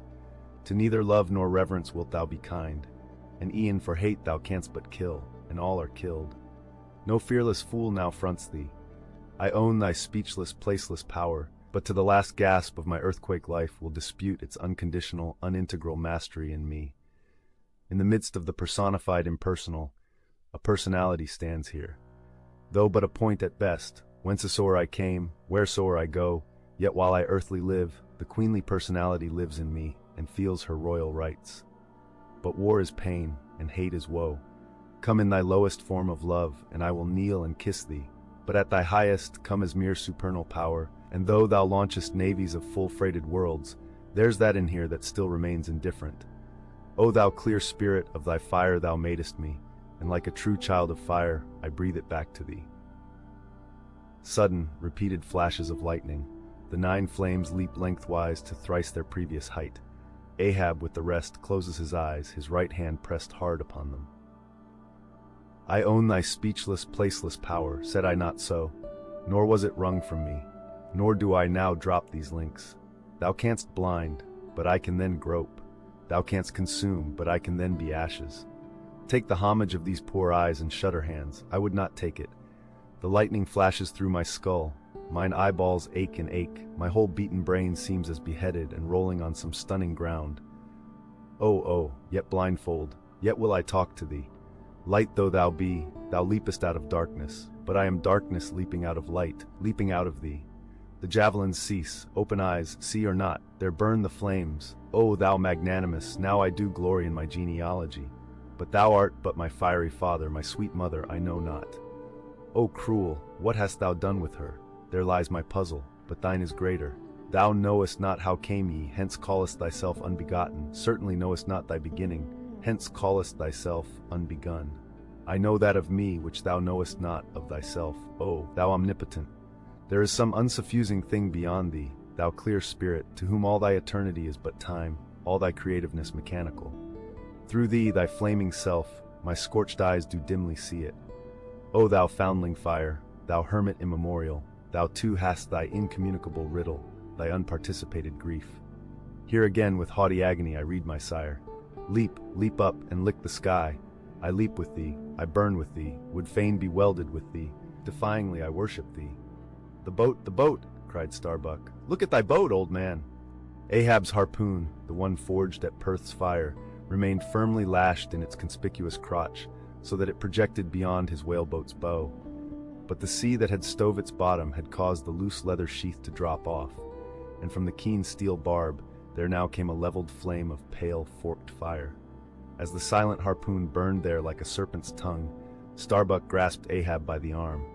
God is against thee, old man. Forbear, 'tis an ill voyage, ill begun, ill continued. Let me square the yards, while we may, old man, and make a fair wind of it homewards, to go on a better voyage than this. Overhearing Starbuck, the panic-stricken crew instantly ran to the braces, though not a sail was left aloft. For the moment, all the aghast mate's thoughts seemed theirs. They raised a half-mutinous cry. But dashing the rattling lightning links to the deck, and snatching the burning harpoon, Ahab waved it like a torch among them, swearing to transfix with it the first sailor that but cast loose a rope's end. Petrified by his aspect, and still more shrinking from the fiery dart that he held, the men fell back in dismay, and Ahab again spoke. All your oaths to hunt the white whale are as binding as mine. And heart, soul, and body, lungs and life, old Ahab is bound. And that ye may know to what tune this heart beats, look ye here, thus I blow out the last fear. And with one blast of his breath he extinguished the flame. As in the hurricane that sweeps the plain, men fly the neighborhood of some lone gigantic elm, whose very height and strength but render it so much the more unsafe, because so much the more a mark for thunderbolts. So at those last words of Ahab's, many of the mariners did run from him in a terror of dismay. Ahab standing by the helm, Starbuck approaching him. We must send down the maintopsail yard, sir. The band is working loose and the lee lift is half stranded. Shall I strike it, sir? Strike nothing, lash it. If I had skysail poles, I'd sway them up now. Sir, in God's name, sir? Well, the anchors are working, sir. Shall I get them inboard? Strike nothing and stir nothing, but lash everything. The wind rises, but it has not got up to my tablelands yet. Quick, and see to it. By masts and keels. He takes me for the hunchbacked skipper of some coasting smack. Send down my maintopsail yard. Ho, glue pots. Loftiest trucks were made for wildest winds, and this brain truck of mine now sails amid the cloud scud. Shall I strike that? Oh, none but cowards send down their brain trucks in tempest time. What a harouche aloft there. I would e'en take it for sublime, did I not know that the colic is a noisy malady. Oh, take medicine, take medicine. Stub and flask mounted on them, and passing additional lashings over the anchors there hanging. No, Stub, you may pound that knot there as much as you please, but you will never pound into me what you were just now saying. And how long ago is it since you said the very contrary? Didn't you once say that whatever ship Ahab sails in, That ship should pay something extra on its insurance policy, just as though it were loaded with powder barrels aft and boxes of lucifers forward. Stop, now. Didn't you say so? Well, suppose I did. What then? I've part changed my flesh since that time. Why not my mind? Besides, supposing we are loaded with powder barrels aft and lucifers forward, how the devil could the lucifers get a fire in this drenching spray here? Why, my little man, you have pretty red hair, but you couldn't get a fire now. Shake yourself. Your Aquarius, or the water-bearer, Flask, might fill pitchers at your coat collar. Don't you see then that for these extra risks, the marine insurance companies have extra guarantees? Here are hydrants, Flask. But hark again, and I'll answer ye the other thing. First take your leg off from the crown of the anchor here, though, so I can pass the rope. Now listen, what's the mighty difference between holding a mast's lightning rod in the storm and standing close by a mast that hasn't got any lightning rod at all in a storm? Don't you see, you timberhead, that no harm can come to the holder of the rod unless the mast is first struck? What are you talking about, then? Not one ship in 100 carries rods, and Ahab, I man, and all of us, were in no more danger then, in my poor opinion, than all the crews in 10,000 ships now sailing the seas. Why, you king-post, you, I suppose you would have every man in the world go about with a small lightning rod running up the corner of his hat, like a militia officer's skewered feather, and trailing behind like his sash. Why don't ye be sensible, Flask? It's easy to be sensible. Why don't ye, then? Any man with half an eye can be sensible. I don't know that, Stubb. You sometimes find it rather hard. Yes, when a fellow's soaked through, it's hard to be sensible, that's a fact. And I am about drenched with this spray. Never mind, catch the turn there and pass it. Seems to me we are lashing down these anchors now as if they were never going to be used again. Tying these two anchors here, Flask, seems like tying a man's hands behind him. And what big generous hands they are, to be sure. These are your iron fists, hey? What a hold they have, too. I wonder, Flask, whether the world is anchored anywhere. If she is, she swings with an uncommon long cable, though. There, hammer that knot down, and we've done. So, next to touching land, lighting on deck is the most satisfactory. I say just wring out my jacket skirts, will ye? Thank ye. They laugh at long togs so, Flask, but seems to me a long-tailed coat ought always to be worn in all storms afloat. The tails tapering down that way serve to carry off the water, I see. Same with cocked hats, the cocks form gable-end eave-troughs, Flask. No more monkey jackets and tarpaulins for me. I must mount a swallowtail and drive down a beaver. So lo! Hoo! There goes my tarpaulin overboard. Lord, Lord, that the winds that come from heaven should be so unmannerly. This is a nasty night, lad. The main topsail yard. Tashtego passing new lashings around it. Stop that thunder. Plenty too much thunder up here. What's the use of thunder? We don't want thunder, we want rum. Give us a glass of rum. During the most violent shocks of the typhoon, the man at the Pequod's jawbone tiller had several times been reelingly hurled to the deck by its spasmodic motions, even though preventer tackles had been attached to it, for they were slack, because some play to the tiller was indispensable. In a severe gale like this, while the ship is but a tossed shuttlecock to the blast, it is by no means uncommon to see the needles in the compasses, at intervals, go round and round. It was thus with the Pequods.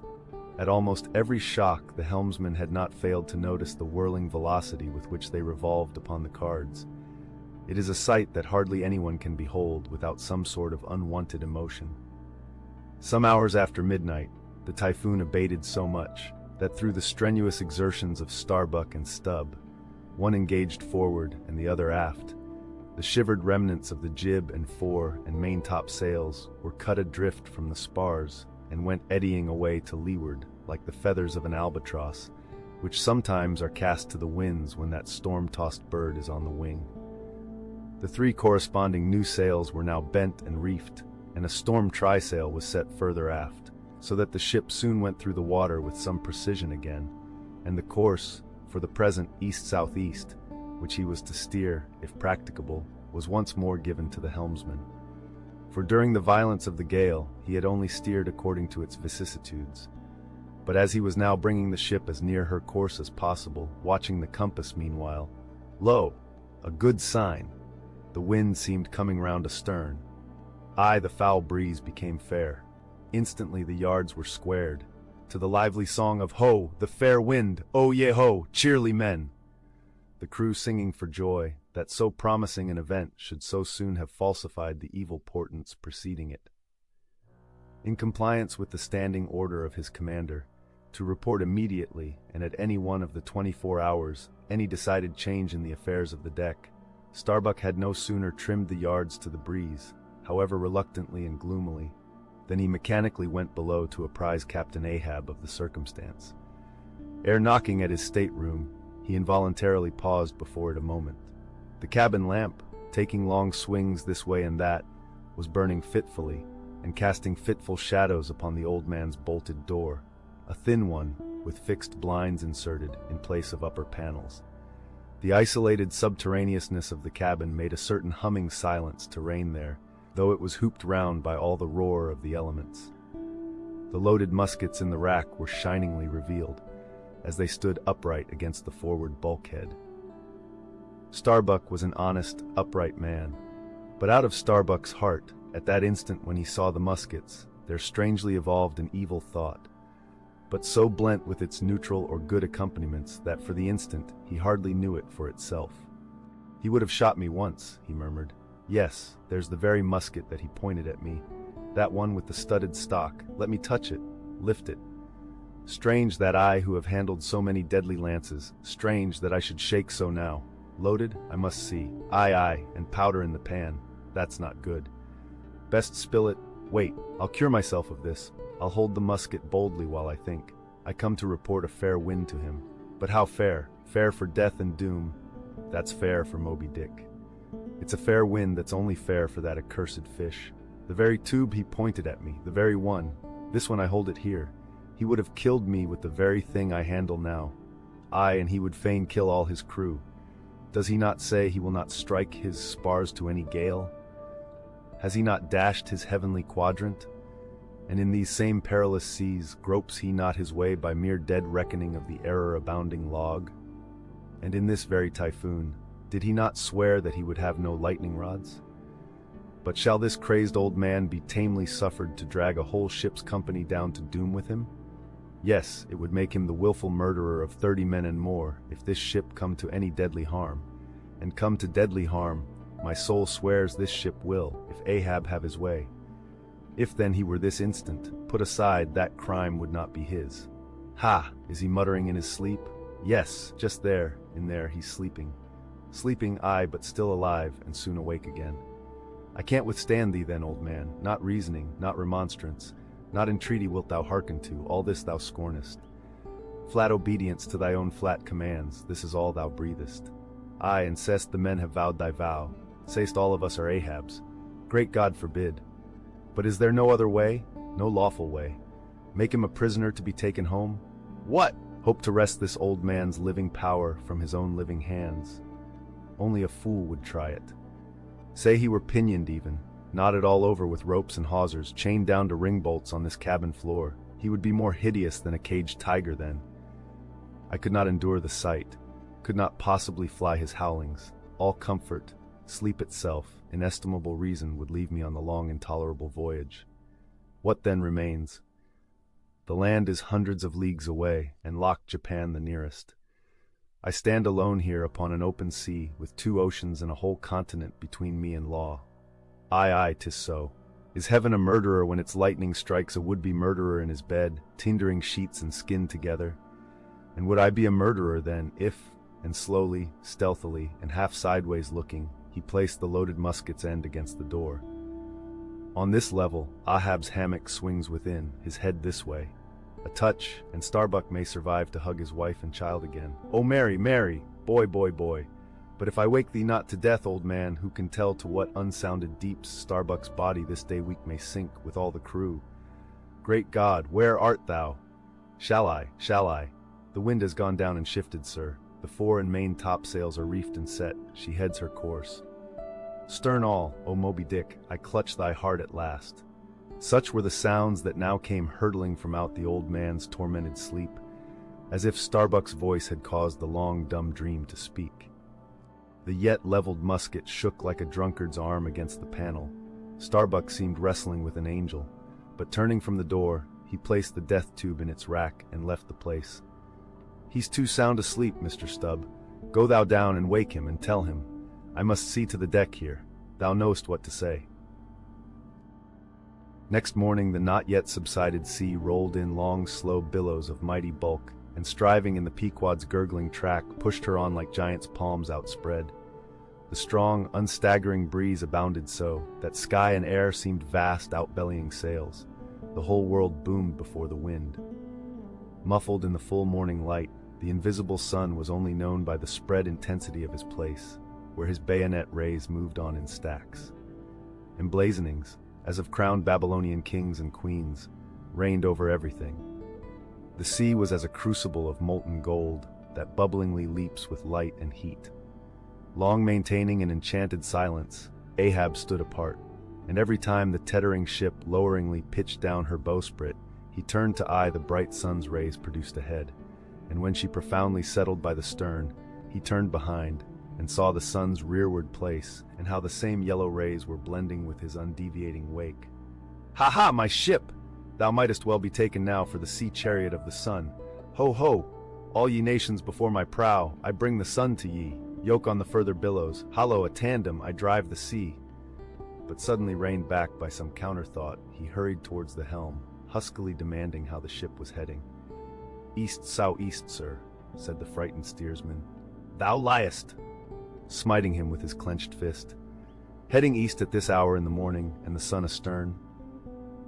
Upon this every soul was confounded, for the phenomenon just then observed by Ahab had unaccountably escaped everyone else, but its very blinding palpableness must have been the cause. Thrusting his head halfway into the binnacle, Ahab caught one glimpse of the compasses. His uplifted arms slowly fell. For a moment he almost seemed to stagger. Standing behind him, Starbuck looked, and lo, the two compasses pointed east, and the Pequod was as infallibly going west. But ere the first wild alarm could get out abroad among the crew, the old man with a rigid laugh exclaimed, "I have it! It has happened before. Mr. Starbuck, last night's thunder turned our compasses, that's all. Thou hast before now heard of such a thing, I take it." "Aye, but never before has it happened to me, sir," said the pale mate gloomily.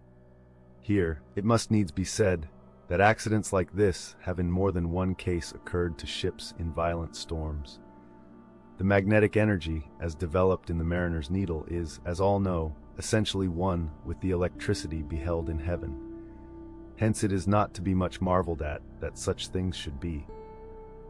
Instances where the lightning has actually struck the vessel, so as to smite down some of the spars and rigging, the effect upon the needle has at times been still more fatal, all its lodestone virtue being annihilated, so that the before magnetic steel was of no more use than an old wife's knitting needle.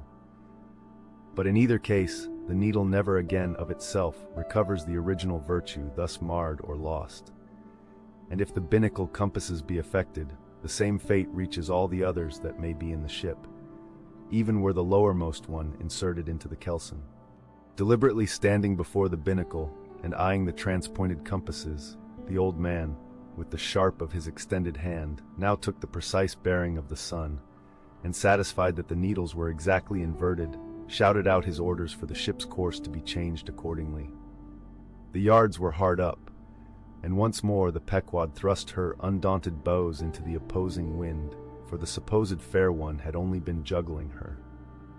Meanwhile, whatever were his own secret thoughts, Starbuck said nothing, but quietly he issued all requisite orders, while Stubb and Flask, who in some small degree seemed then to be sharing his feelings, likewise unmurmuringly acquiesced. As for the men, though some of them lowly rumbled, their fear of Ahab was greater than their fear of fate. But as ever before, the pagan harpooneers remained almost wholly unimpressed, or if impressed, it was only with a certain magnetism shot into their congenial hearts from inflexible Ahab's. For a space the old man walked the deck in rolling reveries, but chancing to slip with his ivory heel, he saw the crushed copper sight tubes of the Quadrant he had the day before dashed to the deck. "Thou poor, proud heaven-gazer and sun's pilot, yesterday I wrecked thee, and today the compasses would fain have wrecked me. So.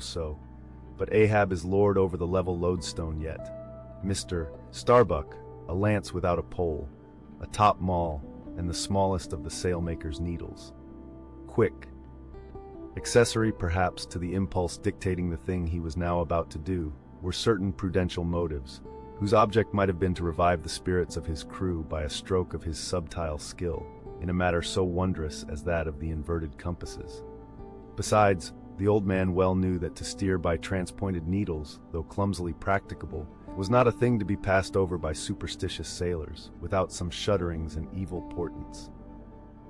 "Men," said he, steadily turning upon the crew, as the mate handed him the things he had demanded. "My men, the thunder turned old Ahab's needles. But out of this bit of steel Ahab can make one of his own, that will point as true as any." Abashed glances of servile wonder were exchanged by the sailors as this was said, and with fascinated eyes they awaited whatever magic might follow. But Starbuck looked away. With a blow from the top maul, Ahab knocked off the steel head of the lance, and then handing to the mate the long iron rod remaining, bade him hold it upright, without its touching the deck. Then, with the maul, after repeatedly smiting the upper end of this iron rod, he placed the blunted needle endwise on the top of it, and less strongly hammered that, several times, the mate still holding the rod as before. Then going through some small strange motions with it, whether indispensable to the magnetizing of the steel, or merely intended to augment the awe of the crew, is uncertain, he called for linen thread, and moving to the binnacle, slipped out the two reversed needles there, and horizontally suspended the sail needle by its middle, over one of the compass cards.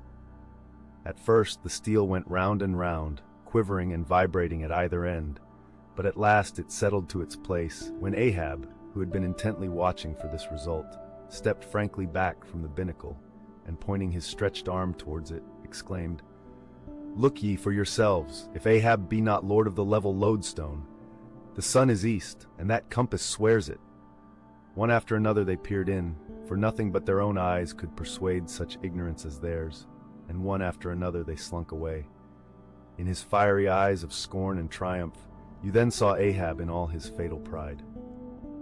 While now the fated Pequod had been so long afloat this voyage, the log and line had but very seldom been in use. Owing to a confident reliance upon other means of determining the vessel's place, some merchantmen and many whalemen, especially when cruising, wholly neglect to heave the log, though at the same time, and frequently more for form's sake than anything else, regularly putting down upon the customary slate the course steered by the ship, as well as the presumed average rate of progression every hour. It had been thus with the Pequod.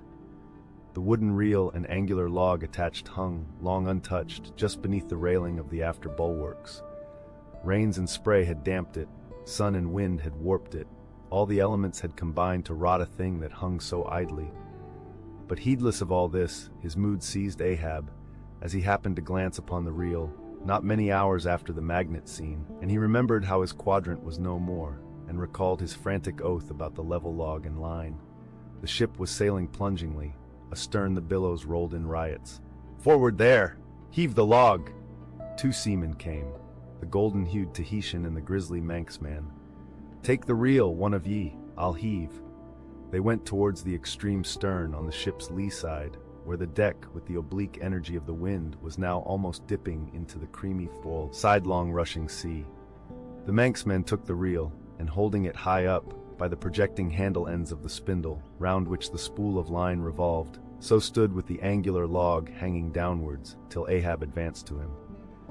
Ahab stood before him and was lightly unwinding some 30 or 40 turns to form a preliminary hand coil to toss overboard, when the old Manxman, who was intently eyeing both him and the line, made bold to speak.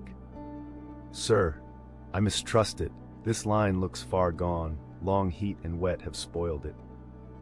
"'Twill hold, old gentleman. Long heat and wet, have they spoiled thee? Thou seemst to hold, or truer perhaps, life holds thee, not thou it."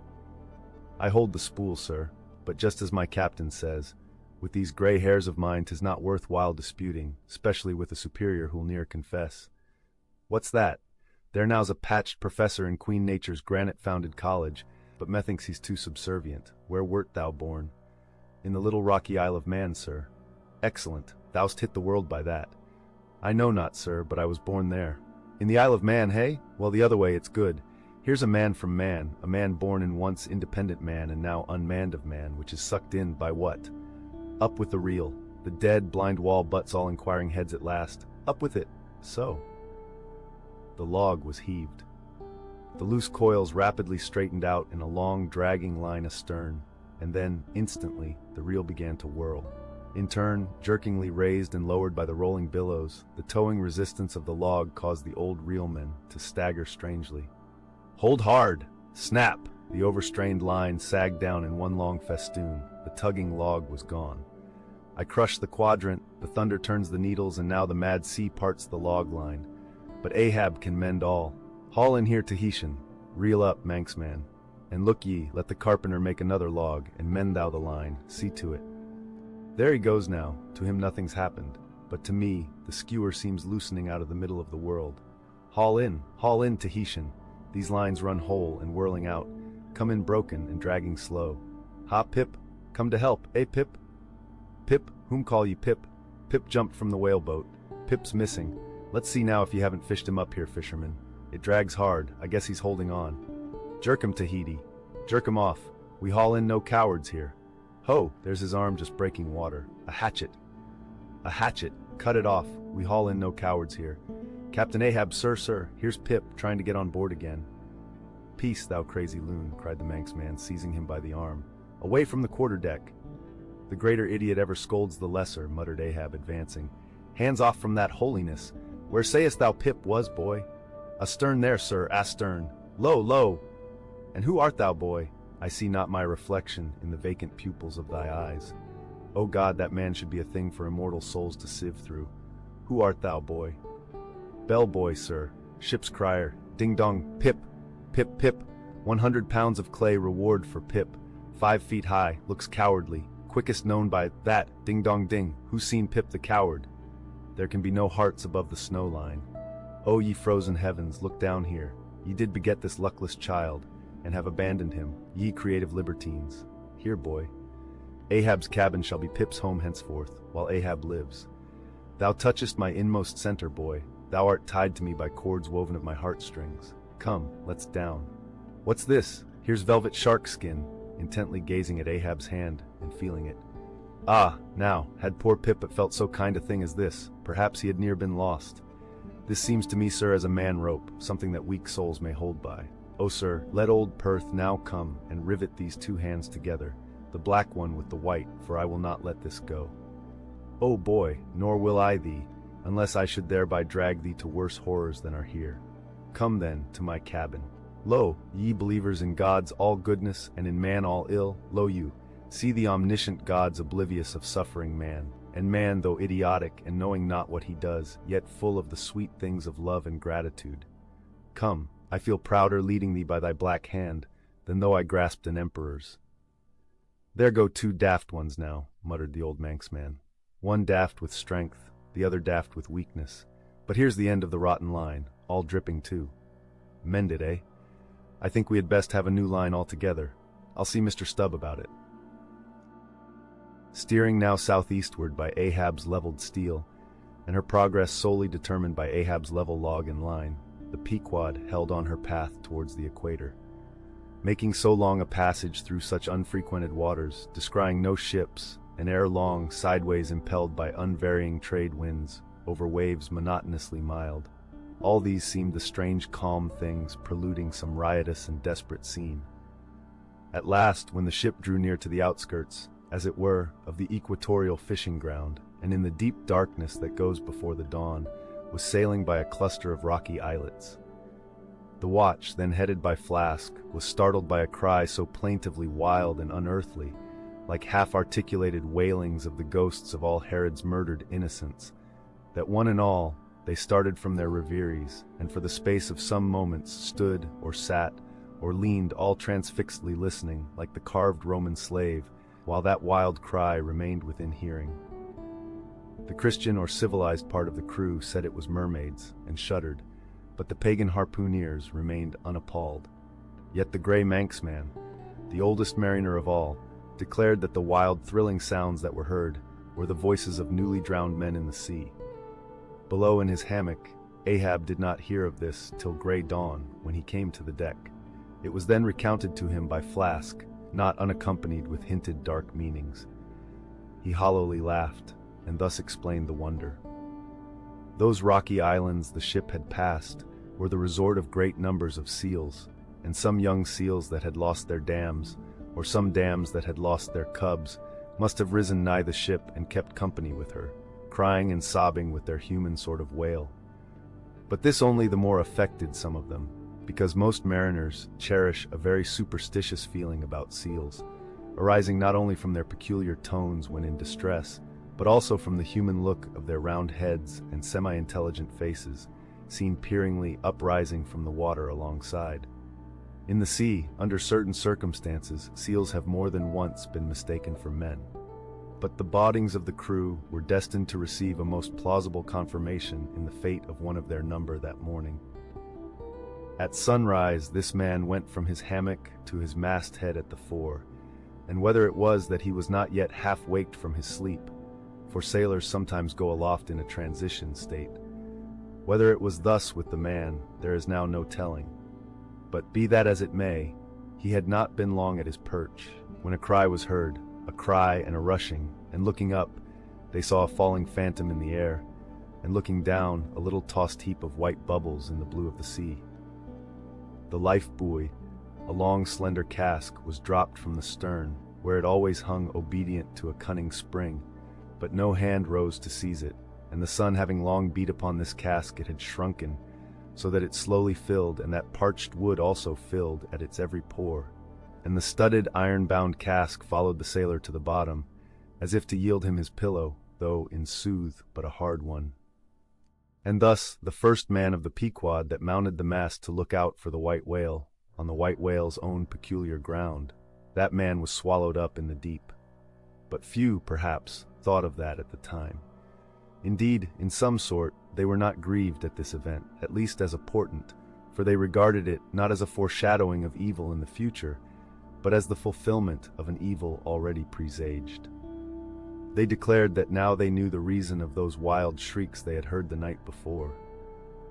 But again the old Manx man said nay. The lost life-buoy was now to be replaced. Starbuck was directed to see to it, but as no cask of sufficient lightness could be found, and as in the feverish eagerness of what seemed the approaching crisis of the voyage, all hands were impatient of any toil but what was directly connected with its final end, whatever that might prove to be. Therefore they were going to leave the ship's stern unprovided with a buoy, when by certain strange signs and innuendos Queequeg hinted a hint concerning his coffin. "A life-buoy of a coffin!" cried Starbuck, starting. "Rather queer that, I should say," said Stubb. "It will make a good enough one," said Flask. "The carpenter here can arrange it easily." "Bring it up, there's nothing else for it," said Starbuck, after a melancholy pause. "Rig it, carpenter. Do not look at me so. The coffin, I mean. Dost thou hear me? Rig it." "And shall I nail down the lid, sir?" moving his hand as with a hammer. "Aye." "And shall I caulk the seams, sir?" moving his hand as with a caulking iron. "Aye." "And shall I then pay over the same with pitch, sir?" moving his hand as with a pitch pot. "Away, what possesses thee to this? Make a life-buoy of the coffin and no more. Mr. Stubb, Mr. Flask, come forward with me." He goes off in a huff, the whole he can endure, at the parts he balks. Now I don't like this. I make a leg for Captain Ahab, and he wears it like a gentleman, but I make a bandbox for Queequeg, and he won't put his head into it. Are all my pains to go for nothing with that coffin? And now I'm ordered to make a life-buoy of it. It's like turning an old coat, going to bring the flesh on the other side now. I don't like this cobbling sort of business. I don't like it at all. It's undignified. It's not my place. Let tinkers' brats do tinkerings, we are their betters. I like to take in hand none but clean, virgin, fair and square mathematical jobs, something that regularly begins at the beginning, and is at the middle when midway, and comes to an end at the conclusion. Not a cobbler's job that's at an end in the middle, and at the beginning at the end. It's the old woman's tricks to be giving cobbling jobs. Lord, what an affection all old women have for tinkers. I know an old woman of 65 who ran away with a bald-headed young tinker once. And that's the reason I never would work for lonely widow old women ashore, when I kept my job shop in the vineyard. They might have taken it into their lonely old heads to run off with me. But hi-ho, there are no caps at sea but snow caps. Let me see. Nail down the lid, caulk the seams, pay over the same with pitch, batten them down tight, and hang it with the snap spring over the ship's stern. Were ever such things done before with a coffin? Some superstitious old carpenters now would be tied up in the rigging ere they would do the job. But I'm made of knotty aroostook hemlock, I don't budge, cruppered with a coffin, sailing about with a graveyard tray. But never mind.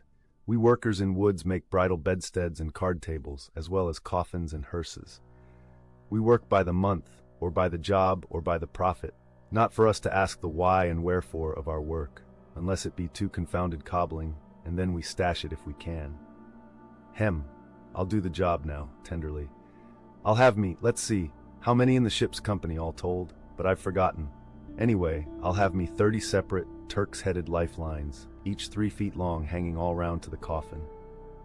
Then if the hull go down, there'll be 30 lively fellows all fighting for one coffin, a sight not seen very often beneath the sun. Come hammer, caulking iron, pitch pot, and marling spike. Let's to it.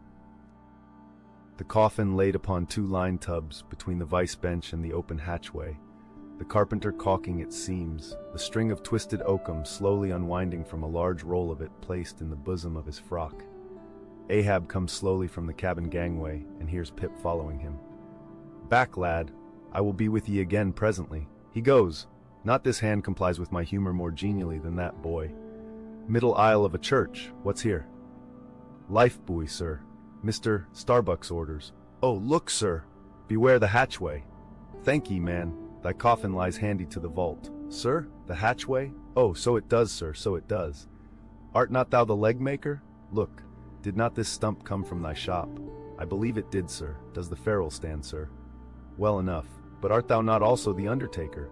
"Aye, sir. I patched up this thing here as a coffin for Queequeg, but they've set me now to turning it into something else." "Then tell me, art thou not an arrant, all-grasping, intermeddling, monopolizing, heathenish old scamp, to be one day making legs, and the next day coffins to clap them in, and yet again life-buoys out of those same coffins? Thou art as unprincipled as the gods, and as much of a jack of all trades." "But I do not mean anything, sir. I do as I do." "The gods again. Hark ye, dost thou not ever sing working about a coffin? The Titans, they say, hummed snatches when chipping out the craters for volcanoes, and the gravedigger in the play sings spade in hand. Dost thou never?" "Sing, sir." "Do I sing? Oh, I'm indifferent enough, sir, for that. But the reason why the gravedigger made music must have been because there was none in his spade, sir. But the caulking mallet is full of it. Hark to it." "Aye, and that's because the lid there's a sounding board, and what in all things makes the sounding board is this: there's naught beneath." "And yet a coffin with a body in it rings pretty much the same, Carpenter. Hast thou ever helped carry a bier and heard the coffin knock against the churchyard gate, going in?" "Faith, sir. Faith? What's that?" "Why, faith, sir, it's only a sort of exclamation like, that's all, sir." Go on." "I was about to say, sir, that, art thou a silkworm? Dost thou spin thy own shroud out of thyself? Look at thy bosom. Dispatch, and get these traps out of sight." He goes aft. That was sudden now, but squalls come sudden in hot latitudes. I've heard that the Isle of Albemarle, one of the Galapagos, is cut by the equator right in the middle. Seems to me some sort of equator cuts yon old man too, right in his middle. He's always under the line. Fiery hot, I tell ye. He's looking this way. Come, Oakum, quick. Here we go again. This wooden mallet is the cork, and I'm the professor of musical glasses. Tap, tap, Ahab to himself. There's a sight, there's a sound. The gray-headed woodpecker tapping the hollow tree. Blind and dumb might well be envied now. See, that thing rests on 2 line tubs, full of tow lines. A most malicious wag, that fellow. Rat-tat, so man's seconds tick.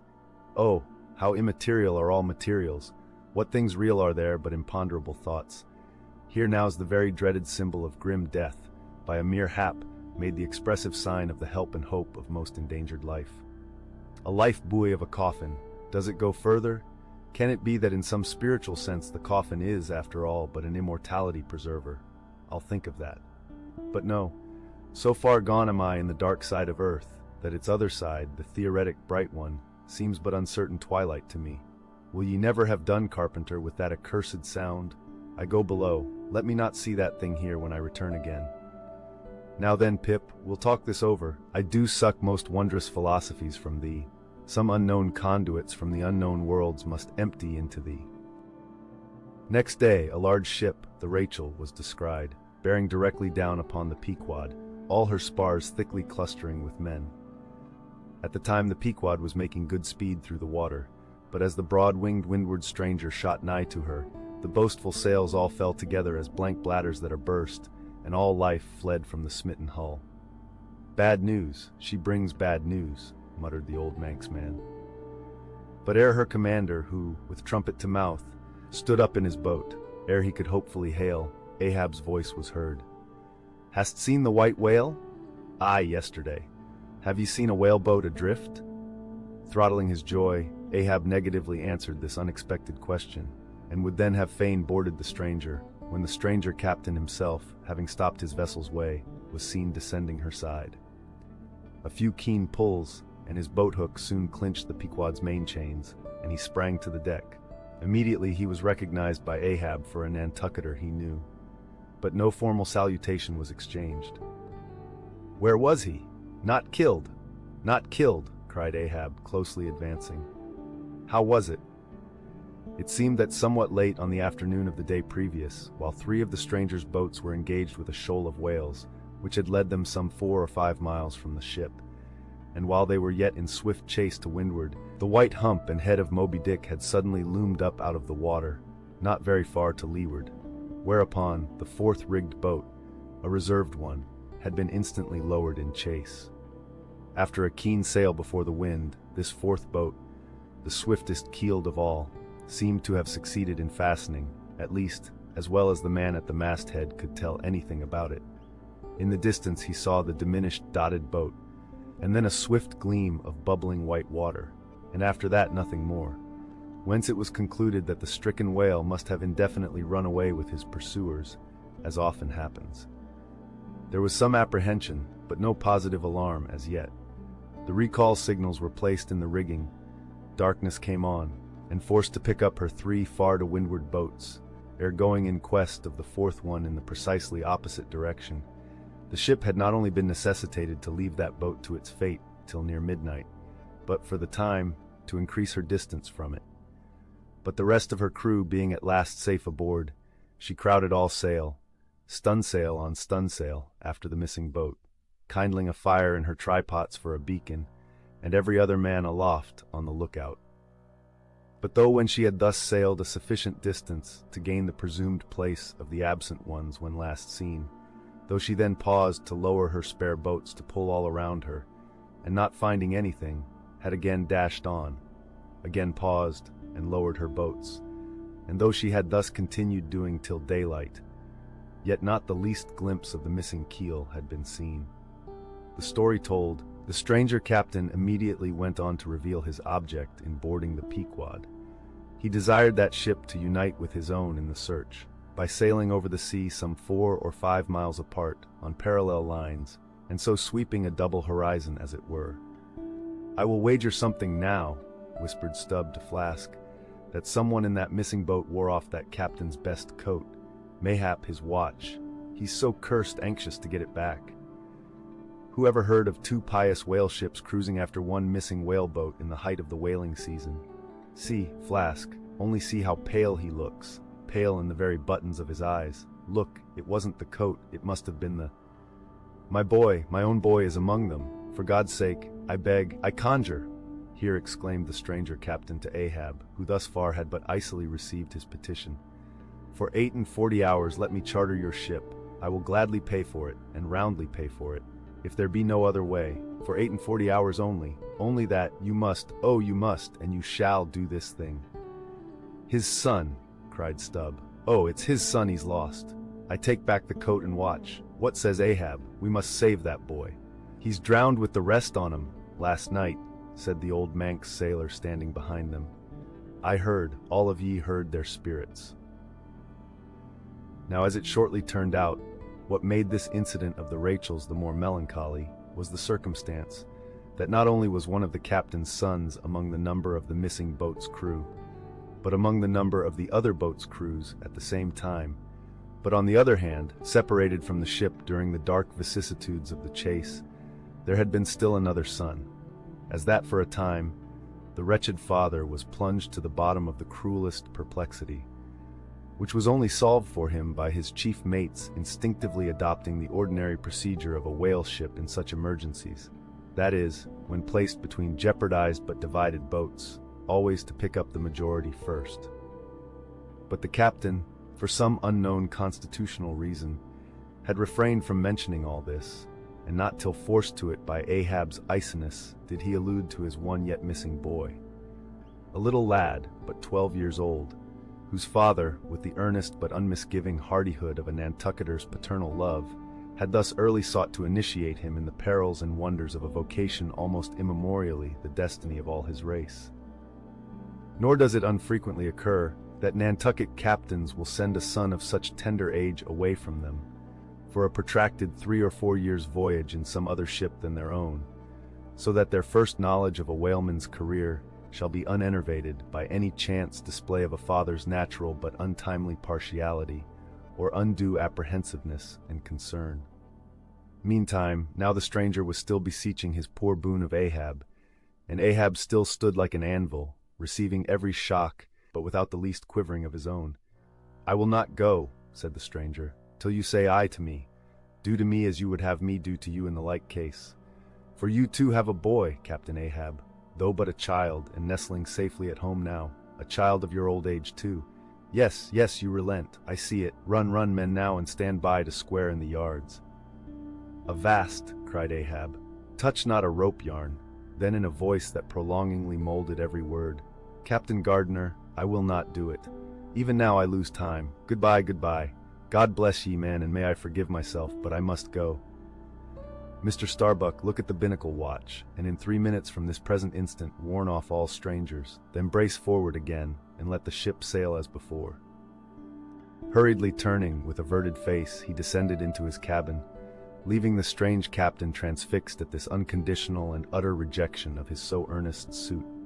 But starting from his enchantment, Gardner silently hurried to the side, more fell than stepped into his boat, and returned to his ship.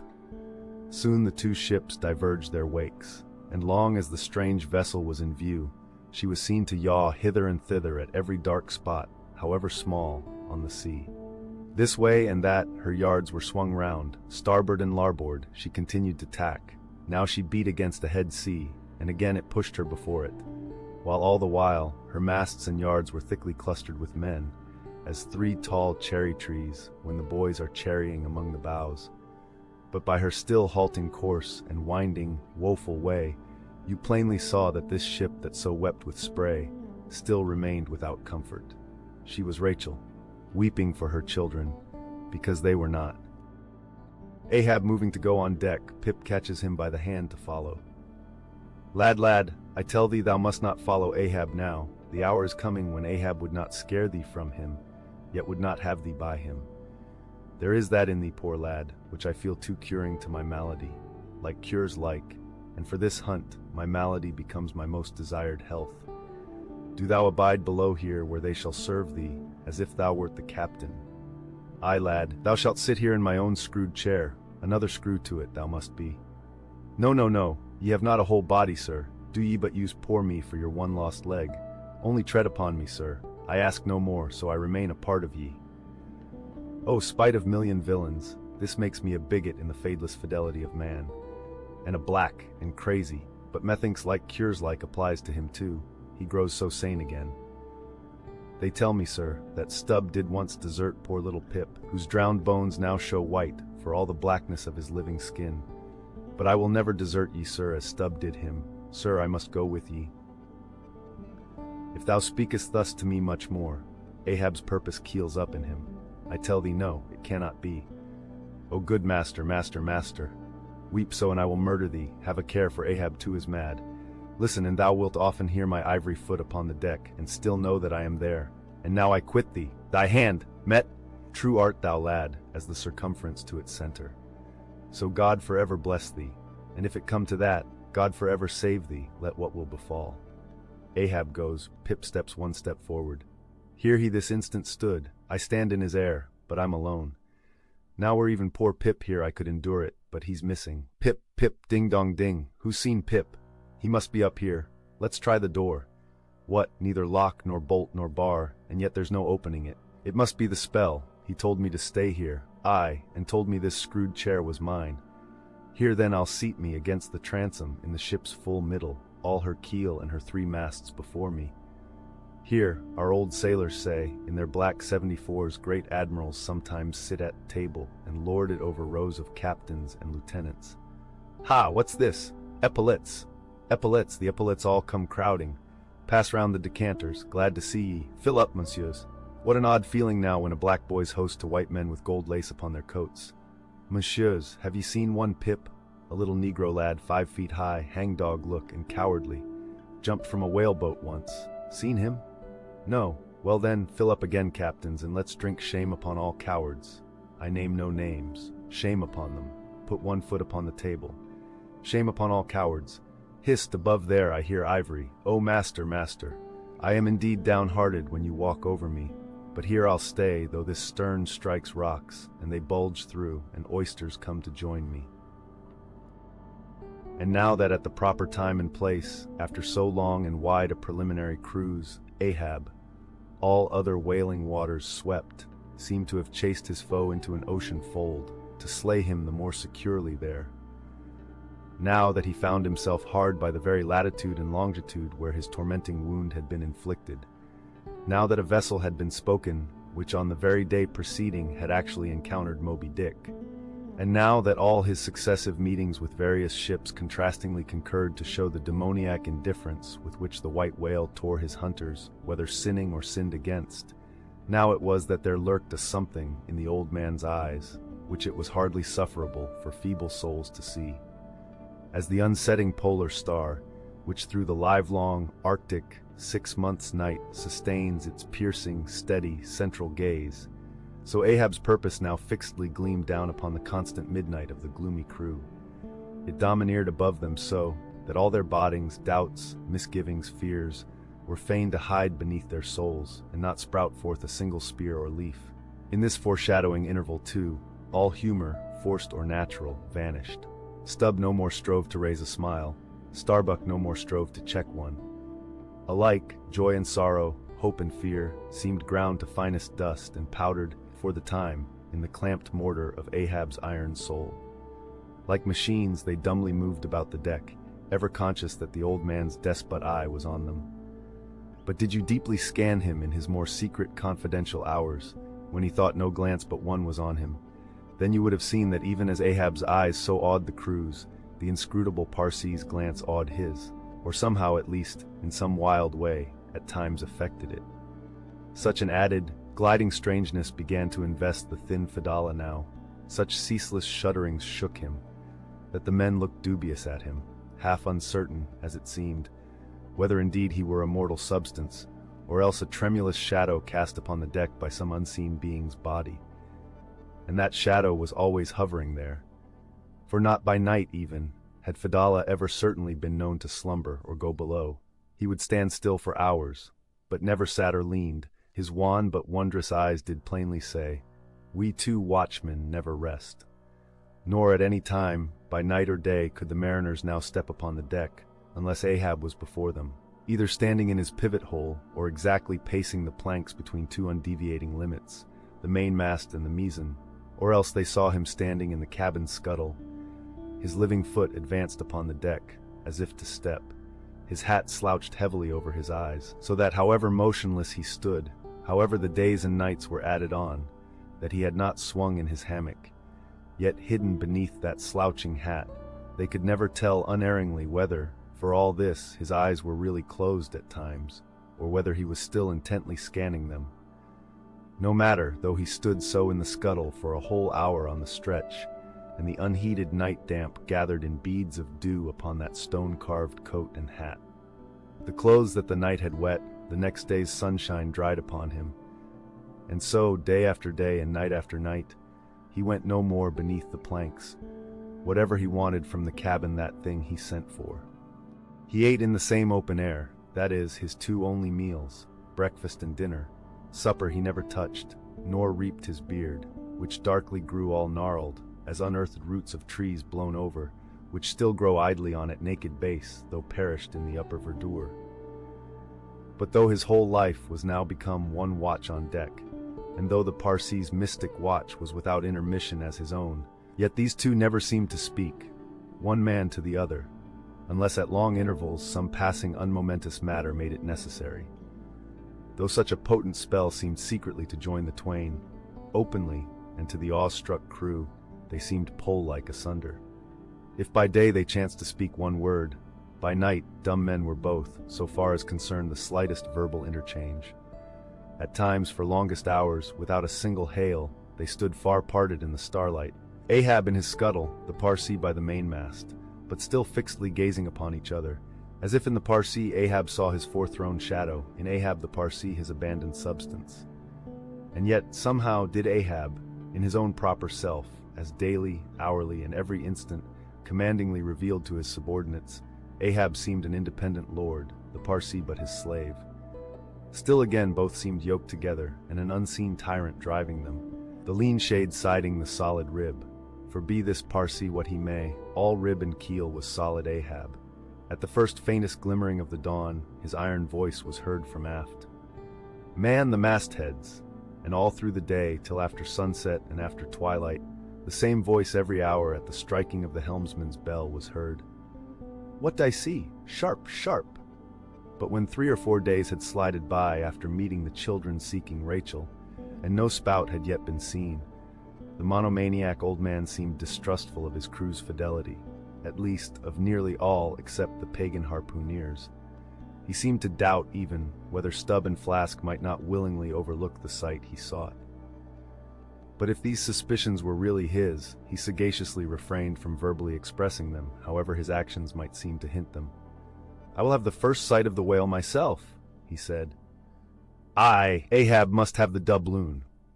And with his own hands he rigged a nest of basketed bowlines, and sending a hand aloft with a single sheaved block to secure to the mainmast head, he received the 2 ends of the downward reeved rope, and attaching one to his basket, prepared a pin for the other end, in order to fasten it at the rail.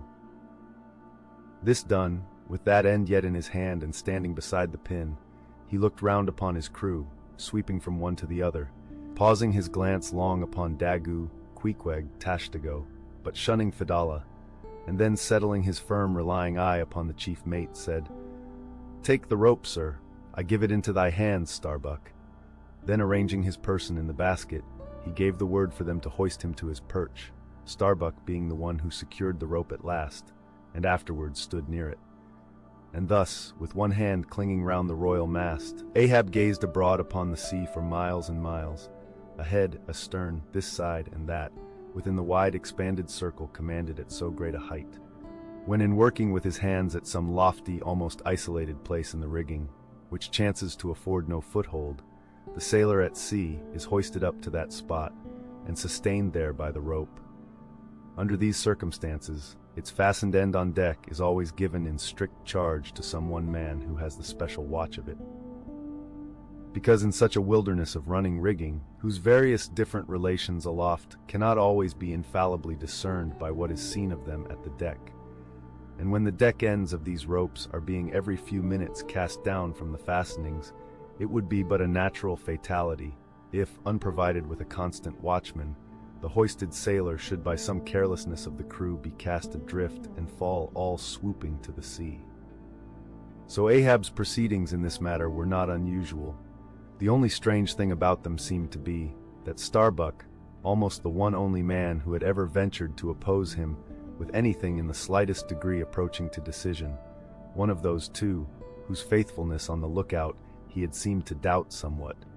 It was strange that this was the very man he should select for his watchman, freely giving his whole life into such an otherwise distrusted person's hands. Now the first time Ahab was perched aloft, ere he had been there 10 minutes. One of those red-billed savage seahawks which so often fly incommodiously close round the manned mastheads of whalemen in these latitudes, One of these birds came wheeling and screaming round his head in a maze of untrackably swift circlings. Then it darted 1,000 feet straight up into the air, then spiralized downwards and went eddying again round his head. But with his gaze fixed upon the dim and distant horizon, Ahab seemed not to mark this wild bird, nor indeed would anyone else have marked it much, it being no uncommon circumstance. Only now almost the least heedful eye seemed to see some sort of cunning meaning in almost every sight. Your hat, sir!" suddenly cried the Sicilian seaman, who being posted at the mizzen-mast head, stood directly behind Ahab, though somewhat lower than his level, and with a deep gulf of air dividing them. But already the sable wing was before the old man's eyes, the long hooked bill at his head. With a scream, the Black Hawk darted away with his prize. An eagle flew thrice round Tarquin's head, removing his cap to replace it, and thereupon Tanaquil, his wife, declared that Tarquin would be king of Rome. But only by the replacing of the cap was that omen accounted good. Ahab's hat was never restored. The wild hawk flew on and on with it, far in advance of the prow, and at last disappeared, while from the point of that disappearance a minute black spot was dimly discerned, falling from that vast height into the sea. The intense Pequod sailed on, the rolling waves and days went by, the Life-Buoy coffin still lightly swung, and another ship, most miserably misnamed the Delight, was descried. As she drew nigh, all eyes were fixed upon her broad beams, called shears, which in some whaling ships crossed the quarter-deck at the height of 8 or 9 feet, serving to carry the spare, unrigged, or disabled boats.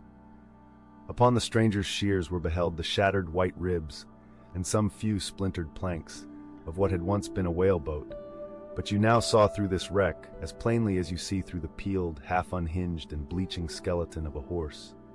"Hast seen the white whale?" "Look," replied the hollow-cheeked captain from his taffrail, and with his trumpet he pointed to the wreck. "Hast killed him?"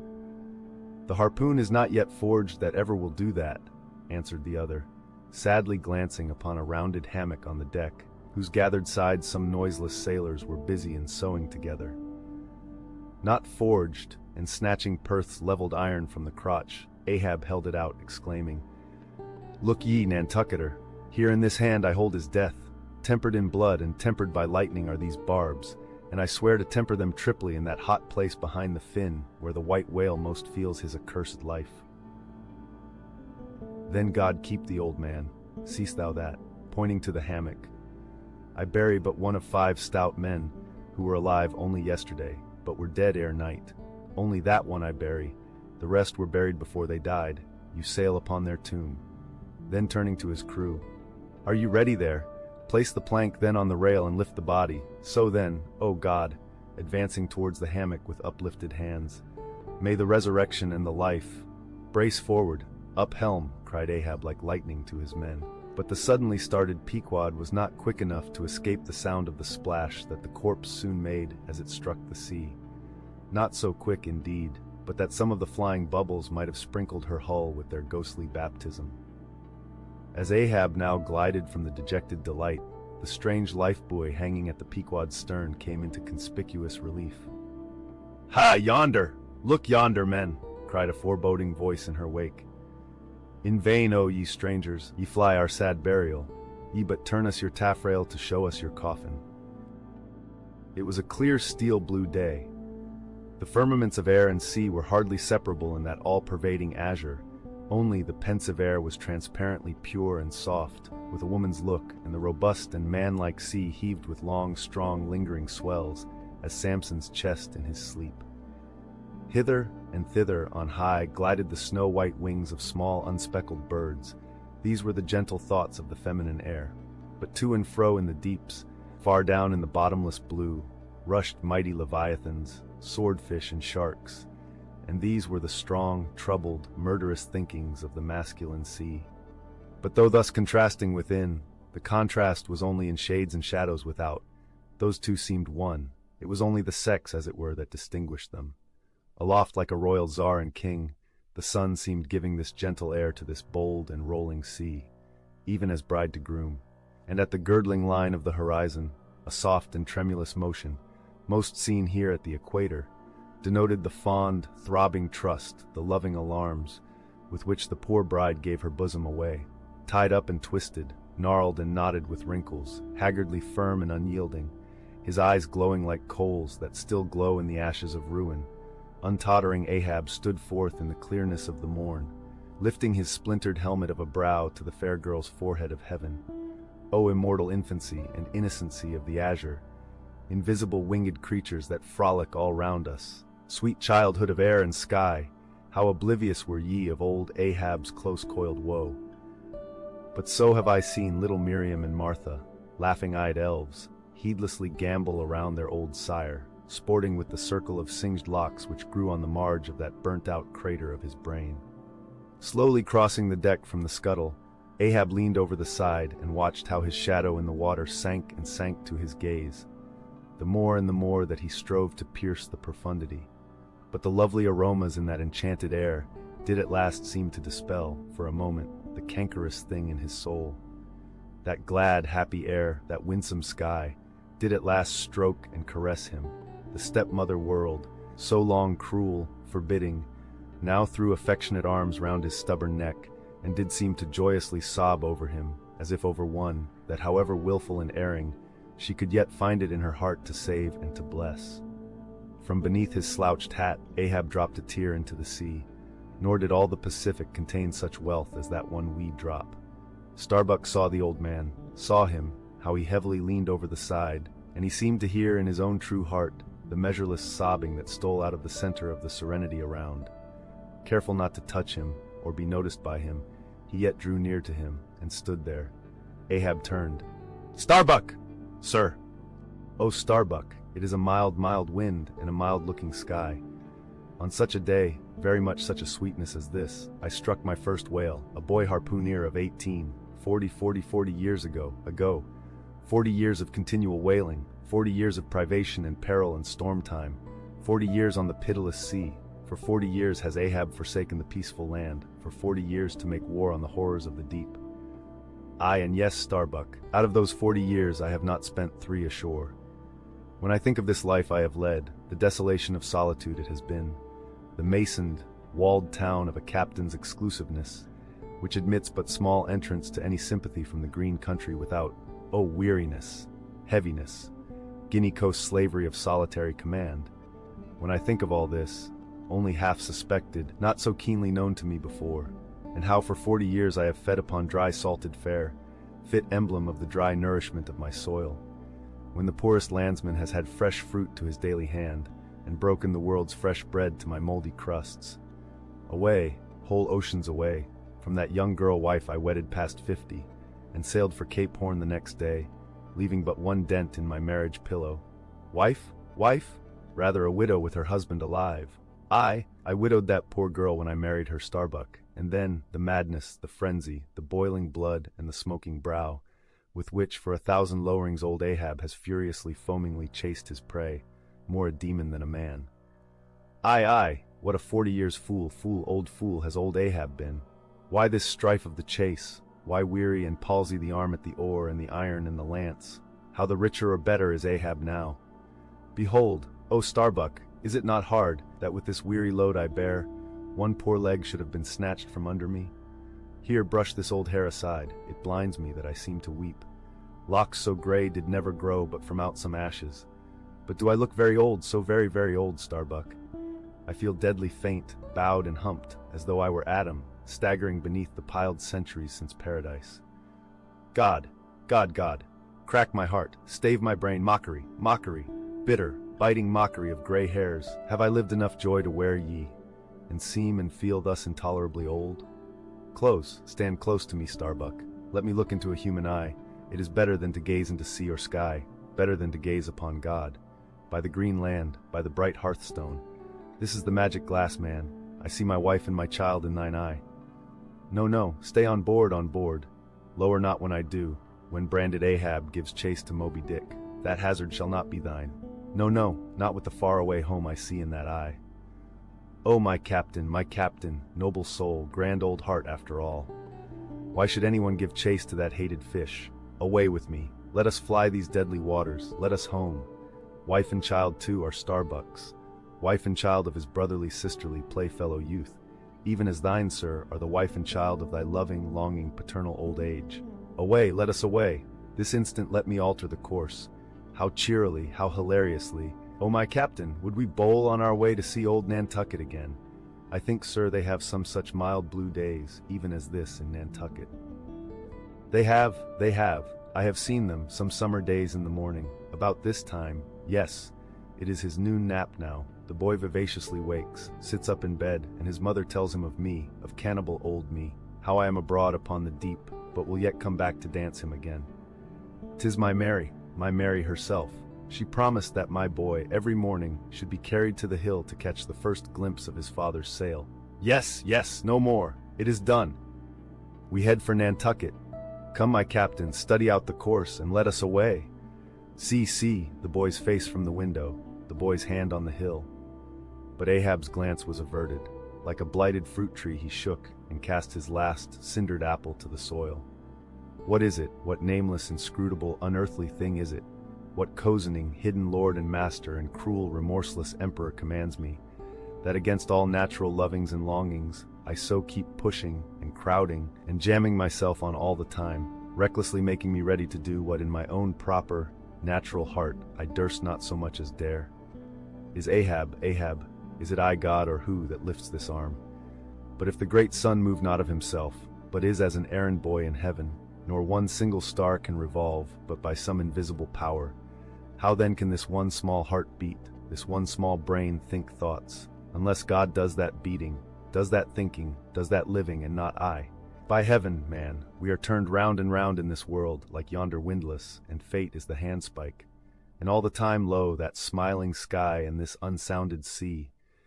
Look, see yon albacore, who put it into him to chase and fang that flying fish. Where do murderers go, man? Who's to doom when the judge himself is dragged to the bar? But it is a mild wind, and a mild-looking sky, and the air smells now as if it blew from a faraway meadow. They have been making hay somewhere under the slopes of the Andes, Starbuck, and the mowers are sleeping among the new-mown hay. Sleeping? Aye, toil we how we may, we all sleep at last on the field. Sleep, aye, and rust amid greenness, as last year's scythes flung down, and left in the half-cut swaths, Starbuck. But blanched to a corpse's hue with despair, the mate had stolen away. Ahab crossed the deck to gaze over on the other side, but started at two reflected, fixed eyes in the water there. Fedallah was motionlessly leaning over the same rail. That night, in the mid-watch, when the old man, as his wont at intervals, stepped forth from the scuttle in which he leaned and went to his pivot hole, he suddenly thrust out his face fiercely, snuffing up the sea air as a sagacious ship's dog will, in drawing nigh to some barbarous isle. He declared that a whale must be near. Soon that peculiar odor, sometimes to a great distance given forth by the living sperm whale, was palpable to all the watch. Nor was any mariner surprised when, after inspecting the compass and then the dog vane, and then ascertaining the precise bearing of the odor as nearly as possible, Ahab rapidly ordered the ship's course to be slightly altered, and the sail to be shortened. The acute policy dictating these movements was sufficiently vindicated at daybreak by the sight of a long sleek on the sea directly and lengthwise ahead, smooth as oil, and resembling in the pleated watery wrinkles bordering it, the polished metallic-like marks of some swift tide rip at the mouth of a deep rapid stream. "Man the mastheads! Call all hands!" Thundering with the butts of 3 clubbed handspikes on the forecastle deck, Daggoo roused the sleepers with such judgment claps that they seemed to exhale from the scuttle, so instantaneously did they appear with their clothes in their hands. "What y'ye see?" cried Ahab, flattening his face to the sky. Nothing, sir," was the sound hailing down in reply. "To gallant sails, stun sails, alow and aloft and on both sides." All sail being set, he now cast loose the lifeline, reserved for swaying him to the main royal mast head, and in a few moments they were hoisting him thither, when, while but 2/3 of the way aloft, and while peering ahead through the horizontal vacancy between the main topsail and top-gallant sail, he raised a gull-like cry in the air. "There she blows! There she blows! A hump like a snow-hill! It is Moby Dick!" Fired by the cry which seemed simultaneously taken up by the 3 lookouts, the men on deck rushed to the rigging to behold the famous whale they had so long been pursuing. Ahab had now gained his final perch, some feet above the other lookouts, Tashtego standing just beneath him on the cap of the top gallant mast, so that the Indian's head was almost on a level with Ahab's heel. From this height, the whale was now seen some mile or so ahead, at every roll of the sea revealing his high sparkling hump, and regularly jetting his silent spout into the air. To the credulous mariners it seemed the same silent spout they had so long ago beheld in the moonlit Atlantic and Indian Oceans. "And did none of ye see it before?" cried Ahab, hailing the perched men all around him. "I saw him almost that same instant, sir, that Captain Ahab did, and I cried out," said Tashtego. "Not the same instant, not the same. No, the doubloon is mine. Fate reserved the doubloon for me. I only. None of ye could have raised the white whale first. There she blows! There she blows! There she blows! There again! There again!" he cried, in long-drawn, lingering, methodic tones, attuned to the gradual prolongings of the whale's visible jets. "He's going to sound in stun sails! Down top-gallant sails! Stand by 3 boats. Mr. Starbuck, remember, stay on board and keep the ship. Helm there. Luff a point. So, steady, man, steady. There go flukes. No, only black water. All ready, the boats there? Stand by, stand by. Lower me, Mr. Starbuck. Lower. Quicker. And he slid through the air to the deck. "He is heading straight to leeward, sir," cried Stubb. "Right away from us. Cannot have seen the ship yet. Be dumb, man. Stand by the braces. Hard down the helm. Brace up. Shiver her. So well that. Boats. Soon all the boats but Starbuck's were dropped. All the boat sails set. All the paddles plying, with rippling swiftness, shooting to leeward, and Ahab heading the onset. A pale, death glimmer lit up Fedallah's sunken eyes. A hideous motion gnawed his mouth. Like noiseless nautilus shells, their light prows sped through the sea, but only slowly they neared the foe.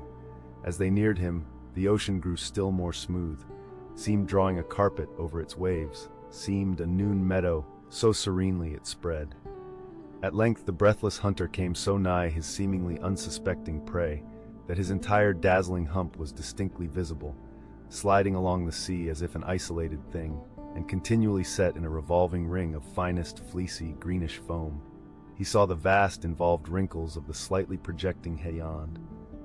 Before it, far out on the soft, Turkish rugged waters, went the glistening white shadow from his broad, milky forehead, a musical rippling playfully accompanying the shade, and behind, the blue waters interchangeably flowed over into the moving valley of his steady wake, and on either hand bright bubbles arose and danced by his side.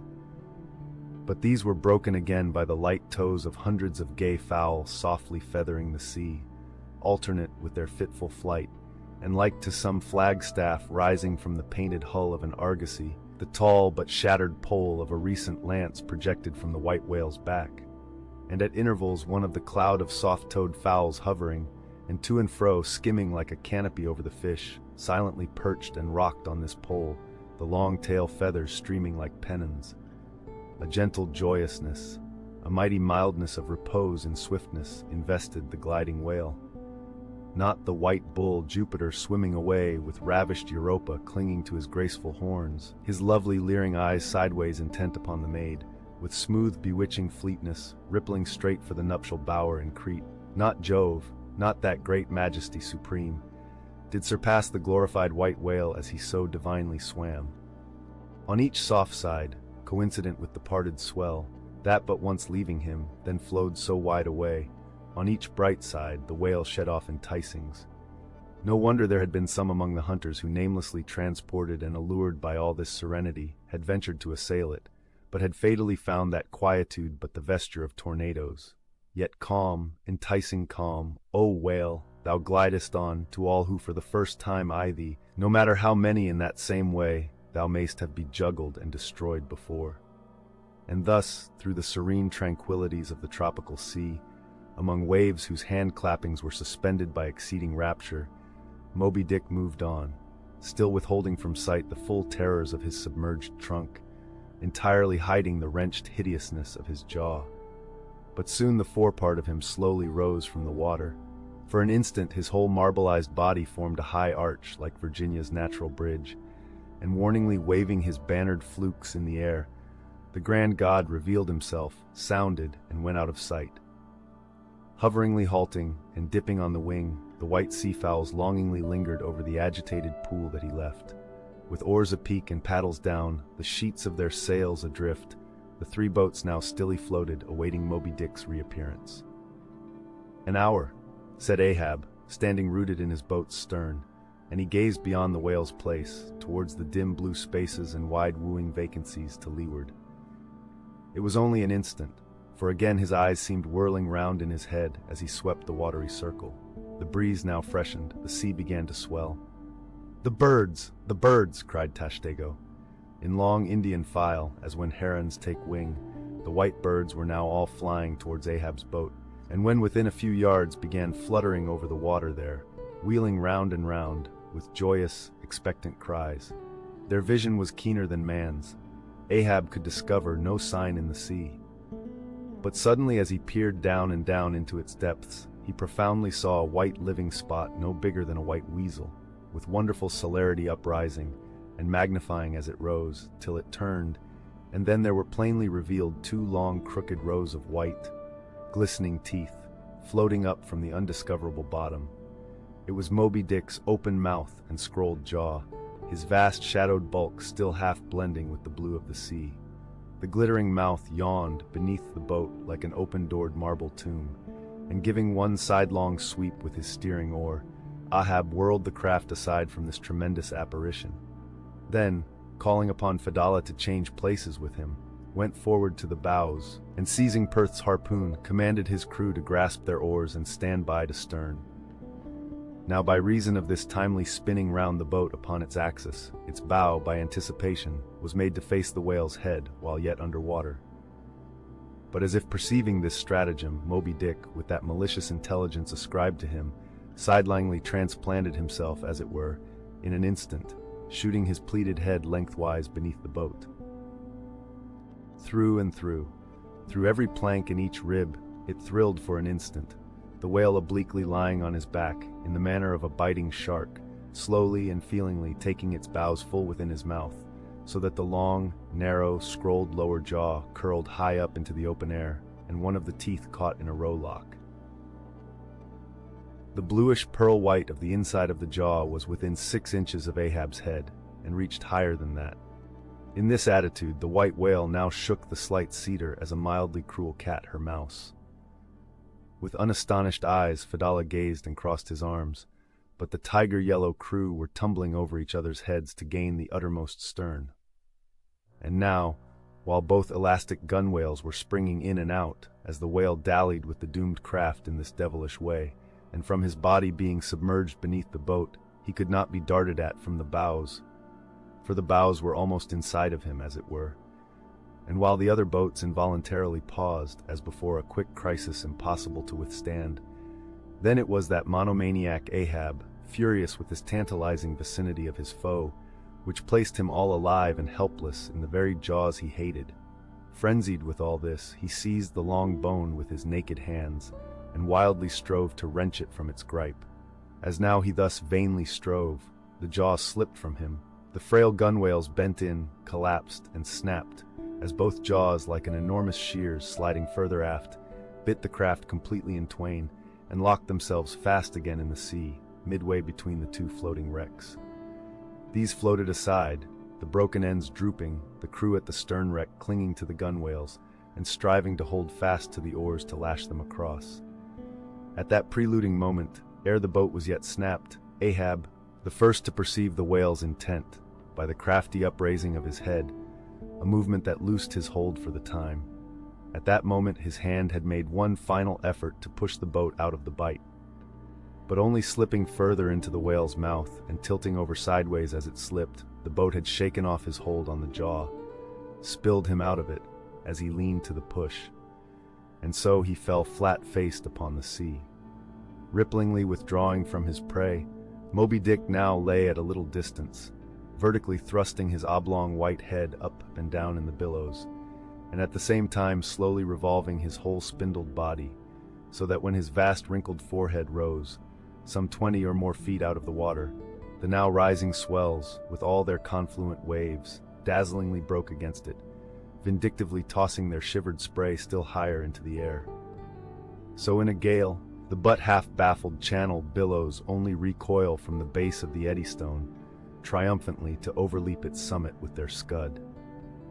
This motion is peculiar to the sperm whale. It receives its designation pitch-poling from its being likened to that preliminary up-and-down poise of the whale lance, in the exercise called pitch-poling previously described. By this motion the whale must best and most comprehensively view whatever objects may be encircling him. But soon, resuming his horizontal attitude, Moby Dick swam swiftly round and round the wrecked crew, sideways churning the water in his vengeful wake, as if lashing himself up to still another and more deadly assault. The sight of the splintered boat seemed to madden him, as the blood of grapes and mulberries cast before Antiochus's elephants in the Book of Maccabees. Meanwhile, Ahab, half smothered in the foam of the whale's insolent tail, and too much of a cripple to swim, though he could still keep afloat even in the heart of such a whirlpool as that. Helpless Ahab's head was seen, like a tossed bubble which the least chance shock might burst. From the boat's fragmentary stern, Fedallah incuriously and mildly eyed him. The clinging crew, at the other drifting end, could not succor him. More than enough was it for them to look to themselves. For so revolvingly appalling was the white whale's aspect, and so planetarily swift the ever-contracting circles he made, that he seemed horizontally swooping upon them. And though the other boats, unharmed, still hovered hard by, still they dared not pull into the eddy to strike, lest that should be the signal for the instant destruction of the jeopardized castaways, Ahab and all. Nor in that case could they themselves hope to escape. With straining eyes, then, they remained on the outer edge of the direful zone, whose center had now become the old man's head. Meantime, from the beginning, all this had been descried from the ship's mastheads, and squaring her yards, she had borne down upon the scene, and was now so nigh that Ahab in the water hailed her. Sail on the... But that moment a breaking sea dashed on him from Moby Dick and whelmed him for the time.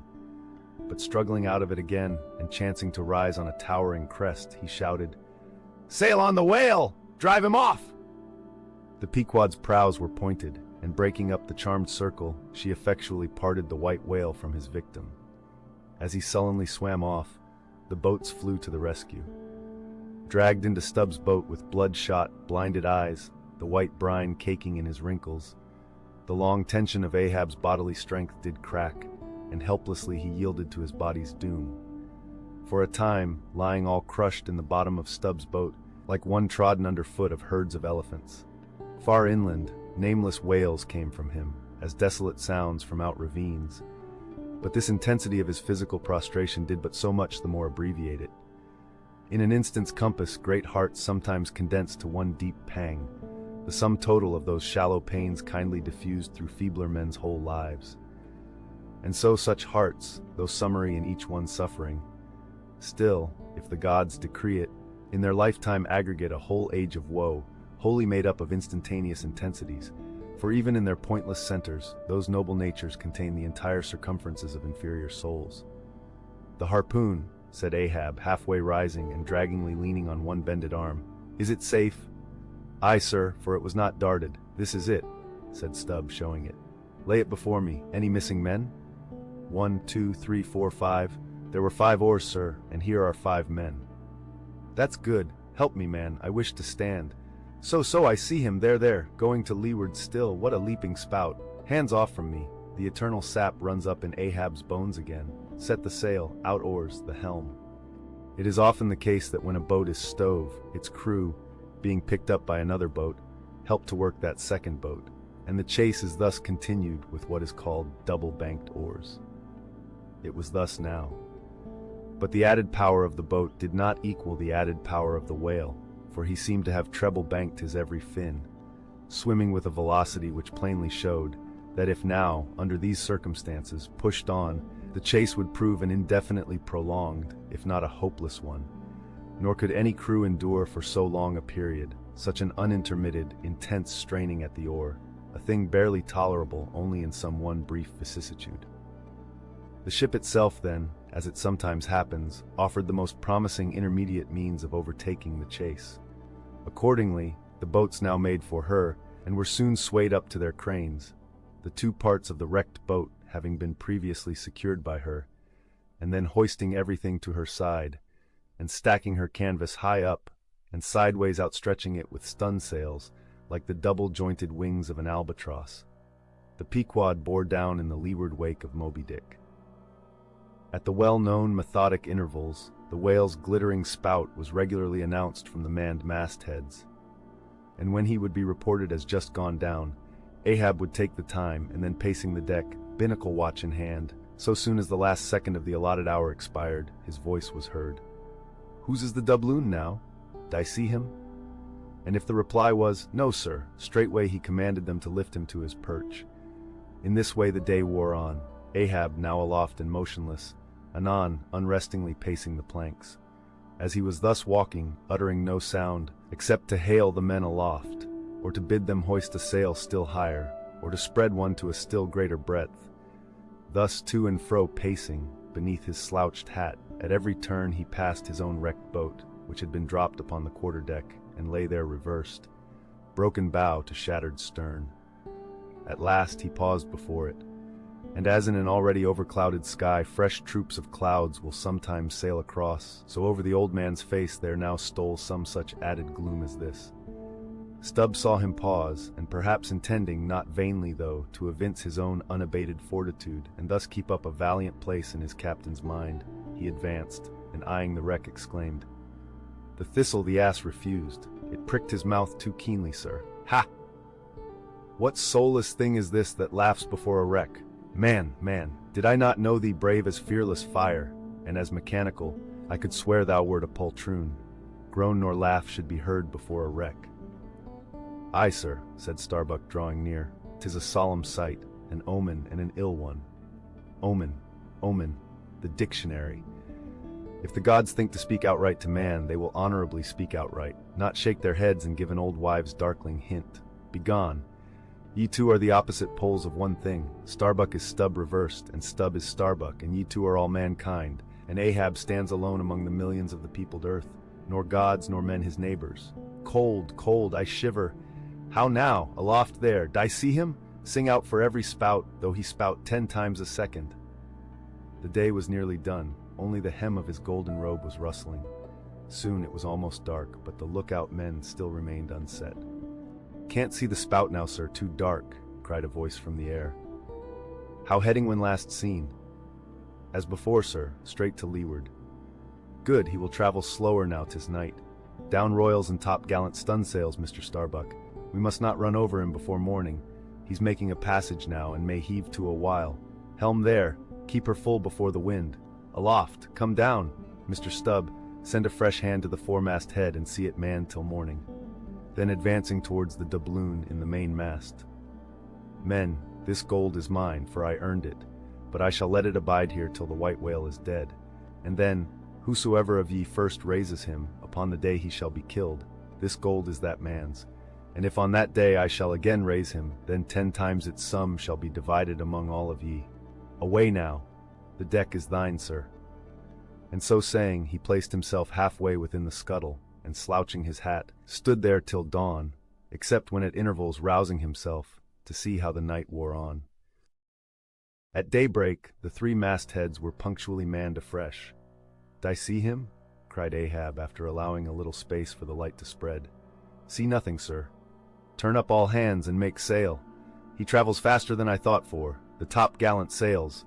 Aye, they should have been kept on her all night. But no matter, 'tis but resting for the rush." Here be it said that this pertinacious pursuit of one particular whale, continued through day into night, and through night into day, is a thing by no means unprecedented in the South Sea fishery. For such is the wonderful skill, prescience of experience, and invincible confidence acquired by some great natural geniuses among the Nantucket commanders, that from the simple observation of a whale when last descried, they will, under certain given circumstances, pretty accurately foretell both the direction in which he will continue to swim for a time, while out of sight, as well as his probable rate of progression during that period. And in these cases, somewhat as a pilot, when about losing sight of a coast, whose general trending he well knows, and which he desires shortly to return to again, but at some further point, like as this pilot stands by his compass and takes the precise bearing of the cape at present visible, in order the more certainly to hit aright the remote unseen headland, eventually to be visited. So does the fisherman at his compass with the whale. For after being chased and diligently marked through several hours of daylight, then, when night obscures the fish, the creature's future wake through the darkness is almost as established to the sagacious mind of the hunter as the pilot's coast is to him. So that to this hunter's wondrous skill, the proverbial evanescence of a thing rid in water, a wake, is to all desired purposes well nigh as reliable as the steadfast land. And as the mighty iron leviathan of the modern railway is so familiarly known in its every pace, that, with watches in their hands, men time his rate as doctors that of a baby's pulse, and lightly say of it, the up train or the down train will reach such or such a spot at such or such an hour. Even so, almost, there are occasions when these Nantucketers time that other leviathan of the deep, according to the observed humor of his speed, and say to themselves, so many hours, hence this whale will have gone 200 miles, will have about reached this or that degree of latitude or longitude. But to render this acuteness at all successful in the end, the wind and the sea must be the whaleman's allies.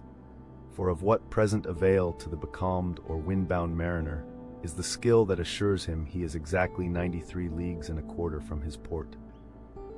Inferable from these statements are many collateral subtile matters touching the chase of whales. The ship tore on, leaving such a furrow in the sea as when a cannonball, missent, becomes a plowshare and turns up the level field. By salt and hemp, cried Stubb, but this swift motion of the deck creeps up one's legs and tingles at the heart. This ship and I are two brave fellows. Ha ha! Someone take me up and launch me, spine-wise, on the sea, for by live oaks my spine's a keel. Ha! Ha! We go the gate that leaves no dust behind. There she blows, she blows, she blows, right ahead, was now the masthead cry. Aye, aye, cried Stubb. I knew it. Ye can't escape. Blow on and split your spout, O whale. The mad fiend himself is after ye. Blow your trump, blister your lungs. Ahab will dam off your blood as a miller shuts his water gate upon the stream. And Stubb did but speak out for well nigh all that crew. The frenzies of the chase had by this time worked them bubblingly up, like old wine worked anew.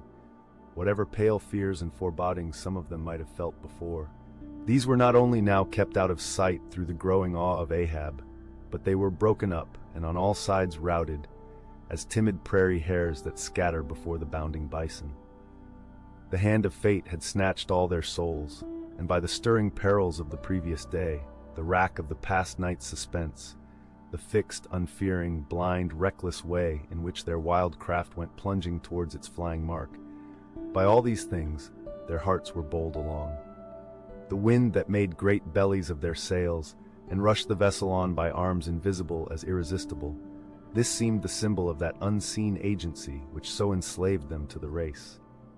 They were one man, not 30, for as the one ship that held them all, though it was put together of all contrasting things, oak and maple and pine wood, iron and pitch and hemp, yet all these ran into each other in the one concrete hull which shot on its way, both balanced and directed by the long central keel. Even so, all the individualities of the crew, this man's valor, that man's fear, guilt and guiltiness, all varieties were welded into oneness, and were all directed to that fatal goal which Ahab their one lord and keel did point to. The rigging lived. The mastheads, like the tops of tall palms, were outspreadingly tufted with arms and legs. Clinging to a spar with one hand, some reached forth the other with impatient wavings. Others, shading their eyes from the vivid sunlight, sat far out on the rocking yards, all the spars in full bearing of mortals, ready and ripe for their fate. Ah!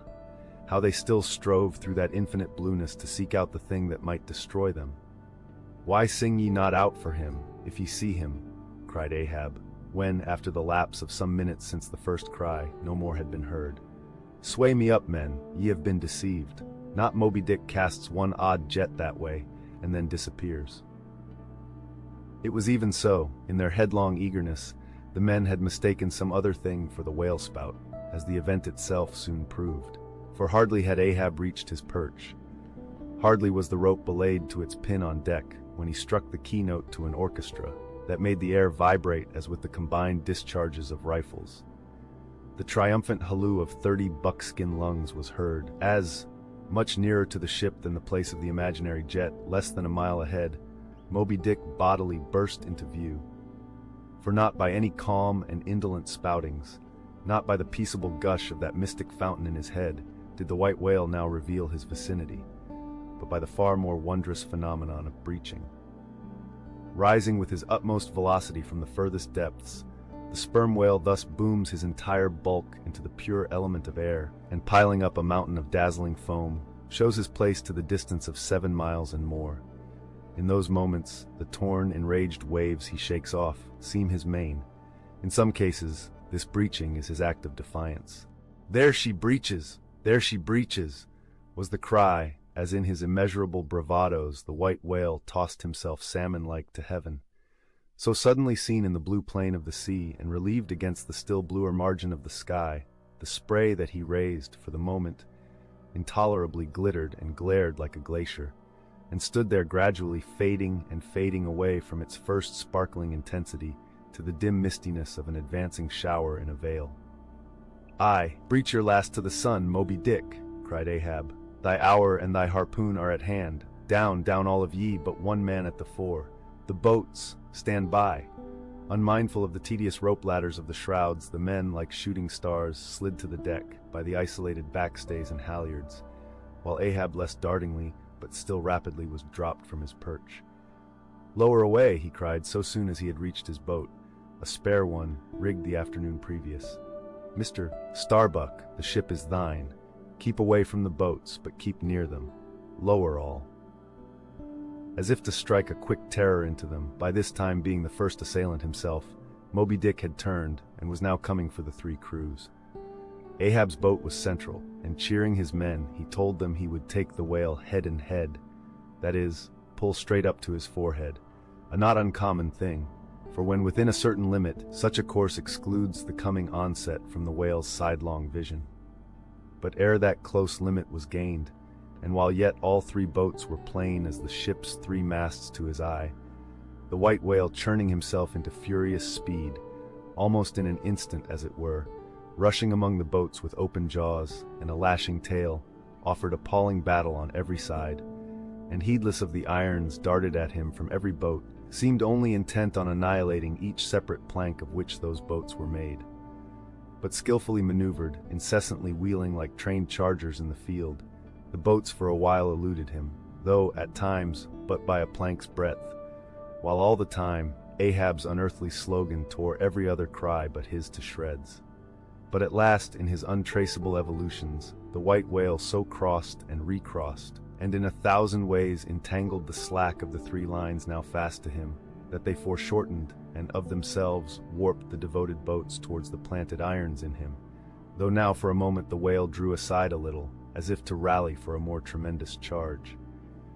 Seizing that opportunity, Ahab first paid out more line, and then was rapidly hauling and jerking in upon it again, hoping that way to disencumber it of some snarls, when lo! A sight more savage than the embattled teeth of sharks. Caught and twisted, corkscrewed in the mazes of the line, loose harpoons and lances, with all their bristling barbs and points, came flashing and dripping up to the chocks in the bows of Ahab's boat. Only one thing could be done. Seizing the boat knife, he critically reached within, through, and then, without, the rays of steel, dragged in the line beyond, passed it, inboard, to the bowsman, and then, twice sundering the rope near the chocks, dropped the intercepted fagot of steel into the sea, and was all fast again. That instant, the white whale made a sudden rush among the remaining tangles of the other lines. By so doing, irresistibly dragged the more involved boats of Stubb and Flask towards his flukes, dashed them together like 2 rolling husks on a surf-beaten beach, and then, diving down into the sea, disappeared in a boiling maelstrom, in which, for a space, the odorous cedar chips of the wrecks danced round and round, like the grated nutmeg in a swiftly stirred bowl of punch. While the 2 crews were yet circling in the waters, reaching out after the revolving line tubs, oars, and other floating furniture, while a slope little Flask bobbed up and down like an empty vial, twitching his legs upwards to escape the dreaded jaws of sharks, and Stubb was lustily singing out for someone to ladle him up.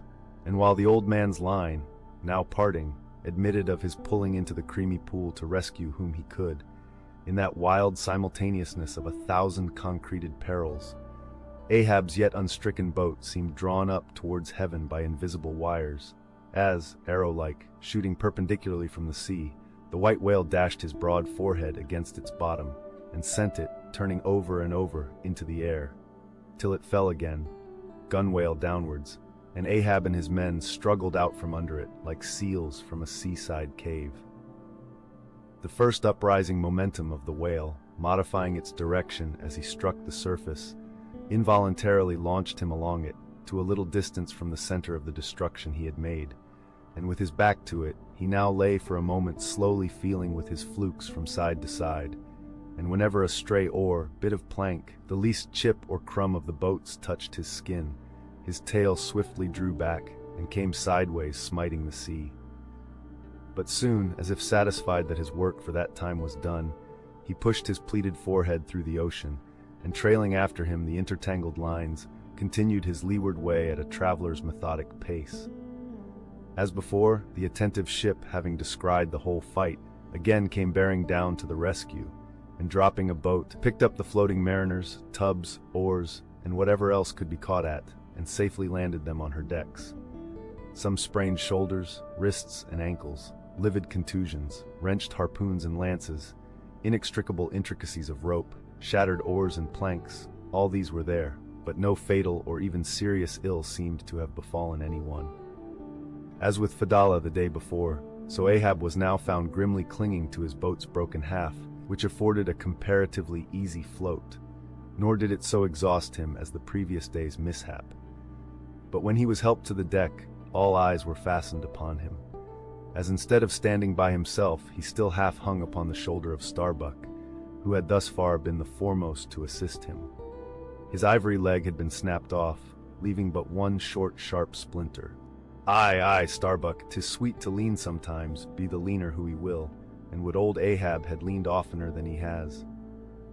"The ferrule has not stood, sir," said the carpenter, now coming up. "I put good work into that leg."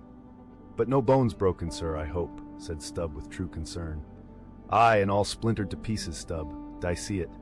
But even with a broken bone, old Ahab is untouched, and I account no living bone of mine one jot more me than this dead one that's lost. Nor white whale, nor man, nor fiend can so much as graze old Ahab in his own proper and inaccessible being. Can any lead touch yonder floor, any mast scrape yonder roof? Aloft there, which way?" "Dead to leeward, sir." "Up helm then, pile on the sail again, shipkeepers, down the rest of the spare boats and rig them, Mr. Starbuck away, and muster the boat's crews. Let me first help thee towards the bulwarks, sir. Oh, how this splinter gores me now, accursed fate, that the unconquerable captain in the soul should have such a craven mate. Sir, my body, man, not thee. Give me something for a cane, there, that shivered lance will do. Muster the men, surely I have not seen him yet, by heaven it cannot be. Missing, quick, call them all." The old man's hinted thought was true. Upon mustering the company, the Parsee was not there. "The Parsee!" cried Stubb. "He must have been caught in. The black vomit wrench thee.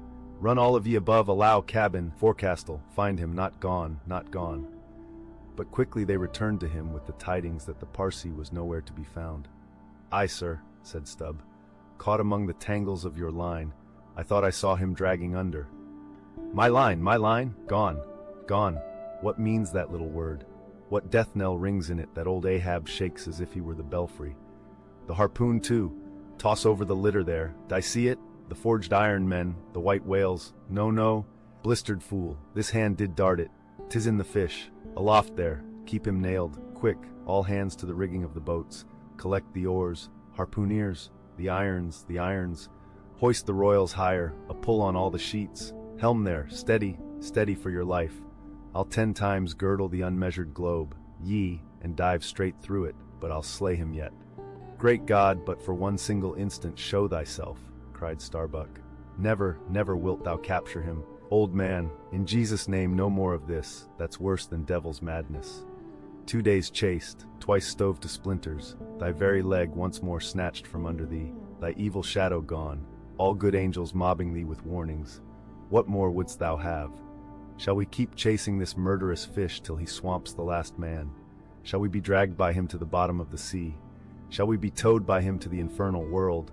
Oh, oh, impiety and blasphemy to hunt him more. Starbuck, of late I've felt strangely moved to thee. Ever since that hour we both saw, thou know'st what, in one another's eyes. But in this matter of the whale, be the front of thy face to me as the palm of this hand, a lipless, unfeatured blank. Ahab is forever Ahab, man. This whole act's immutably decreed.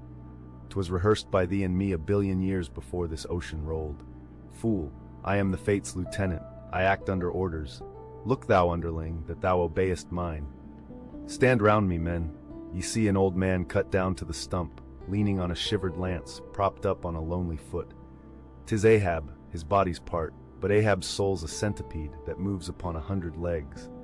I feel strained, half-stranded, as ropes that tow dismasted frigates in a gale, and I may look so. But ere I break, you'll hear me crack. Until ye hear that, know that Ahab's hawser tows his purpose yet. Believe ye, men, in the things called omens? Then laugh aloud, and cry encore. For ere they drown, drowning things will twice rise to the surface, then rise again to sink forevermore. So with Moby Dick, 2 days he's floated, tomorrow will be the 3rd. Aye, men, he'll rise once more, but only to spout his last. I feel brave, men, brave?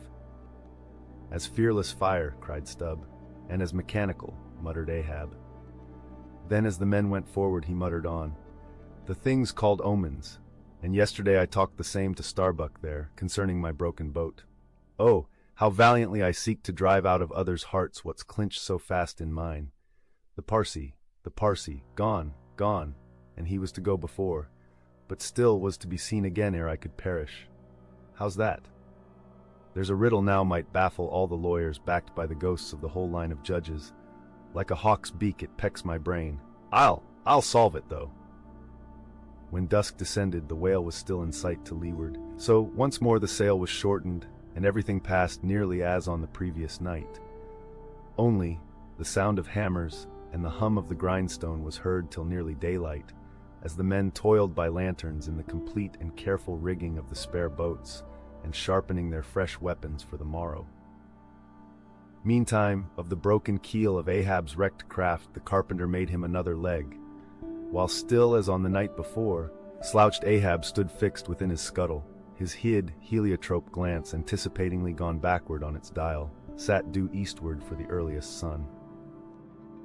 The morning of the 3rd day dawned fair and fresh, and once more the solitary nightman at the foremast head was relieved by crowds of the daylight lookouts, who dotted every mast and almost every spar. "Did I see him?" cried Ahab, but the whale was not yet in sight. In his infallible wake, though, but follow that wake, that's all. Helm there, steady as thou goest and hast been going. What a lovely day again. We're at a new-made world, and made for a summer house to the angels, and this morning the first of its throwing open to them. A fairer day could not dawn upon that world. Here's food for thought, had Ahab time to think. But Ahab never thinks, he only feels. That's tingling enough for mortal man to think's audacity. God only has that right and privilege. Thinking is, or ought to be, a coolness and a calmness, and our poor hearts throb and our poor brains beat too much for that. And yet, I've sometimes thought my brain was very calm, frozen calm, this old skull cracks so, like a glass in which the contents turn to ice and shiver it. And still this hair is growing now, this moment growing, and heat must breed it. But no, it's like that sort of common grass that will grow anywhere, between the earthy clefts of Greenland ice or in Vesuvius lava. How the wild winds blow it. They whip it about me as the torn shreds of split sails lash the tossed ship they cling to. A vile wind that has no doubt blown ere this through prison corridors and cells and wards of hospitals, and ventilated them, and now comes blowing hither as innocent as fleeces. Out upon it, it's tainted. Were I the wind, I'd blow no more on such a wicked, miserable world. I'd crawl somewhere to a cave and slink there. And yet, 'tis a noble and heroic thing, the wind. Whoever conquered it?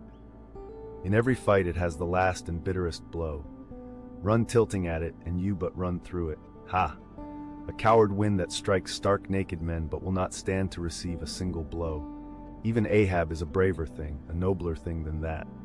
Would now the wind but had a body, but all the things that most exasperate and outrage mortal man, all these things are bodiless, but only bodiless as objects, not as agents. There's a most special, a most cunning, oh, a most malicious difference.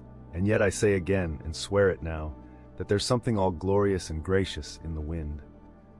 These warm trade winds at least, that in the clear heavens blow straight on, in strong and steadfast, vigorous mildness, and veer not from their mark, however the baser currents of the sea may turn and tack, and mightiest Mississippis of the land swift and swerve about, uncertain where to go at last, and by the eternal poles.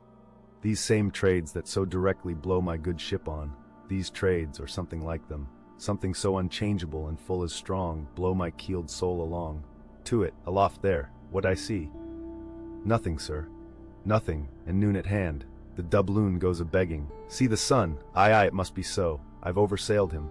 How got the start? Aye, he's chasing me now, not I him. That's bad. I might have known it too. Fool, the lines, the harpoons he's towing. Aye, I have run him by last night. About, come down all of ye but the regular lookouts. Man the braces. Steering as she had done, the wind had been somewhat on the Pequod's quarter, so that now being pointed in the reverse direction, the braced ship sailed hard upon the breeze as she rechurned the cream in her own white wake. Against the wind he now steers for the open jaw, murmured Starbuck to himself, as he coiled the new-hauled main brace upon the rail. God keep us, but already my bones feel damp within me, and from the inside wet my flesh. I misdoubt me that I disobey my God in obeying him. Stand by to sway me up, cried Ahab, advancing to the hempen basket. We should meet him soon. Aye, sir, and straightway Starbuck did Ahab's bidding, and once more Ahab swung on high. A whole hour now passed, gold beaten out to ages. Time itself now held long breaths with keen suspense. But at last, some 3 points off the weather bow, Ahab descried the spout again, and instantly from the 3 mastheads 3 shrieks went up as if the tongues of fire had voiced it. Forehead to forehead I meet thee this third time, Moby Dick. On deck there, brace sharper up, crowd her into the wind's eye. He's too far off to lower yet, Mr. Starbuck. The sails shake.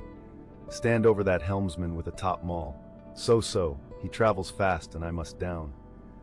But let me have one more good round look aloft here at the sea. There's time for that. An old sight, and yet somehow so young. Aye, and not changed a wink since I first saw it, a boy from the sandhills of Nantucket. The same to Noah as to me. There's a soft shower to leeward, such lovely leewardings. They must lead somewhere, to something else than common land, more palmy than the palms. Leeward, the white whale goes that way. Look to windward then, the better if the bitterer quarter. But goodbye, old masthead. What's this? Green, aye, tiny mosses in these warped cracks. No such green weather stains on Ahab's head. There's the difference now between man's old age and matters. But I, old mast, we both grow old together. Sound in our hulls, though, are we not, my ship? Aye, minus a leg, that's all. By heaven, this dead wood has the better of my live flesh every way. I can't compare with it, and I've known some ships made of dead trees outlast the lives of men made of the most vital stuff of vital fathers. What's that, he said. He should still go before me, my pilot, and yet to be seen again? But where?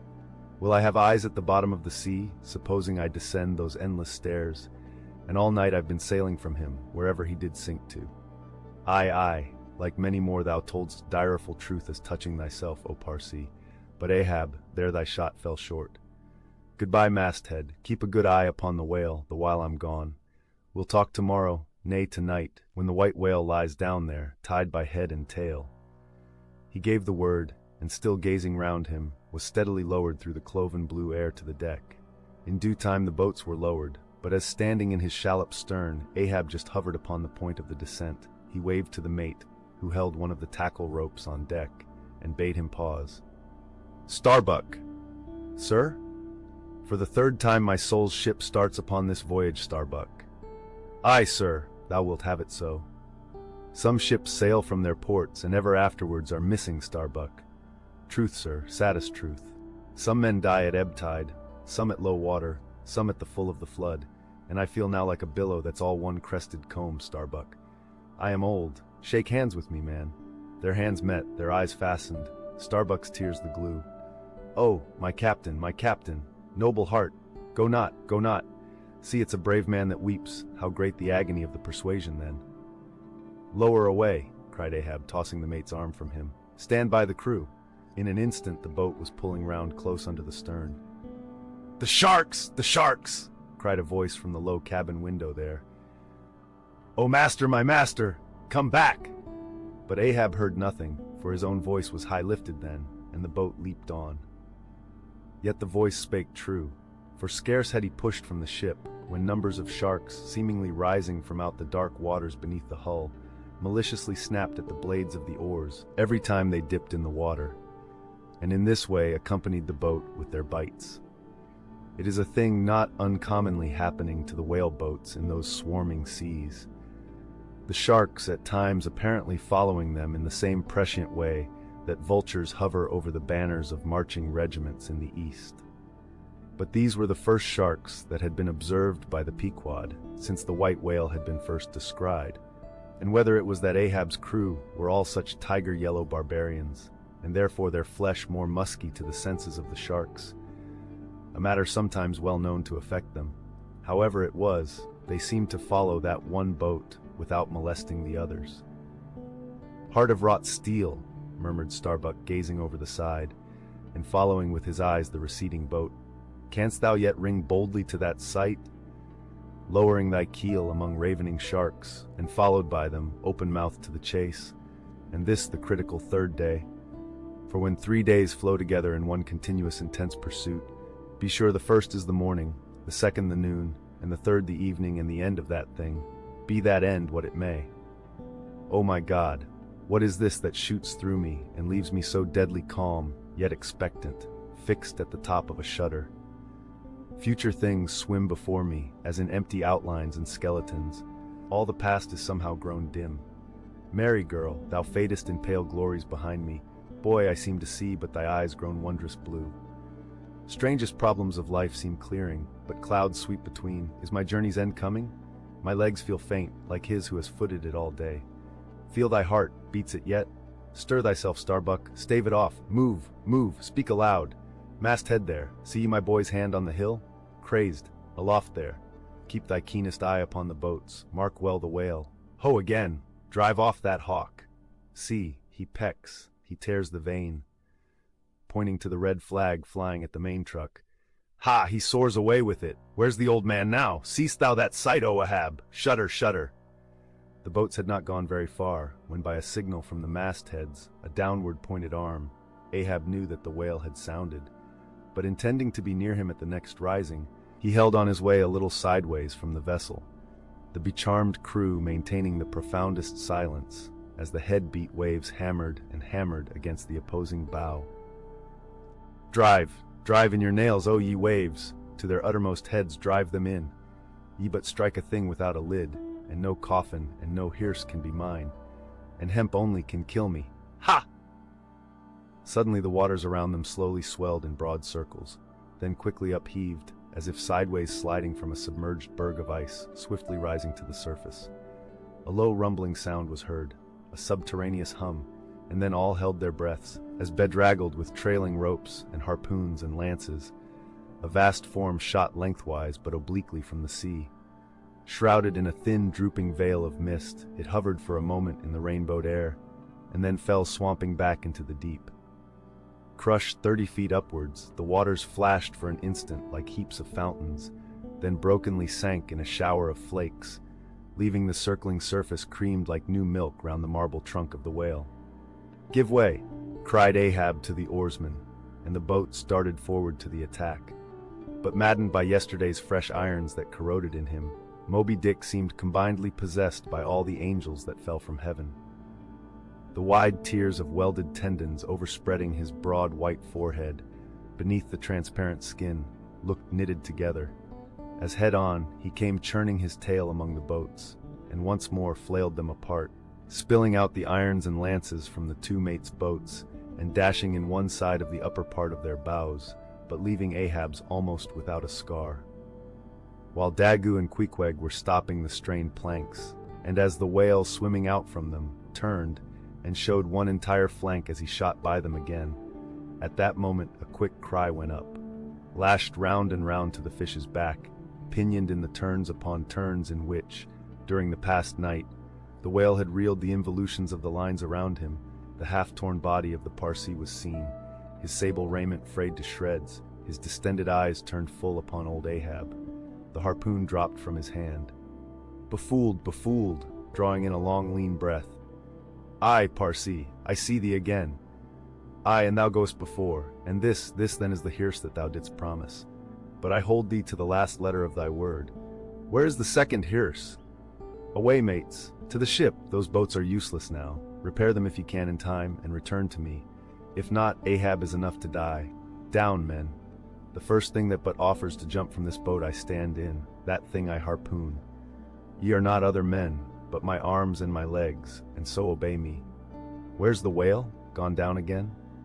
But he looked too nigh the boat, for as if bent upon escaping with the corpse he bore, and as if the particular place of the last encounter had been but a stage in his leeward voyage, Moby Dick was now again steadily swimming forward, and had almost passed the ship, which thus far had been sailing in the contrary direction to him, though for the present her headway had been stopped.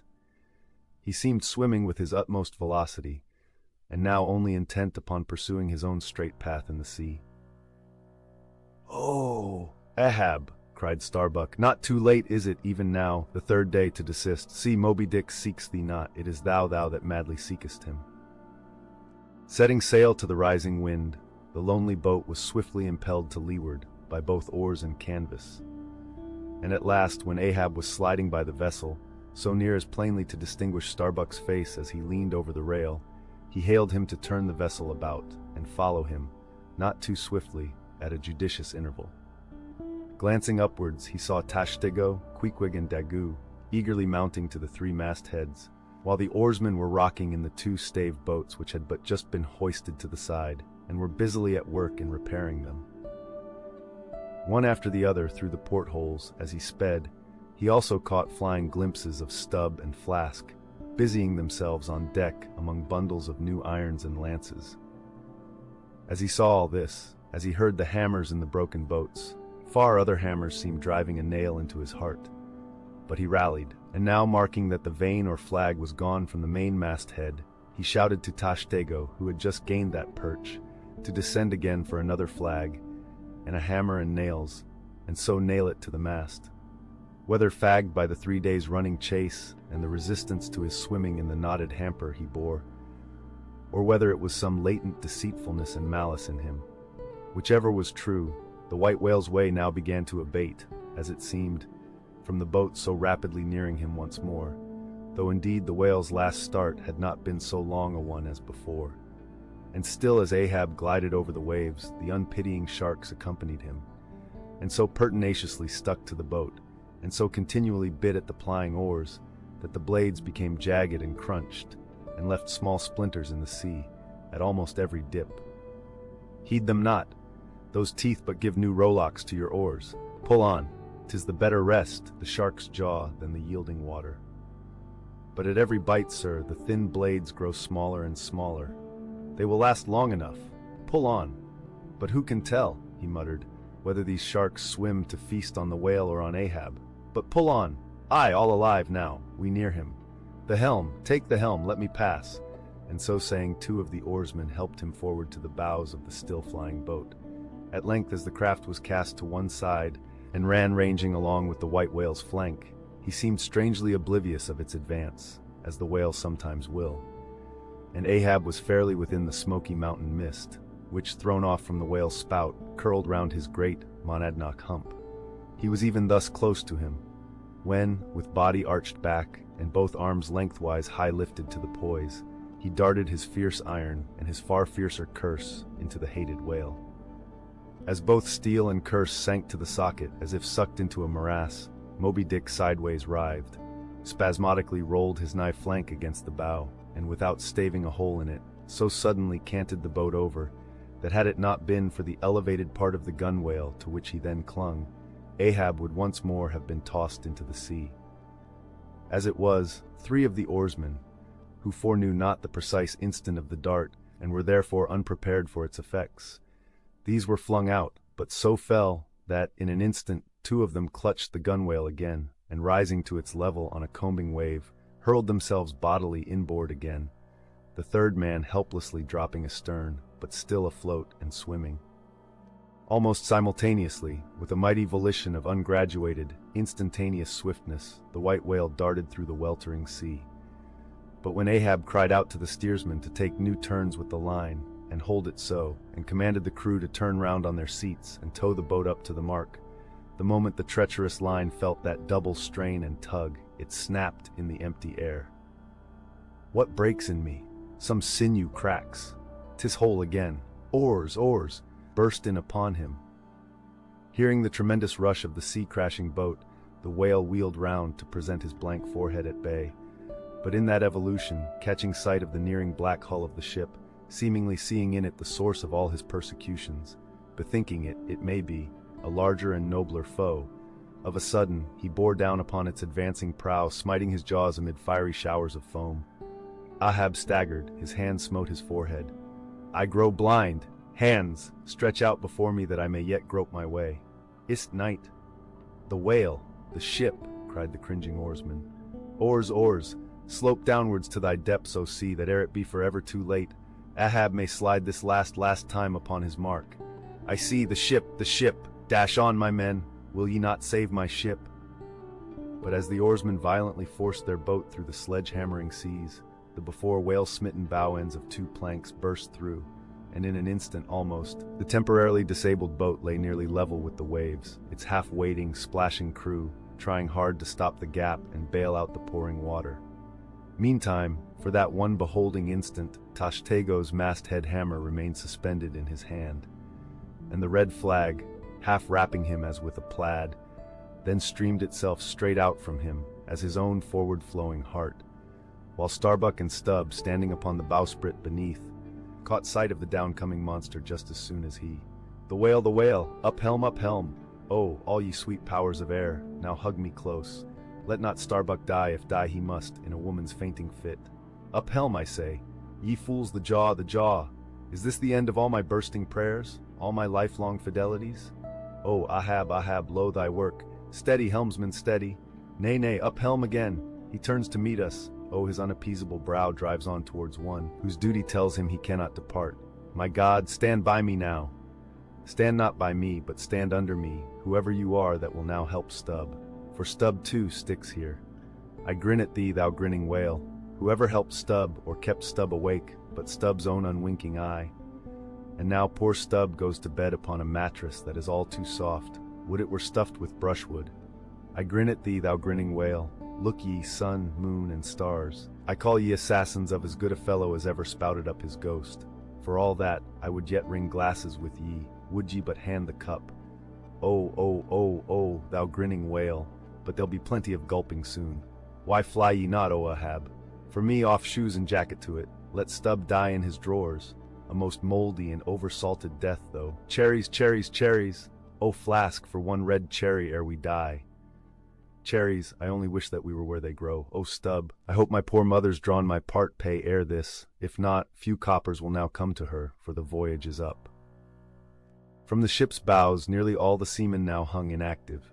Hammers, bits of plank, lances, and harpoons, mechanically retained in their hands, just as they had darted from their various employments. All their enchanted eyes intent upon the whale, which from side to side, strangely vibrating his predestinating head, sent a broad band of overspreading semicircular foam before him as he rushed. Retribution, swift vengeance, eternal malice were in his whole aspect. In spite of all that mortal man could do, the solid white buttress of his forehead smote the ship's starboard bow, till men and timbers reeled. Some fell flat upon their faces. Like dislodged trucks, the heads of the harpooneers aloft shook on their bull-like necks. Through the breach they heard the waters pour, as mountain torrents down a flume. "The ship! The hearse! The second hearse!" cried Ahab from the boat. Its wood could only be American. Diving beneath the settling ship, the whale ran quivering along its keel, but turning under water, swiftly shot to the surface again, far off the other bow, but within a few yards of Ahab's boat, where, for a time, he lay quiescent. I turned my body from the sun.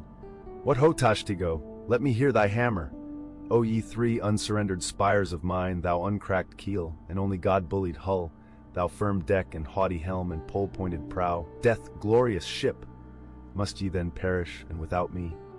Am I cut off from the last fond pride of meanest shipwrecked captains? O lonely death on lonely life! O now I feel my topmost greatness lies in my topmost grief. Ho ho!